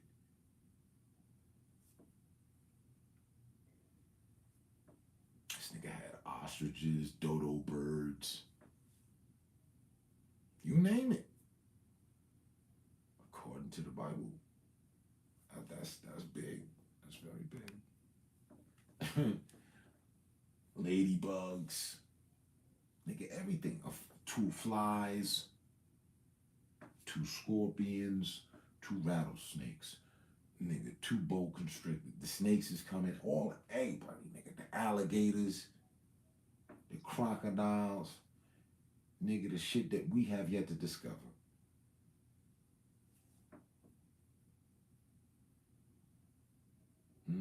Everybody in perfect unison. Just 2.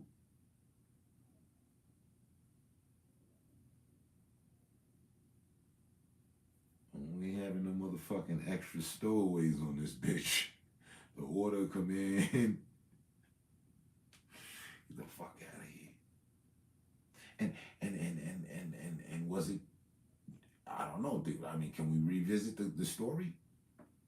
What was going on with the humans? Oh, it was all the humans, all the slaves were okay. This was a big boat. This was a big boat. Very big boat. The size of a country boat. Again, I don't think we have those to this day. I mean, I think it's even proven, like, yeah, no. Nigga, for the boat that they say was necessary and what should have been Noah's Ark, we ain't fucking with that shit. That shit, I think they said the shit would be something like the size of 3 oil tankers. Some super mega fucking tanker.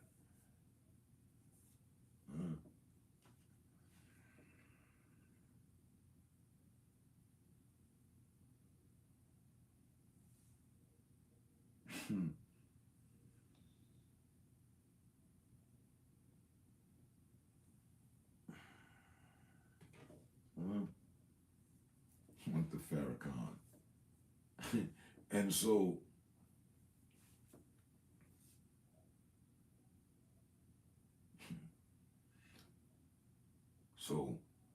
forget this, right?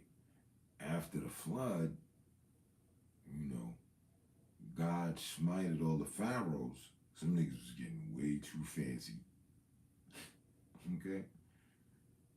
Niggas walking around with gold plate and this shit. Niggas was really feeling themselves. So God smited all them for shining too damn hard. And left behind ruins and saw to it they broke the nose off it. Now that was Hitler. It's like, I'll tell you what. That book, if you ask me, might have just went ahead and did more bad than good.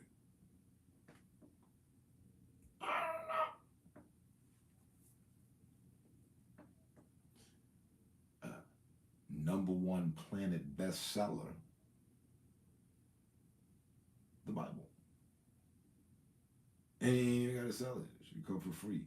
If you want to buy one, then you get the fancy shit with the binding and little locket and shit. Like, you don't want to let nobody else read your word and shit, you know? Put a latch on that bit. Why does the Vatican have a copy of a Bible that we can't read? What's that about? They found some Bible from way back when that other people was reading out of, but they don't want to share the good word with us. Apparently, it's not the good word. It's the bad word. There's a bad Bible. Might as well be. These niggas got a Bible respecting the gay people. There's a Bible for gays. It's out of control. I thought, according to the Bible, God wasn't about that. He did not intend for us to be laying up with men and men and women and women. No. They got a whole thing in the Bible about that, and he smited them too. Maybe he's off his job as of lately. Maybe stop giving a fuck. Things seem pretty rampant in comparison to, what was the depiction? An arena filled with people, right, doing the gay shit. And just an arena? Oh. Seems well spread across the planet now. I don't know, you know. Maybe God's just like, you know what, damn it, fuck it. Huh? He was so adamant. Then, what happened? In the Bible, God's putting in this work, boy, left and right, day and night, dawn, dusk. It was early afternoon on a Thursday when Matthew tried Abraham, and God came and told him, niggas, now listen, some or the third or the one and the two, and that's why we do what we do type shit. Huh? Say it ain't so.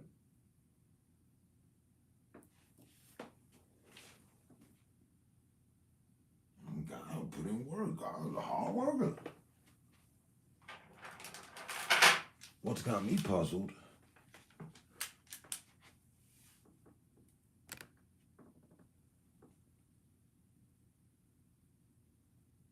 At what point did God, I never got that explanation. At what point did God give up on the job? Because if you ask me, you ain't got it. I'll tell you, I feel, yeah, there's some half-ass project shit we got going on here. I don't see the essence of godly behavior and just left behind shit. No, and all this magic, all this power and all this, where did it go? I mean, us just being reproduction is reproduction. We got that in science. We got that well understood. Now let's get to the godly shit. You know what fucked my head up? What was it? And God made it rain fish for a certain amount of days or some dumb shit. I was like, wait, what? It's raining fish? What type of weird ass attack is that? And I don't even eat fish. And was he making plentiful for people? I don't remember the story. Maybe they hadn't had in a while and the well was running dry. But at some point, God made it rain fish. Big old motherfucking whitings and flemings and shit. Big mouth bass falling from the sky.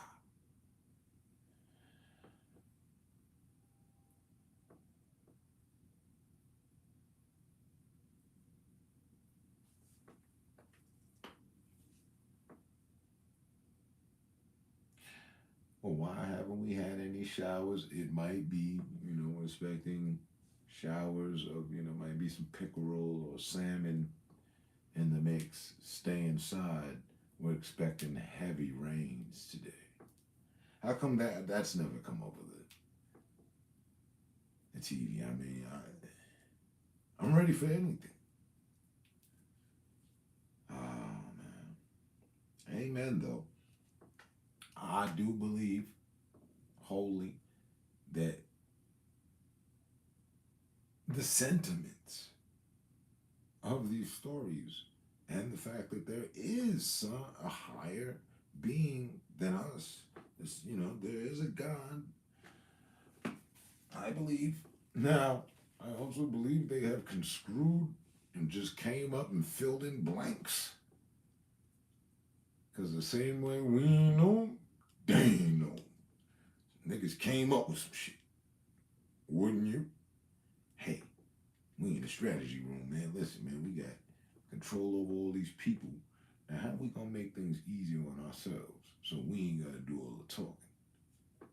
I have an idea. What if we write a book and give it to them freely and let them know this is the words and the stories and the happenings of God? We tell them this is the way. That will take a lot of talk time off of us. We can, go on with our lives and watch the control take effect. What do you say? I don't think he has a bad idea. It sounds good. Yeah. I'm tired of this high priest thing anyway, The headpiece is getting heavy. Why don't we just write a book and leave it behind, let them study, and yeah, exactly. Why didn't I think of that?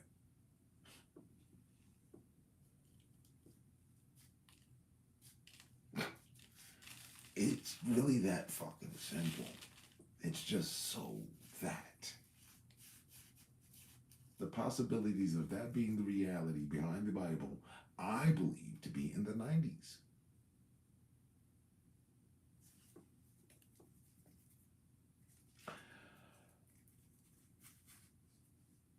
People say, oh, God got upset with man because, they did his son wrong. I can understand that. What I don't understand is as much as he was powerful and just come in and smite out, wipe out,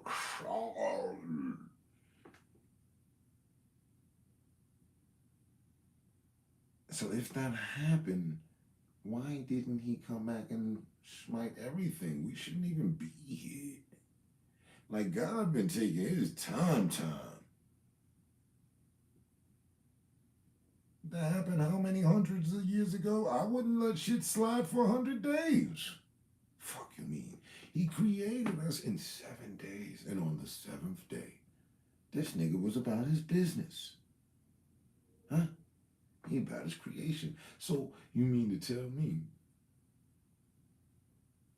that when it comes to killing his own creation, he just, don't even worry about it, man. I knew that was going to happen. In fact, I had him so that y'all could do that. I'm God, don't you know? And in the Bible, it will tell you that no man knows the return of God. No man knows why God does what God does. You'll never know the mysteries of how God thinks, the inner thinkings and movings. So don't even fucking try. It's blasphemy. Or do you think of yourself as a God? Get yourself in political trouble. Social as well. So, I don't know. They say God gave man choice, freedom of choice. Okay, cool. So with that choice, I choose to question. I don't recall them ever telling me that to question something is a sin, is it? Is curiosity a sin?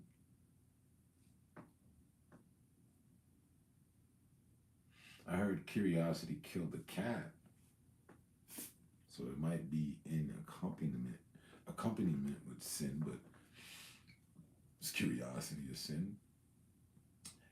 Eve ate the apple after a conversation with the talking snake. Haven't ran into one of those either. It's just things that don't match up. So God left. The planet was once this magical place, but then God got mad, left, and now the magic's gone, and we're just the remnants of humanity left alone to die and wither away.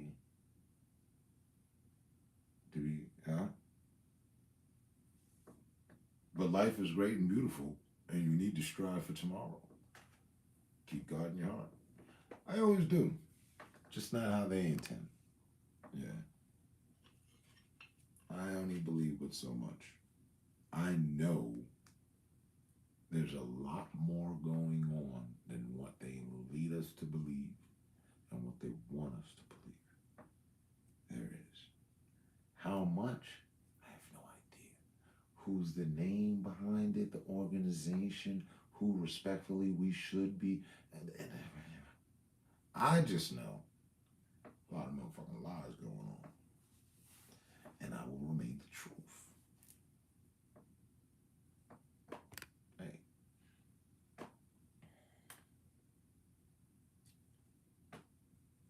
In this ass book never rained catfish or perch. And he was all knowing why send your son in the first place. Purest form of nonsense. I mean, that would have to be knowing, all knowing. You'd have to be the all cruelest too.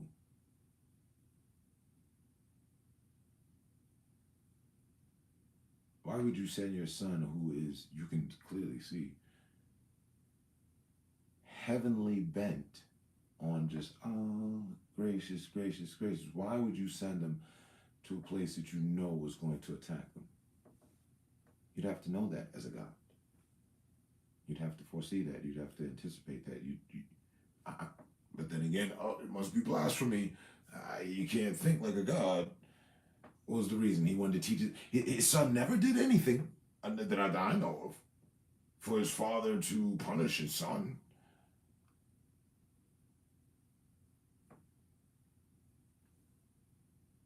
So, or is that a missing part of the story?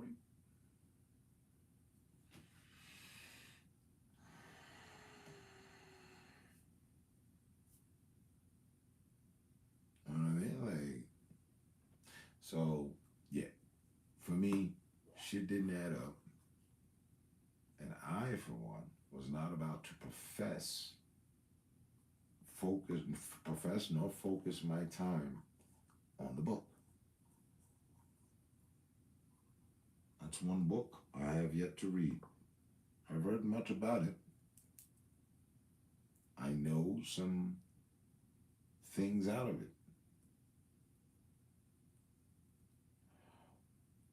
But to and through, oh, I've never read it. From cover to cover, not even.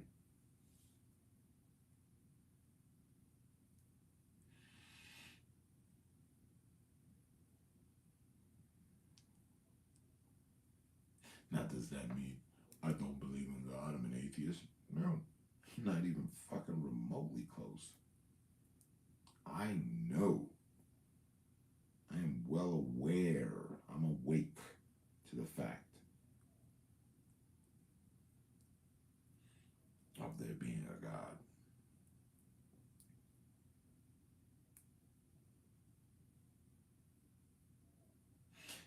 And see, if you go against what they say in the book of the land, then you have the people in the land looking at you different. So what are you Christian, Baptist, are you Amish, Jewish? Everybody always looks to try to put you in a box by defining you by the religion that you follow. which disciple do you believe in? Which prophet? Or who do you believe is God? Or do you believe in God?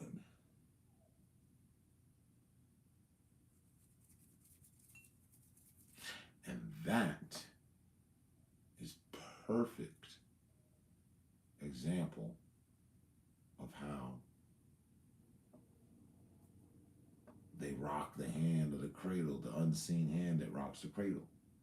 That's how they keep definitely one control. Hand on your shoulder. Big fucking giant hand that you can't fight. Now, because it's systematically programmed into your conscience. Just the experience itself, the Bible. You could not live in this country without someone mentioning God to you.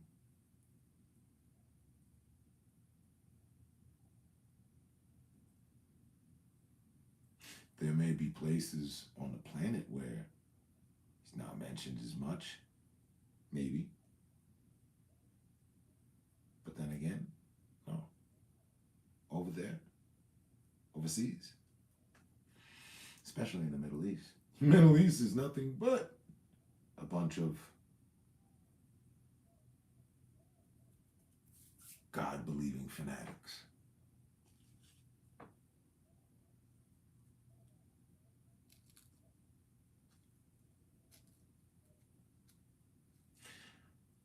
Come on. These ninjas just start letting their women drive like 5 years ago. You want to talk about barbaric. You want to talk about control. You want to talk about being warped. You want to talk about holding someone hostage. You want to talk about abuse. I want to talk about keeping people stupid, brainwashing.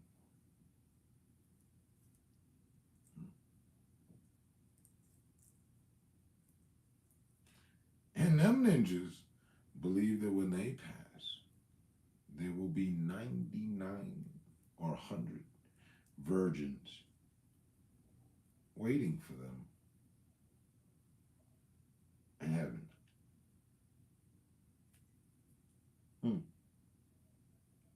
Interesting.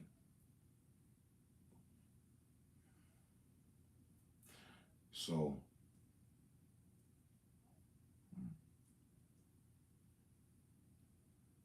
you mean to tell me that I can mass populate myself, reproduce myself, 100 women who have never had sex before will be there for me, and everyone else is just like, God's just got hundreds of women mass producing heaven on standby, just waiting. These bitches at the gate. Like,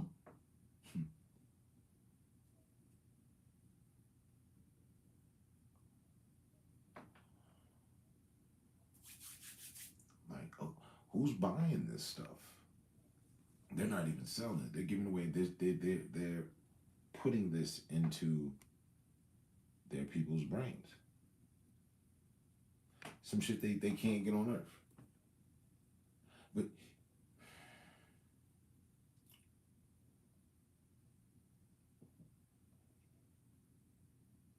even if you could,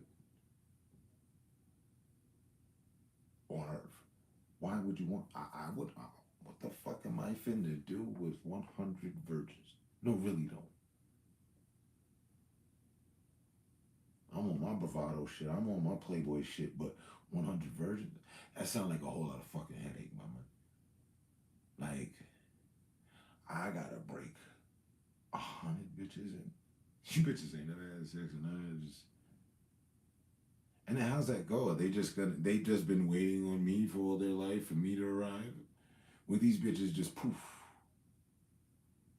Made? Are they grown? Are they young?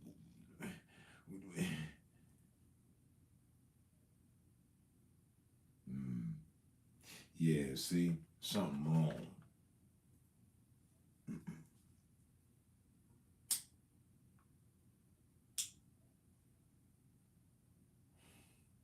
blasphemy, but who told God that I wanted 100 virgins?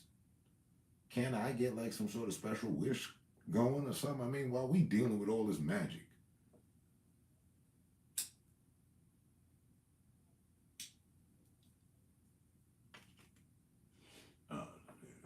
Maybe it's me. Ninjas wasn't getting no buns on Earth. They was keeping these niggas on some mental shit. Hassan was seeing no buns. That nigga giggling, he don't see the girl, all he see is her eyes. They're told to masturbate is sinful. Niggas get beatings and all sorts of shit for putting hands on themselves. Niggas just, doing this shit. Yeah, barbaric. Them ninjas is living like the ninjas we read about in the history books about how life used to be back in the days of kings and queens. Yeah, because them niggas got sheiks and princesses. What's the difference?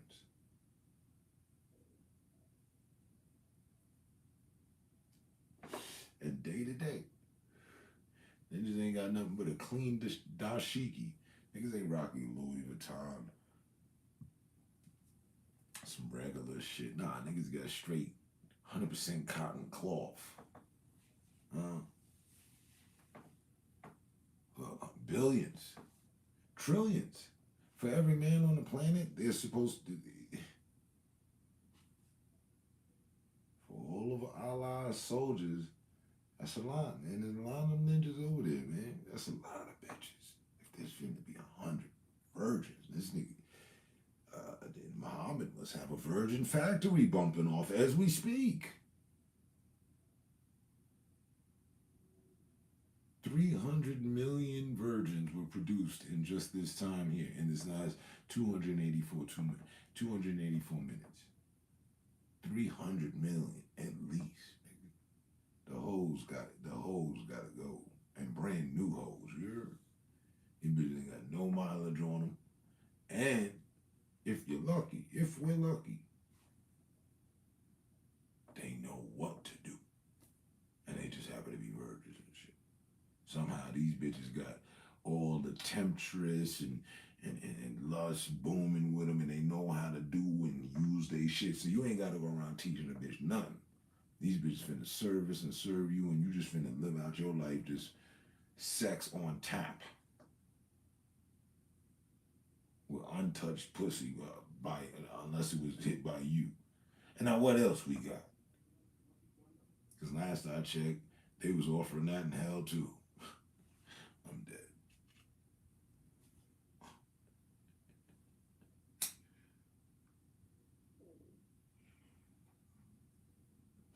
And God knows, I'm just being humorous. God knows that it's way more than what they was telling us. And that they've tricked us. So that's why we, the meek, and we shall inherit the earth, for whatever that's worth.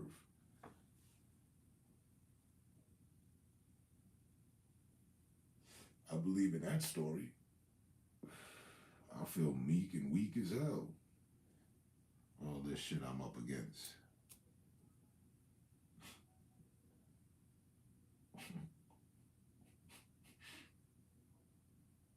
I don't have a legion. I don't have tribes with me. There's no community meeting I go to and attend to in representation for, my side of things. No, man, them peace treaties and meetings, I don't even know where they held. We ain't invited. Fuck you mean?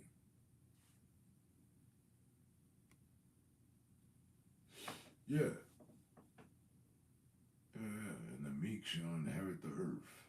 It didn't state what condition the earth would be in when we inherited. I mean, how many people inherited a goddamn rundown house? Plenty. And if you ask me, the house looks a bit ran down around this motherfucker. The shutters could use an overhaul. Nigga, the roofing is fucked up.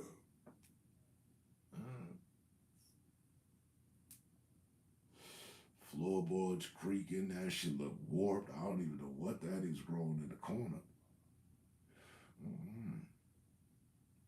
Shit, it don't even take much in the whole foundation wobbling on certain nights. Well, we finna inherit. Fuck you mean?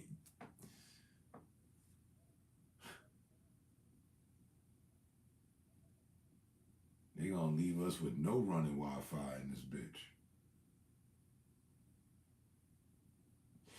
Just as soon as they get enough courage and it is certain that they know how to travel somewhere else and they found habitants and whatnot. And yeah, things are different, but we got to hold on it.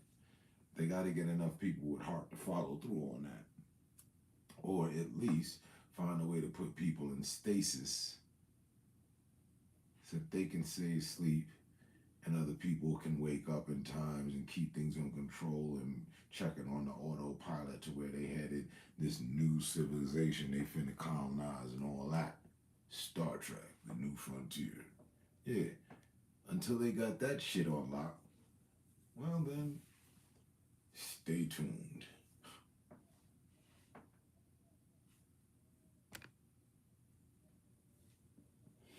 Y'all running out of water. Yeah. I heard something not too far back.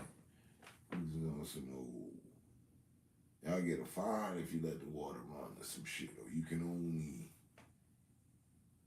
You gotta save your water or some dumb shit. Some extra mild niggas gotta take and shit. I'm over here replenishing like splash. We good, man. We got the motherfucking Colorado Springs. They been supplying Deer Park and all them other motherfuckers. Yvonne and them shits, Fiji and shit. Yeah, we good on the water up here. You might want to, you know what I mean, consider your options.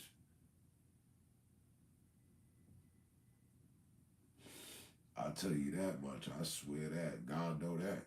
When I got here, I was like, oh, well, if I'm staying here and we be here, I know one thing. I'm in one of the most defensive spots on so many different levels when it comes to America. Like defense militantly, and then if there's ever that returning they talking about or the flood, I don't know. But this is the highest point, and we probably be able to see the rest of the world like an ocean or some dumb shit.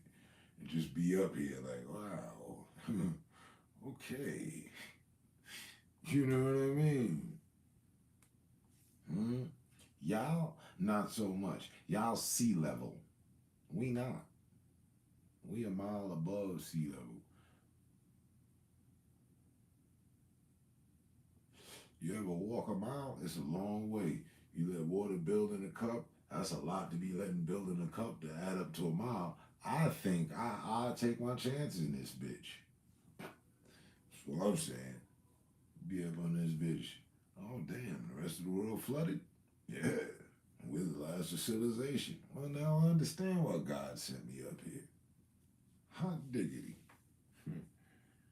I don't know, bro. I thought that 12 years ago when I got here.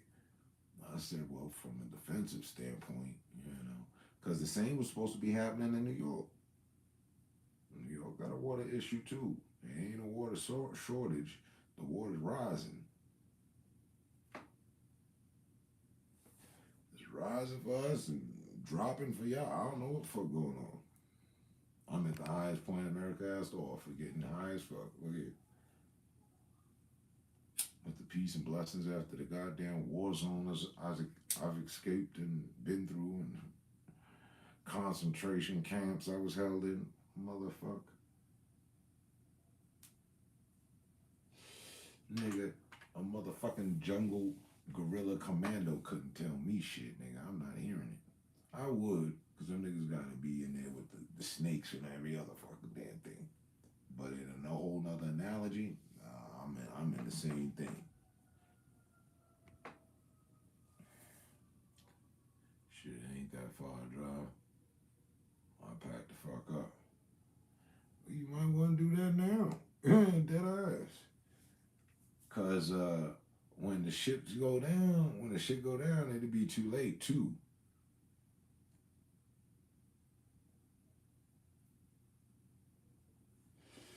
By the time you hear the alarms, There's already certain people that figured it out and they're headed out.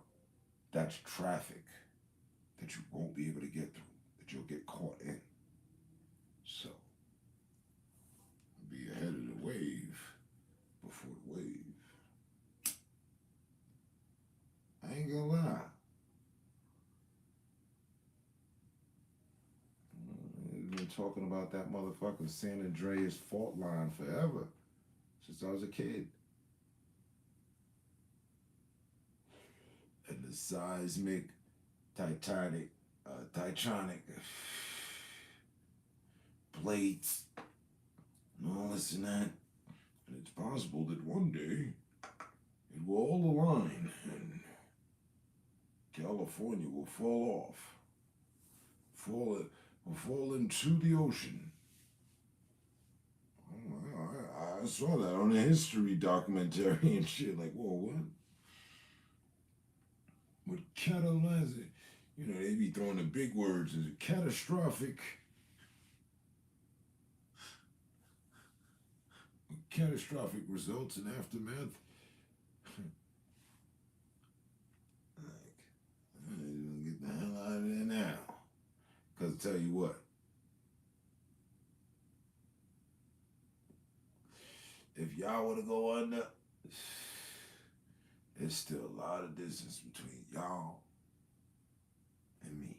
I drove it all. Yes, I went to the northern part of California, but I put foot on California. So if California itself was not there, it was underwater, there is still so much more, like Utah, Wyoming, Vegas, some other fucking state, I think, or it might just be those three. But still, 3 fucking states that have to go submerge underwater.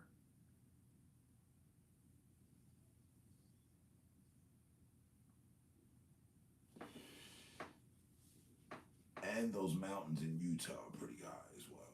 I don't know that they're as high as we are. It's funny that when I saw them, they were so fucking big. So to think that we're over that, we're up really high. Arizona. And then in Arizona, there's the canyon, the Grand Canyon. So imagine that filling up with water. It would take and catch a lot of water. That's like a moat in a way to us. Like a moat to a castle. The water around the castle. That's why they dropped the bridge. Different setups for different castles, but the one that had the moat around it, that's what they called it.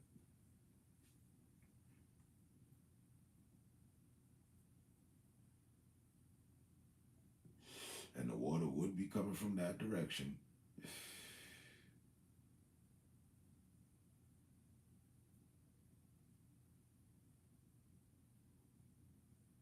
The Grand Canyon would serve as a moat. It would absorb, it would have to. To whatever depth it has to, and it would capture a lot. Probably land at our doorstep. Niggas can't leave Colorado. This is it.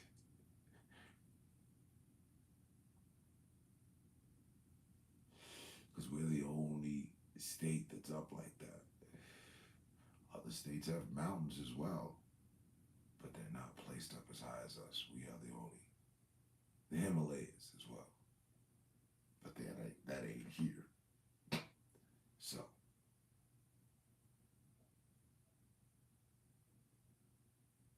wouldn't that be some shit?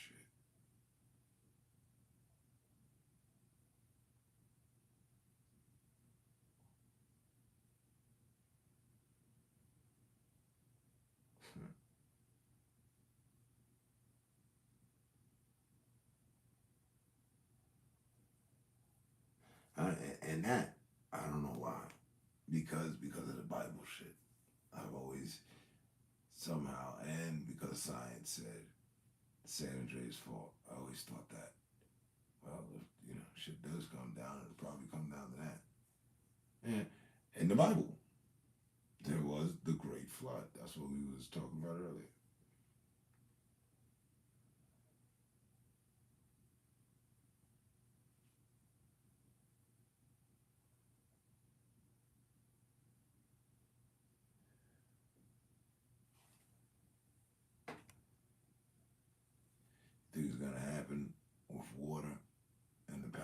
shut down.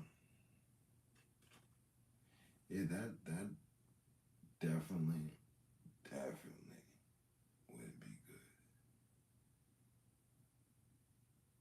Power grid shut down first. Everybody loses power. The fucking traffic lights go dead.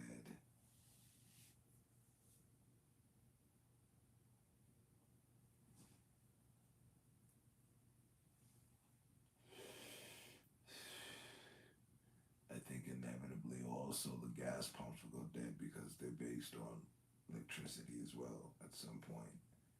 Yeah, to pay and the card. Gas pumps will be dead.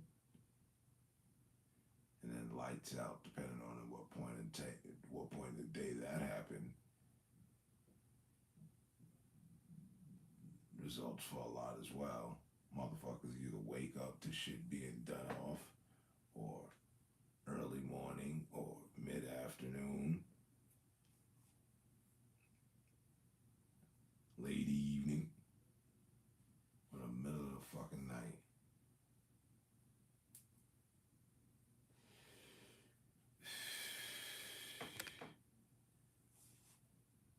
Straight chaos. People would either wake up to chaos straight up, or just have to live it out that day and live into the chaos. Because it's going to be chaos. Phone lines will be down. It's sad that towers run on electricity. Cell towers.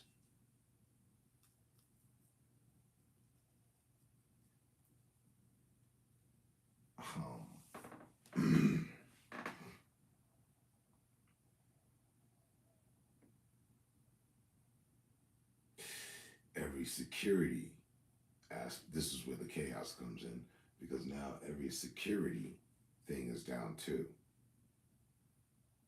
Runs on electricity. Every video camera's down.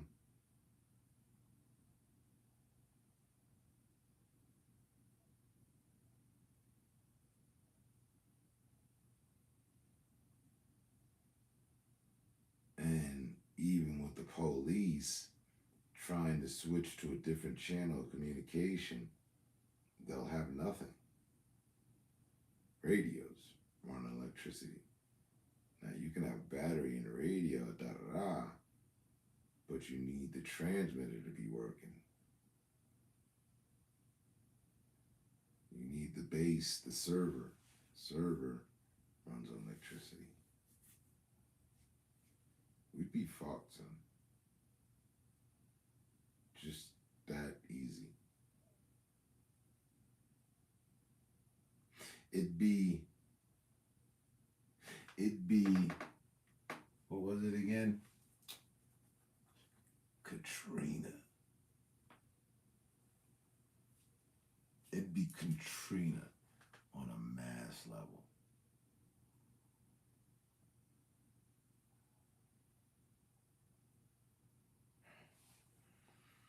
Right? They shit got flooded. And you know what no one ever spoke of? Which I had thought of. So you say New Orleans, right? It's Louisiana. Right?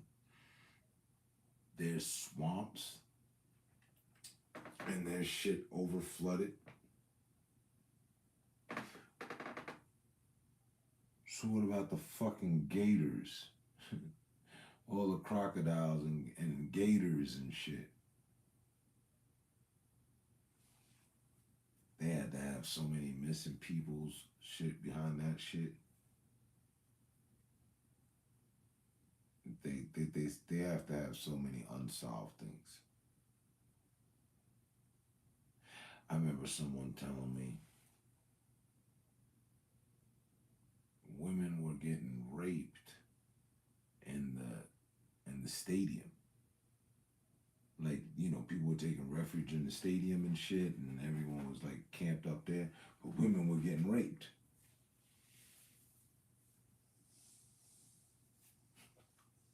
We supposed to hold out till, you know, motherfucking, you know, help arrives and shit. And motherfuckers is in here taking buns.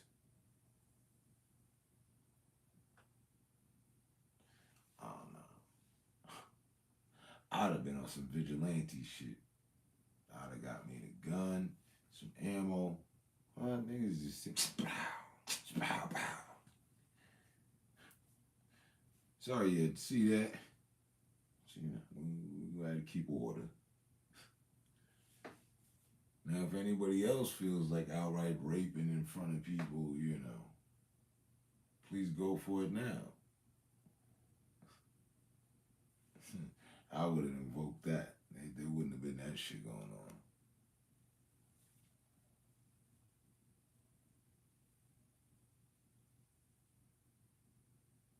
Right.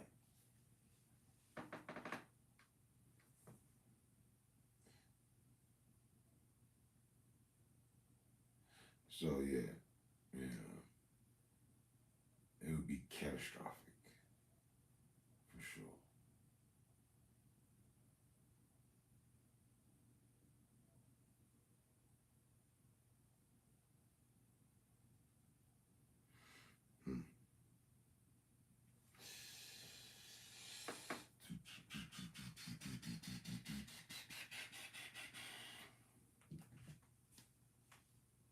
I went out for 7 earlier, made that, but there's only 4.5 left. And what they doing for the last 4.5?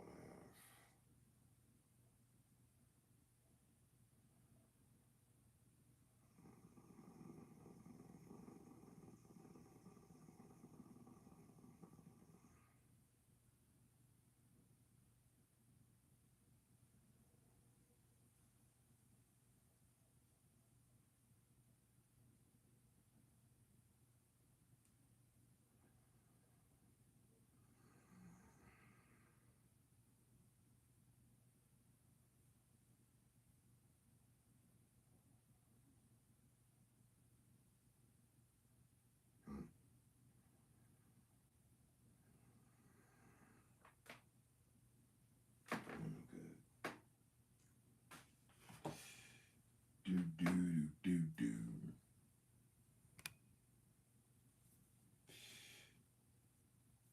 Like,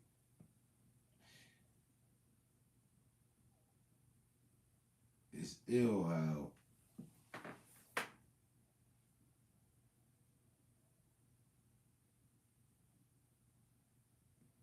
we see motherfuckers here worried about the wrong shit. And motherfuckers go on and on for years. Now, same could be said about me. But I would challenge and debate to tooth and nail. Nah. I had a different purpose. These niggas have repeatedly, year in, year out, certain two individuals, plenty of them, but just take, for example, two opposing individuals, year in and year out, continually disrespect each other on the platform for other people's entertainment. And also, additionally, not have really too much anything new to say. You know what I mean? Like, and then pulling back the layer even more, it's like they mad at each other, but nobody has the sense to walk away and leave the other alone. Like, they don't get bored. Neither party gets bored of it. That becomes their thing. I got people I don't like. I don't bring them up, stop talking about them just because I'm bored, or go to their live and fire up some bullshit with them, or old times time's sake, because I'm bored or I need content or I need to reaffirm to them that I don't like them and I know they don't like me, but I'm here, so nah.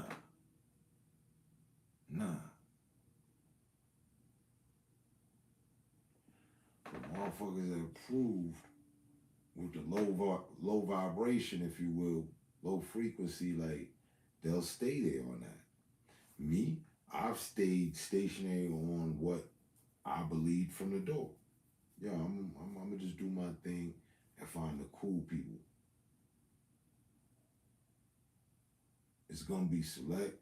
I don't know if it's gonna be few. You know, the internet's a vast place. There's a lot of people on this shit. I'm seeing big numbers, like, so should be a cool few. Or actually, a nice collection of people.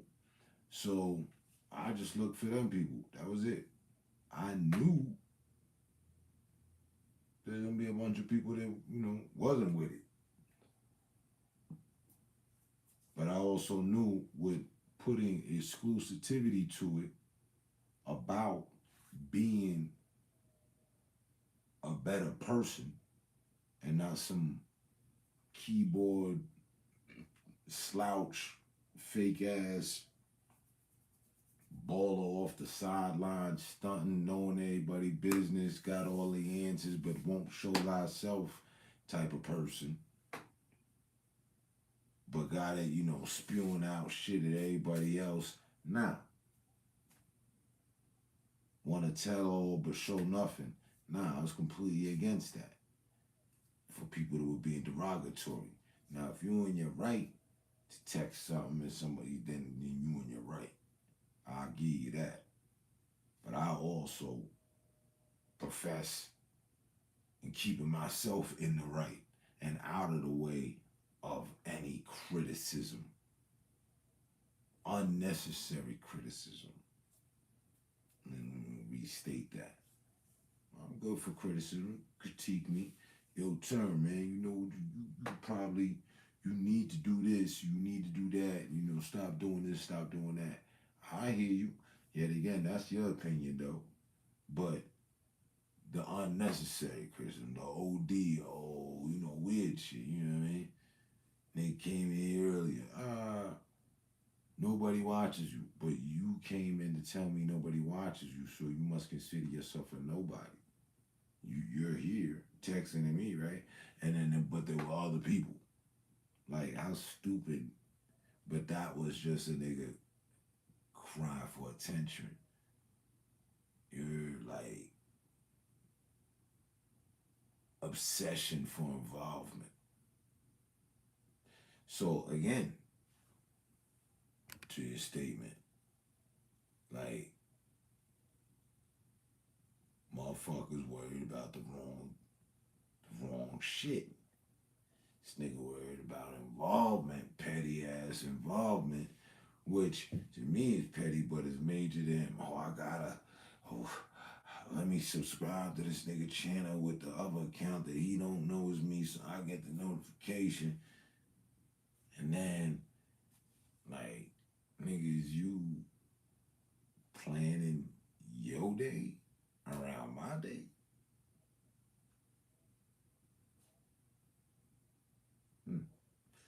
Weird.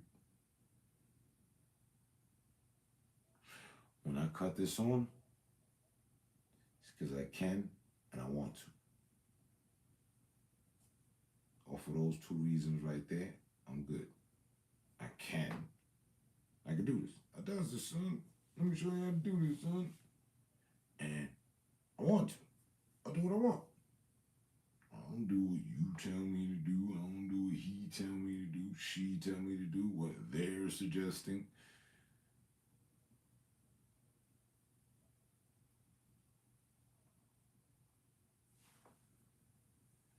Right?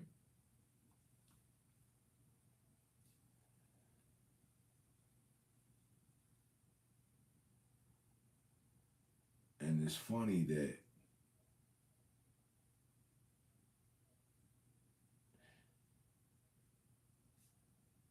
that in itself, just that, and being myself, rolling up, chilling, politicking, that sufficed over 7 years. That is a good repetitive. Much, mass amounts. Things that we still have to fucking process about things we've lived through in this past 7, 8 years of us all, whether we liked each other or not, have lived collectively through. There's still things that your brain has yet to process that you were a part of. That you'll look back on if they're fucking at all intelligent. Now, speaking for myself, I know I'll be able to look back on and be like, oh shit. You know, seeing things in a different perspective, looking at things in a different light. But them, they won't. But then they will. They should. But how long is it going to take for them to turn around and look and see, damn, Term was right. I just saw some dumb shit for like a whole period for nothing. With some other dumb motherfucker. And we was just as dumb as can be, dumb and dumber, for the entertainment of an audience of people that we don't even know. It's cool to be a fool for your friends. Don't you have to get to the friends part first? It ain't cool just to be a fool to be fooling, because if that was the fucking case, and I felt that way, as much as you hear me fooling and wilding out in my conversation, I'd have did the same thing on camp, as much as I'm comfortable here. I've been doing all sorts of extra shit, all the distractions and just, get the view. Oh yeah. Nah, what's more important? What's been important? Holding a civil conversation to which both or all parties can profit from, benefit.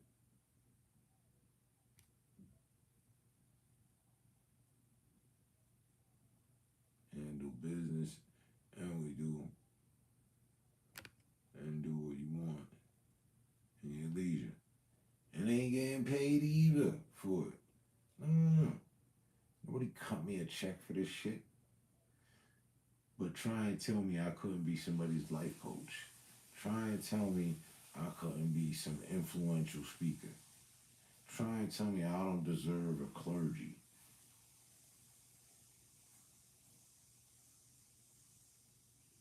Try and tell me there's not an audience for my messages worth cutting me a check for. I wouldn't believe you. I'd call you a hater.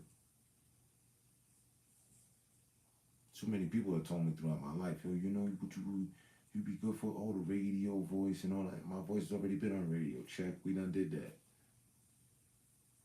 But I ain't never been the guidance counselor. But I just passed 7, 8 years, which feels pretty much like that, for real. Because all I did was go out of my fucking way to give people some sort of guidance, if I could. Chill with them, and then whenever I seen guidance necessary, I would implement it without hesitation. I felt it was my duty. Being that I made it past 31, OG and all that, well then, you're supposed to turn around and teach motherfuckers the right way. If you see a motherfucker about to walk into a motherfucking trap and you care about them, you should fucking alert them. And while I might hate how motherfuckers be, I don't hate us. There's too many of us. I don't hate us. I just hate the bad people, wherever they be, however it be. Anybody that ever try to take me for granted type shit. I give a fuck if you was black, white, oriental, Native American. I don't give no fucks. You did me wrong. Well, I ain't gonna hold the entire race responsible for it. I've never done that. If I did, I wouldn't be with my baby moms. So, see what I'm saying?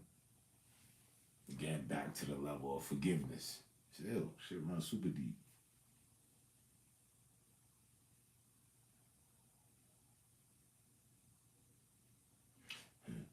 But, word, man.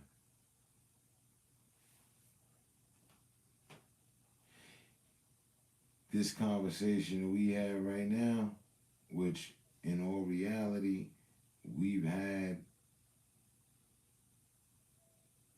with a lot of similarities to it, especially in the depth factor, on many occasions, these motherfuckers have yet to have this very conversation or anything that could mirror it, reflect it. No competition, complement it. Those other motherfuckers do not have these type of conversations.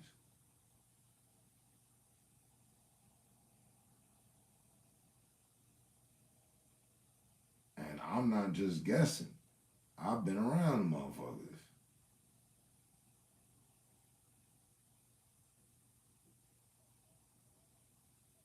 Like, at best, motherfuckers be like, yo, we need to unify. I'm like, right. That's what I've been saying all along. But same motherfucker, it's crazy when you hear motherfuckers say that shit, but then turn around and do the opposite. Completely divide. Nah, man, fuck that. Oh, damn, you was just preaching unity. See, I've preached it, practiced it. I don't want to go as far as saying perfected it, but I definitely got a hold on it. I brought people together. That could be said. Yo, nigga came in here, man, about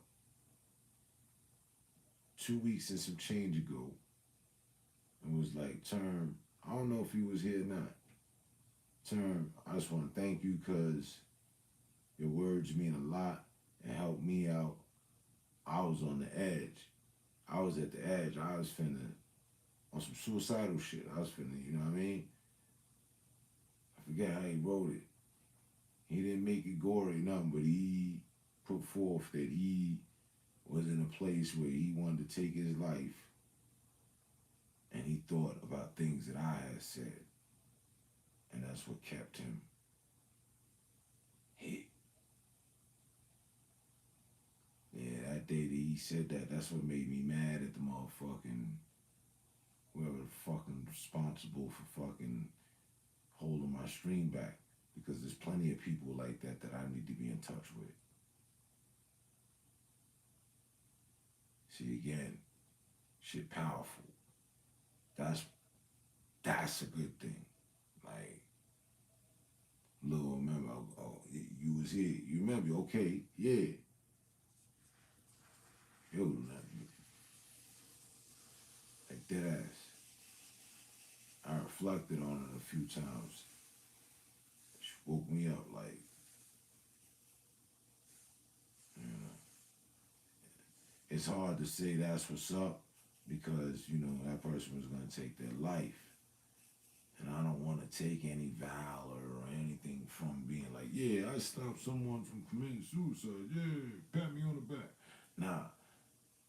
But I will accept the fact that that man shared with me, like, yo, I was in a rough fucking space and you helped me. And you ain't even know it. Huh? Yeah. up? It had me shell shocked on the shit. I want, you know what I mean? If we could actually go back to that day, I would have told him more. You know what I mean? Like, I'm glad I was able to help you. We'll never give up. But that's why, that's also why I started doing this shit. For real, for real. Aside from just looking for the individual cool to build chemistry with, I was like, you know what I mean? I was taking the energy of people telling me that I could help out today's youth. You would be a great youth, you would be a great speaker for today's youth because of what I've been through and how I'm here and I'm good. But at that point, people was looking at me like that, and I wasn't looking at myself like that. Again, I just see myself as a normal nigga with some issues. You know what I'm saying? Hey, nigga, ain't necessarily been through what I've been through, but you know, I'm like, I can't help nobody. I was, you know what I mean? I wasn't. But at the same time, also, I saw what people was talking about. But then I just was like, man, I don't want to be no motherfucking social worker. I'm going to lose it. Some parents are going to be abusing their kid. I'm going to see the situation, fuck writing paperwork. I'm going to kick door their shit and get the kid out of there, probably fuck up the parents. So, you know, can't be doing that. And that's where I saw shit going. So, I never pushed the social worker thing. You dig? But this became an outlet in a few different ways to me, and that was one of them. I was like, well, there's distance. I can only help people, but so far, I don't know. If they listen to my word, then, you know, I'm going to give them the good word. I ain't got all the fucking answers. This ain't the Sway in the Morning show. Y'all niggas ain't Kanye either. So,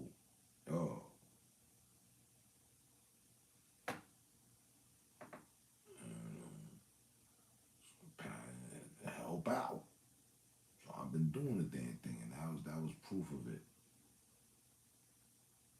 And other times and other things. Mm-hmm.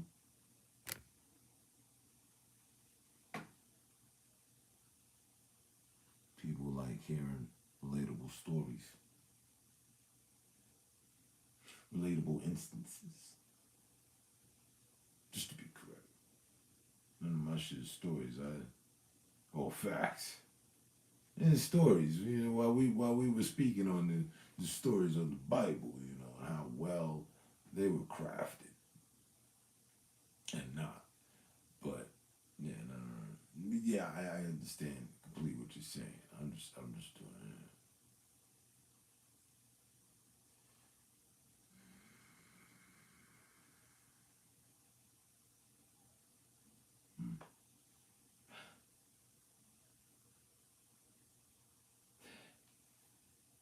And it's messed up how with a lot of people, you always hear she or he or they were ahead of their time. He was ahead of his times.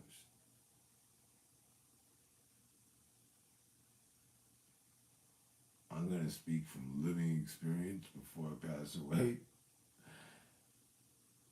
It's not fun.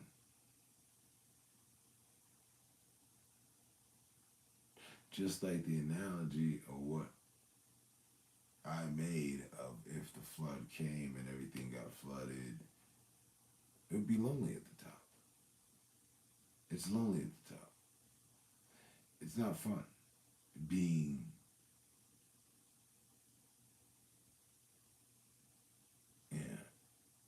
ahead of your times. It is and isn't. It has its upsides and downsides. Downside, most people can't relate. This brings on solitairism, you know what I mean? Lone wolf shit. You may be a social person and the complete opposite of all those things and want to, but you can't because no one can relate. You on such a different level. It's scarce, and next to none, few, maybe, you know, and then it turns out you can't trust them either.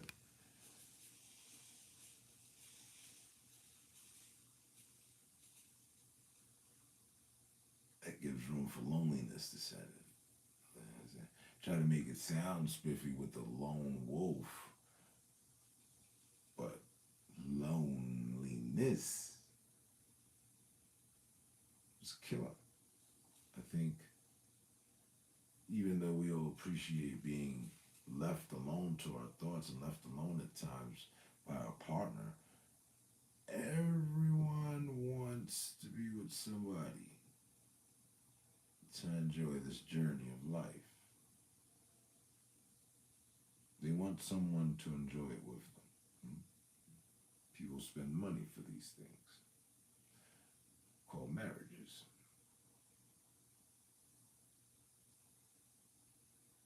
Right? So, being ahead, so far ahead of, I have to say it, and I don't think there's much of a modest way, at least I can't think of it right now to say it, but being so ahead of other niggas mentally and virtually, physically, actually is the word I'm looking at, and actually, and I don't even speak in finance at all. These niggas with so much more motherfucking money than me. I'm just glad to be able to, you know, afford the fucking day-to-day living. Okay, cool. No. I'm not talking money here. Because there's motherfuckers with so much money, more money than me, but don't have the money here. You may have they may have a good business person in their corner, business team, promoting team, marketing team, stock team. But if I reverse situation, yeah, I'd run the whole operation 3 to 4, 5 times better.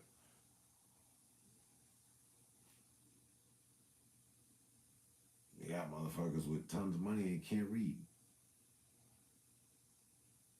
because they progressed in their field and reading wasn't that much a necessity for what they had to do.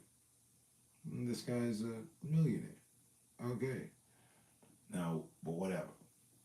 Mentally, being ahead of one's times, all those people knew how to read, by the way. You're not ahead of your times and don't know how to fucking be ahead of your times. Right?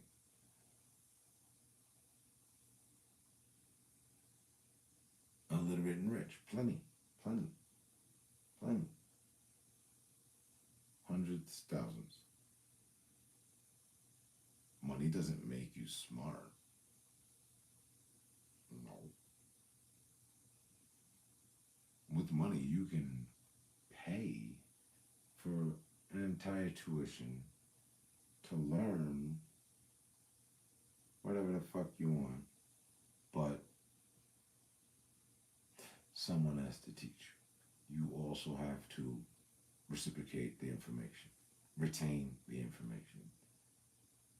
So, good luck with that. Money just made it so that you don't have to, you did pay, but you don't have to make any other payments after that. You can pay it 1, 2, 3. But whether your intelligence, your ability to retain information and what it is and actually execute things and go out into the real world and put that into play, that's a whole nother ballgame. That money can't do anything for you. Like, money can buy you fake respect. If you have enough money, people will wipe your ass for you because they want some of your money. They want to know how much you're going to pay them they're not wiping your ass because you make a lot of money and they love the idea that you make a lot of money. No, they're looking for the payment of wiping your ass. They're down to be your chef because you're paying $120,000, $220,000 for the live-in for me to cook for you. Okay. Does that $100 million person know how to cook? No. Could they make what that chef did? No. So, now if they went and learned from their chef, then they've got some more riches. And I would imagine in most cases, if you had an in-house chef, you would learn from that chef as well. But you wouldn't have to, but might just be something you want to do. Hey, show me how to make something nice. I want to do something off the side on my own. Nothing, but you can go out camping and take the family. I don't want you camping with us, so show me how to, filet mignon, one of those shits. If you were in the woods, just minimalist style, how would you do it? Break it down. I'm paying you $120,000, 6 figures. I mean, come on, give me some lessons. Let's go. Oh, okay, I see. And for how long? Oh, all right. Uh-huh. Well, all right. Thank you, Pierre. That's why I like you, man. Pierre's always on point here. You know what I mean? That's life for the rich. Me, back in New York, my mother's a 5-star chef. I never learned anything from her.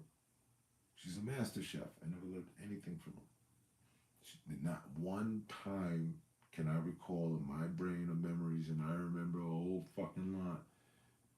Her and I in the kitchen, one-on-one. Okay, and then you add this, not too much. What you want to do is just apply a little bit because it'll be adding the season. And you don't want to overdo it, so you just do 2 pinches. My mother never said no shit like that to me. And she's a master chef. You fucking add the spices and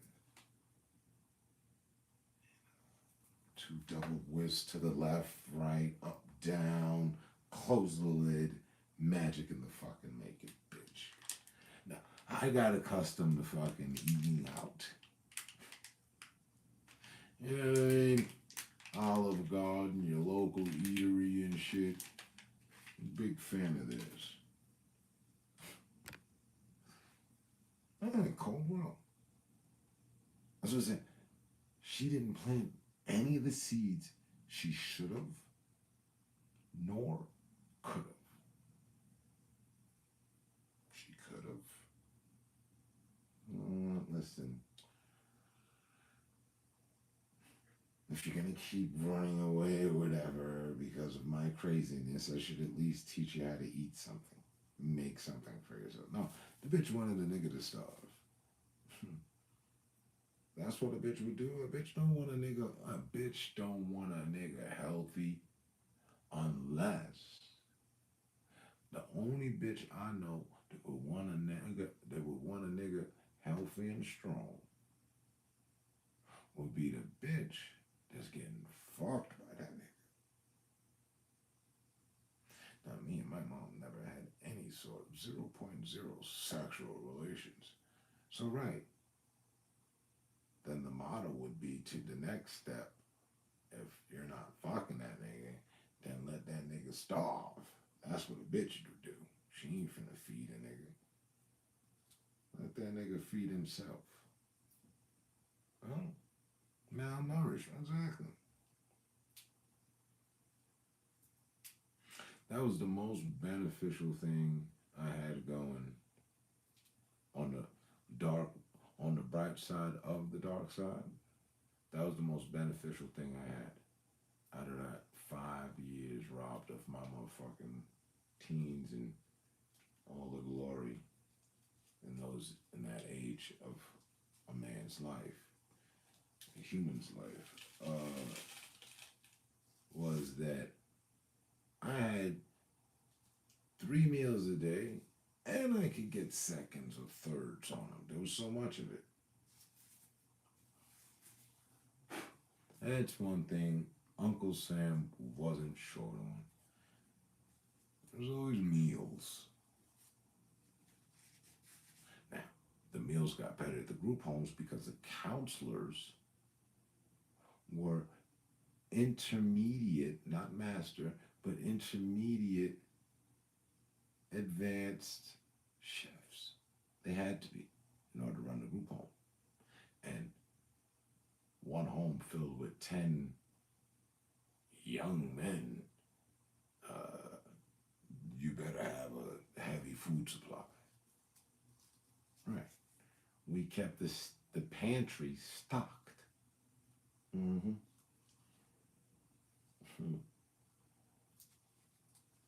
So, a round of a silent applause for Uncle Sam on the fact that there was always a meal. And they even had a cool schedule. You knew what dinner was going to be. It never changed. Whatever we had last Monday is what we're having this Monday. But there were 5 different, menus.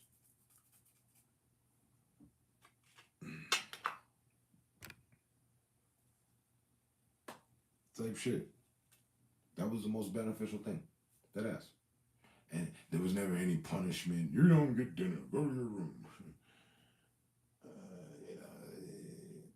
They got to eat. Don't get me wrong. I never said the shit was 5-star or anything like that, but just saying that, while a bitch wanted a nigga to starve, at least while sliding through the cracks of the system, I got a meal. I got some meals. A nigga wasn't missing meals. While his moms, who never gave him no meals, no recipes or nothing, is a whole 5-star chef. You see how this all works out? It's crazy. So, as parents and the system and life overall, we gotta do better. Better has to be done. Fuck even, you gotta revive that shit. We gotta do better. No, better has to be done. And who the fuck wants to rise up to the occasion is, open invitation to any and everyone.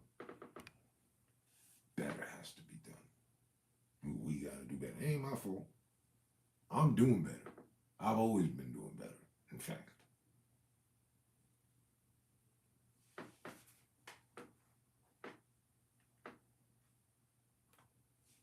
They call me drug dealer. I'll backhand a nigga's mouth. Yeah, come on, man. Don't speak so derogatorily about me, man. I'm a political prisoner. Fuck you, man. Them drugs that were sold and supplied the northern region of America that I packaged and prepared a lot of, I'm not to be held guilty for or accountable to.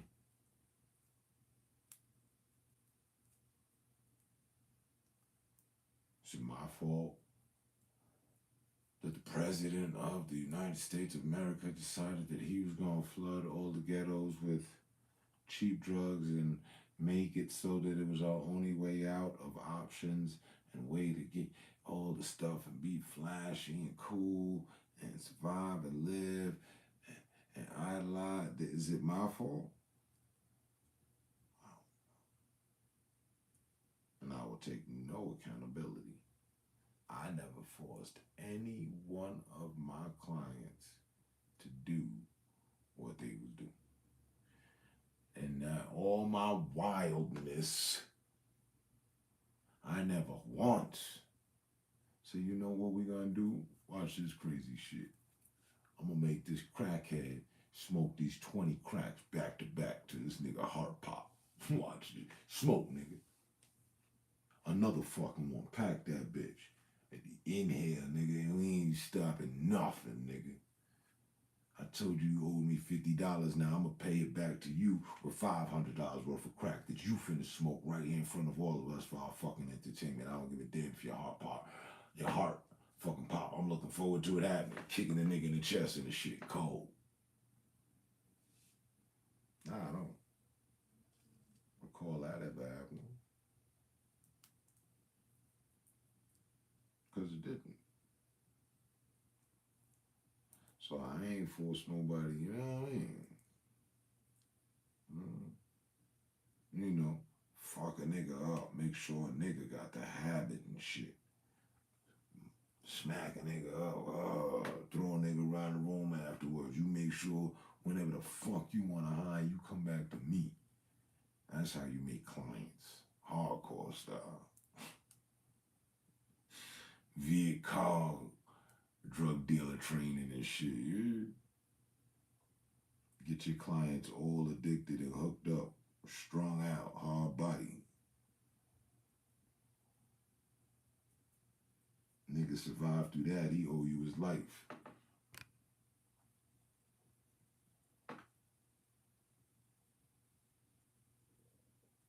That's a good revision. A million times better. All right. Also trap. Yeah, I peeped that view. It's been type like about 10. It's when I got out here. When I had a little moment, free space type shit, like, it's like, yo, man, I seen some other documentary, and then I seen something where niggas was claiming political prisoners, but these niggas was murderers and all sorts of other shit. And I'm like, no, wait a minute. Okay. Hold up. Then I think it came in when I realized these niggas was letting these niggas do this shit, right? So I stopped being the pawn on the table, realized how much I was the king and being played. Chased around the table and shit, the proverbial chess table. I thought we had enough with my Gracie. I thought life would be easy afterwards. Nigga had to figure out Uncle Sam and his bag of tricks. That was one of them. I was a president and Uncle Sam maneuver. Hadouken. Tag team blast. Nigga shot the Hadouken with the right step wheel kick at the same time.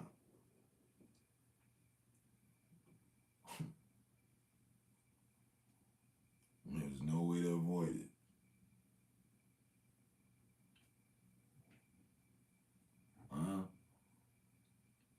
Watch any fucking documentary covering the 80s. Nigga, you think fentanyl doing damage now? Bullshit. That shit ain't doing nothing. Fentanyl out here talking about hello. Crack was out here like, I don't give a fuck about none of y'all. Suck my dick. I got your grandma. I'm fucking with your grandma, nigga. Word. The whole neighborhood know. And anybody else's grandma and uncle and aunt and nigga. What? Crack's been the hardest hit ever to the fucking public out of all the drugs.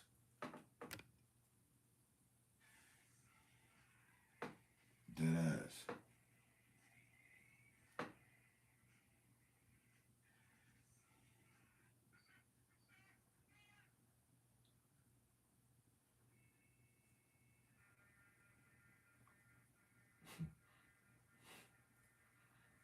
Motherfuckers still have not recovered off of that. Simply because it's not like crack is still being sold like that. It probably is. But one thing is certain, it's not as powerful as it was back then. Shit is stepped on. Right? But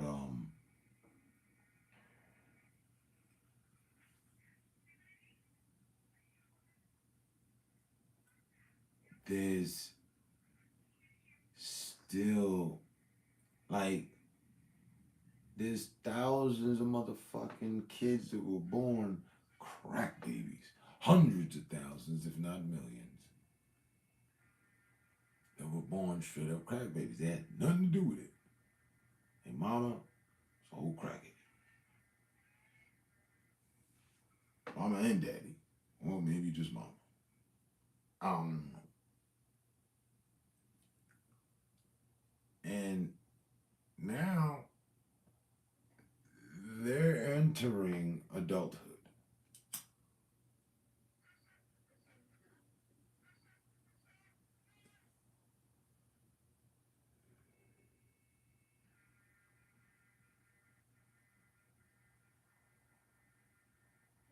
"30 years ago, crack was big.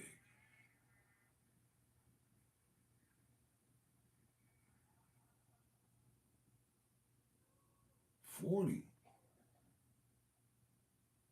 So they're not entering adulthood. Well, yeah, full on adulthood. You got crack babies that are 20, 30, and 40 something.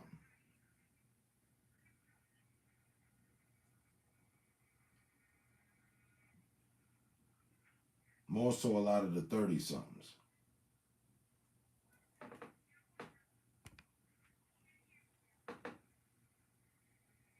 Right. Completely devastating.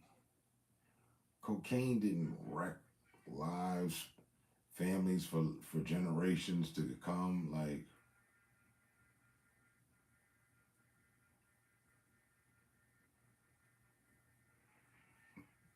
opium did, heroin did, but that was overseas more so. When they came back here, it fucked shit up, but they got a handle on it. Type shit, little bit. But then cocaine and crack came and spun shit out of control, whatever control they was getting.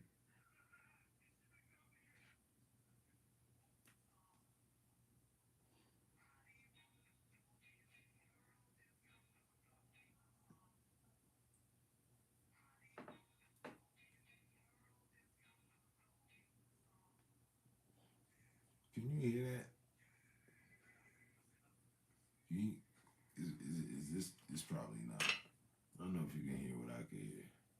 My neighbor playing motherfucking Facebook or IG reels over and over and shit. That shit had a community in shambles. Yeah. And it was released and it was unleashed on us intentionally. Was no mistake.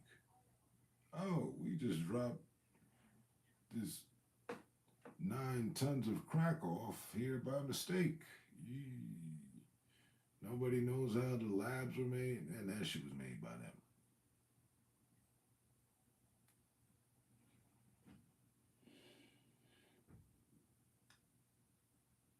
I didn't have to do nothing to it, son. They call this shit Ready Rock. Boom. Niggas cut a big piece. All you had to do was cut it down into smaller pieces and put it in a vial. That's it. That shit was ready for the production line.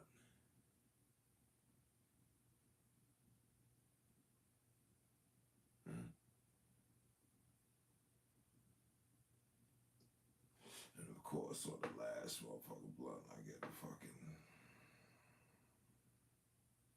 weird ass roll. This shit falling apart at the half point. Hold on.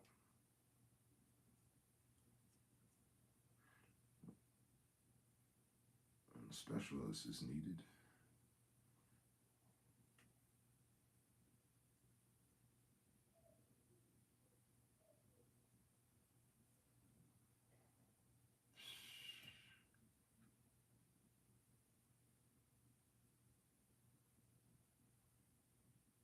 I don't know. Those types favorable.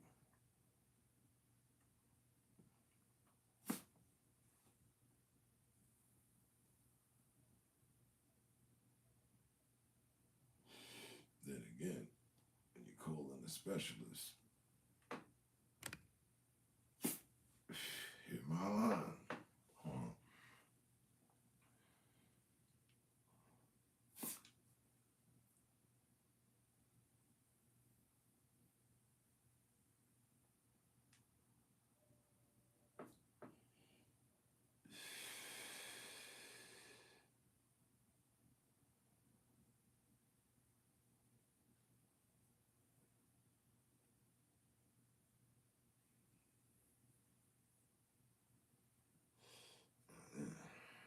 Got that? I'm going to count my losses.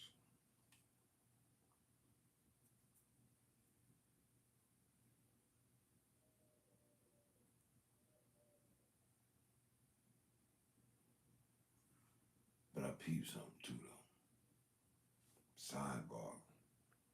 But,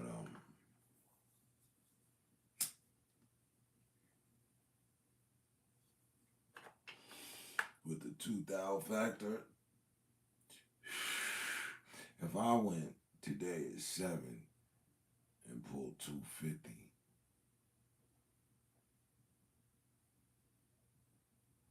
imagine if I did 12. A 12-hour day should bring you 5.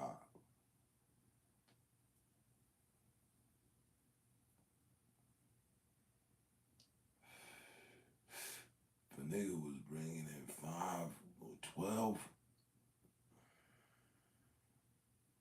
because there's motherfuckers at work 6 day, 5 definite, 12-hour day shifts.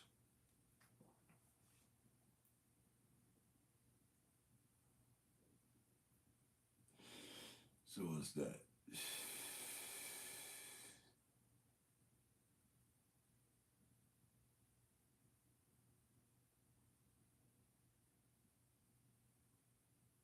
$25.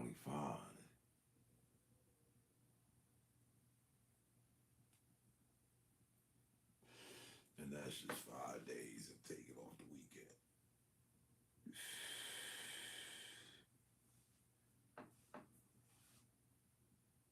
And I would know that if you put in 12 hours, half a day type shit.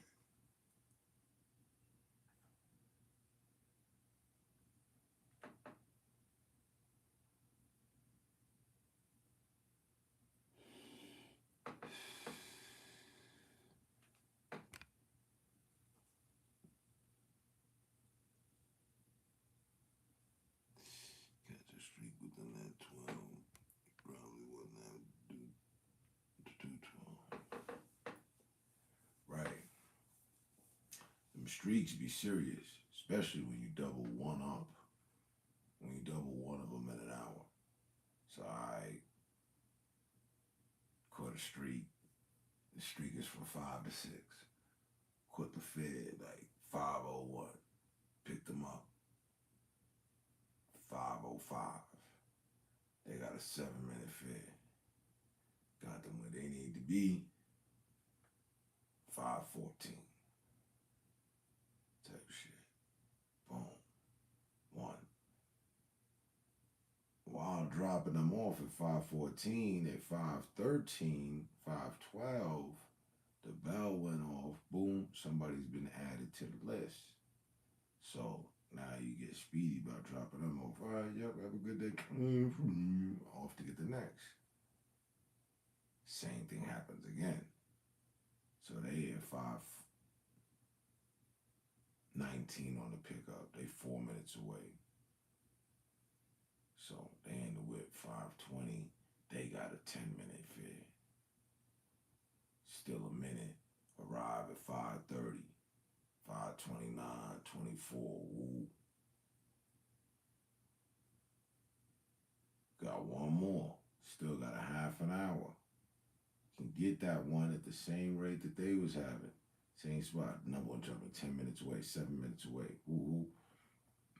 Now there's another whole damn near 20 minutes left. They gotta throw you another. There's no way you gonna go for 20 minutes with no fair. Boop, there it is. That restarts the streak again. Now that's the fourth, but within the same hour. So now whatever they was promoting for the streak would be 18-9. Now, you don't see that again. So in this hour, made 40 plus count those 6 fares you just got. And each one was like, let's say they were $10. Somebody left a little 3, 4. Let's say they tipped or they didn't. Them little, they damn near pretty much all the time, almost $10 fares round out about. Even if the shit come out to 8 or 7 something, I look at that like $10 quick. So, and don't forget they might put the tip on the shit. So, and you could have made in-house money off the books as well, just because they might have tipped you in cash. So you tack that on. So in an hour's time, you're looking at 40, 6 fares. I don't give a fuck, call them 5. 6 times 5, 30. That's 70. Like if they was just short ass little $5 fares. Okay. That's still 30 with the 40. That's $70. And like I said, who might have threw you some bread? Maybe somebody threw you 20. That's $90 an hour. To me, that's drug money. Like, you know what I mean? Motherfucking fares become clients. They give me what I need. I give them what they need. So I'm used to that exchange. Here we go. You know what I mean?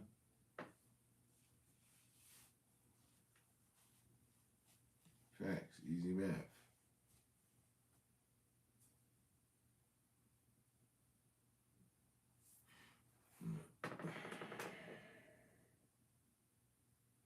It's 118. I'll call it 120. There's officially, 4 hours left?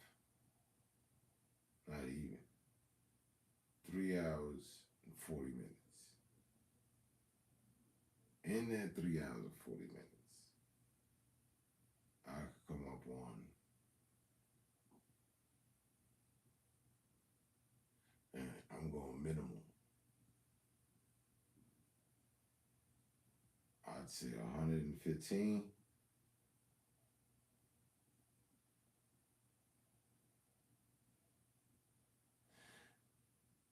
But being that it's late night, but it's Sunday, it do get ghost town. It do get ghosty around here. But being that the weather was great and everything, it's going to be people doing things still until late.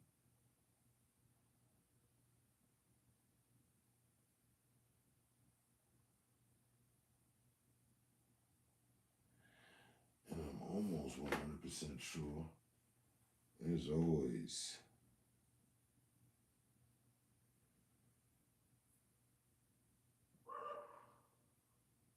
airport runs.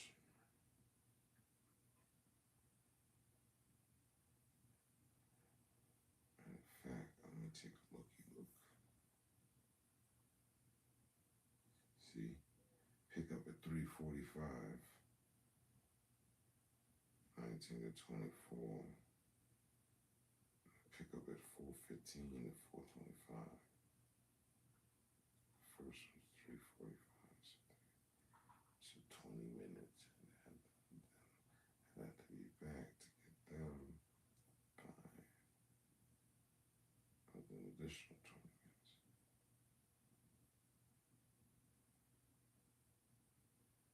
It's a bunch of them heading out.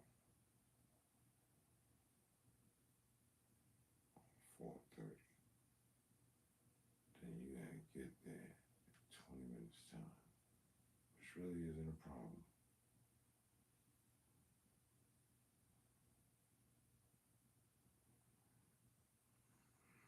Cash that out the last minute.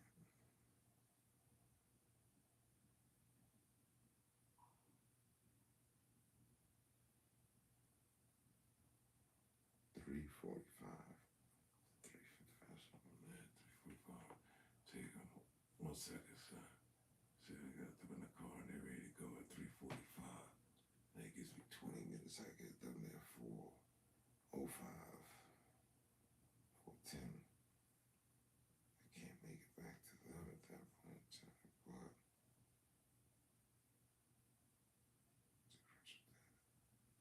10 minutes.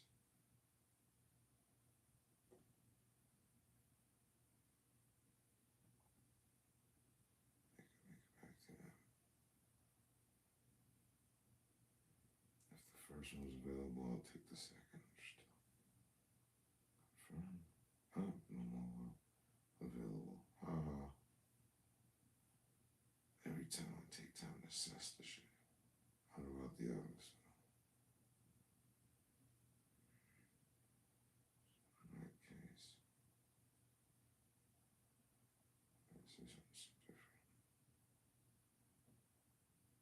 I said one time. 4:25. So that would be kind of like a last pickup day.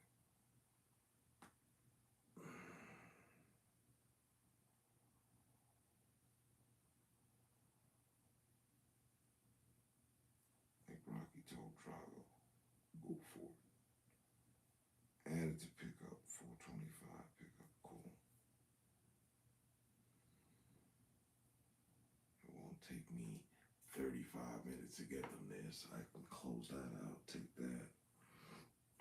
I'll just leave that at that because there are no other ones earlier, are there? Fresh to list.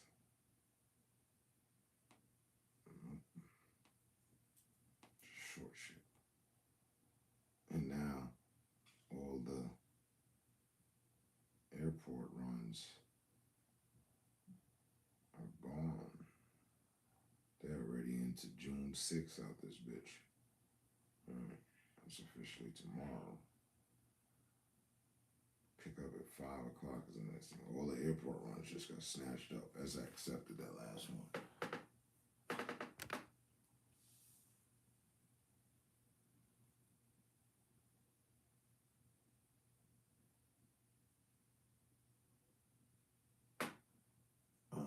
I'm lined up for 4:25. Yep, 4:25. In the meantime, I'll do a blunt run.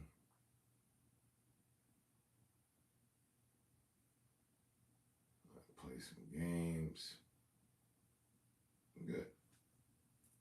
I could have left a long time ago, like right after the game. I'm good. I'm always good. Until I'm not. So, yeah.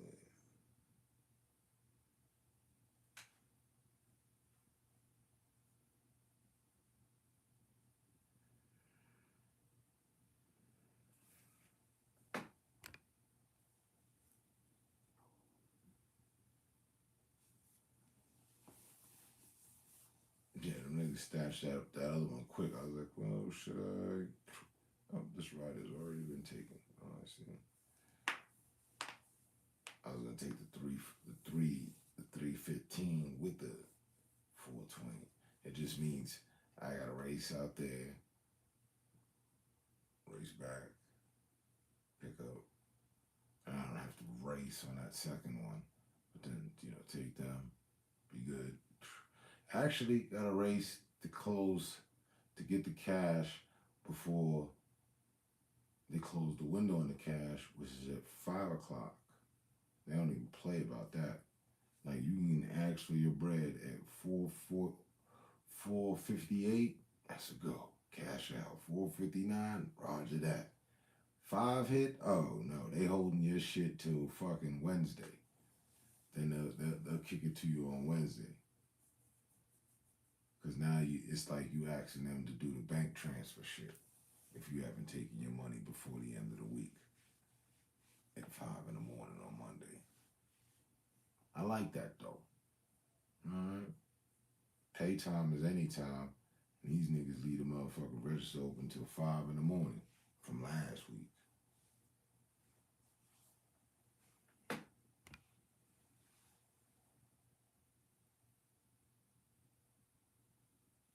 Roger that though. Again, appreciate your company as always. It's been a good week. It's worth of conversation and thought, sharing.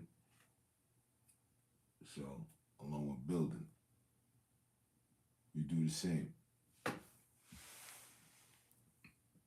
As far as staying dangerous, staying blessed, stay safe, stay focused, stay up, stay smart. You know what I mean? Stay tuned. Stay on track. It really shouldn't be much to stay to since that's what we always stay tuned on anyway. So in other words, stay yourself.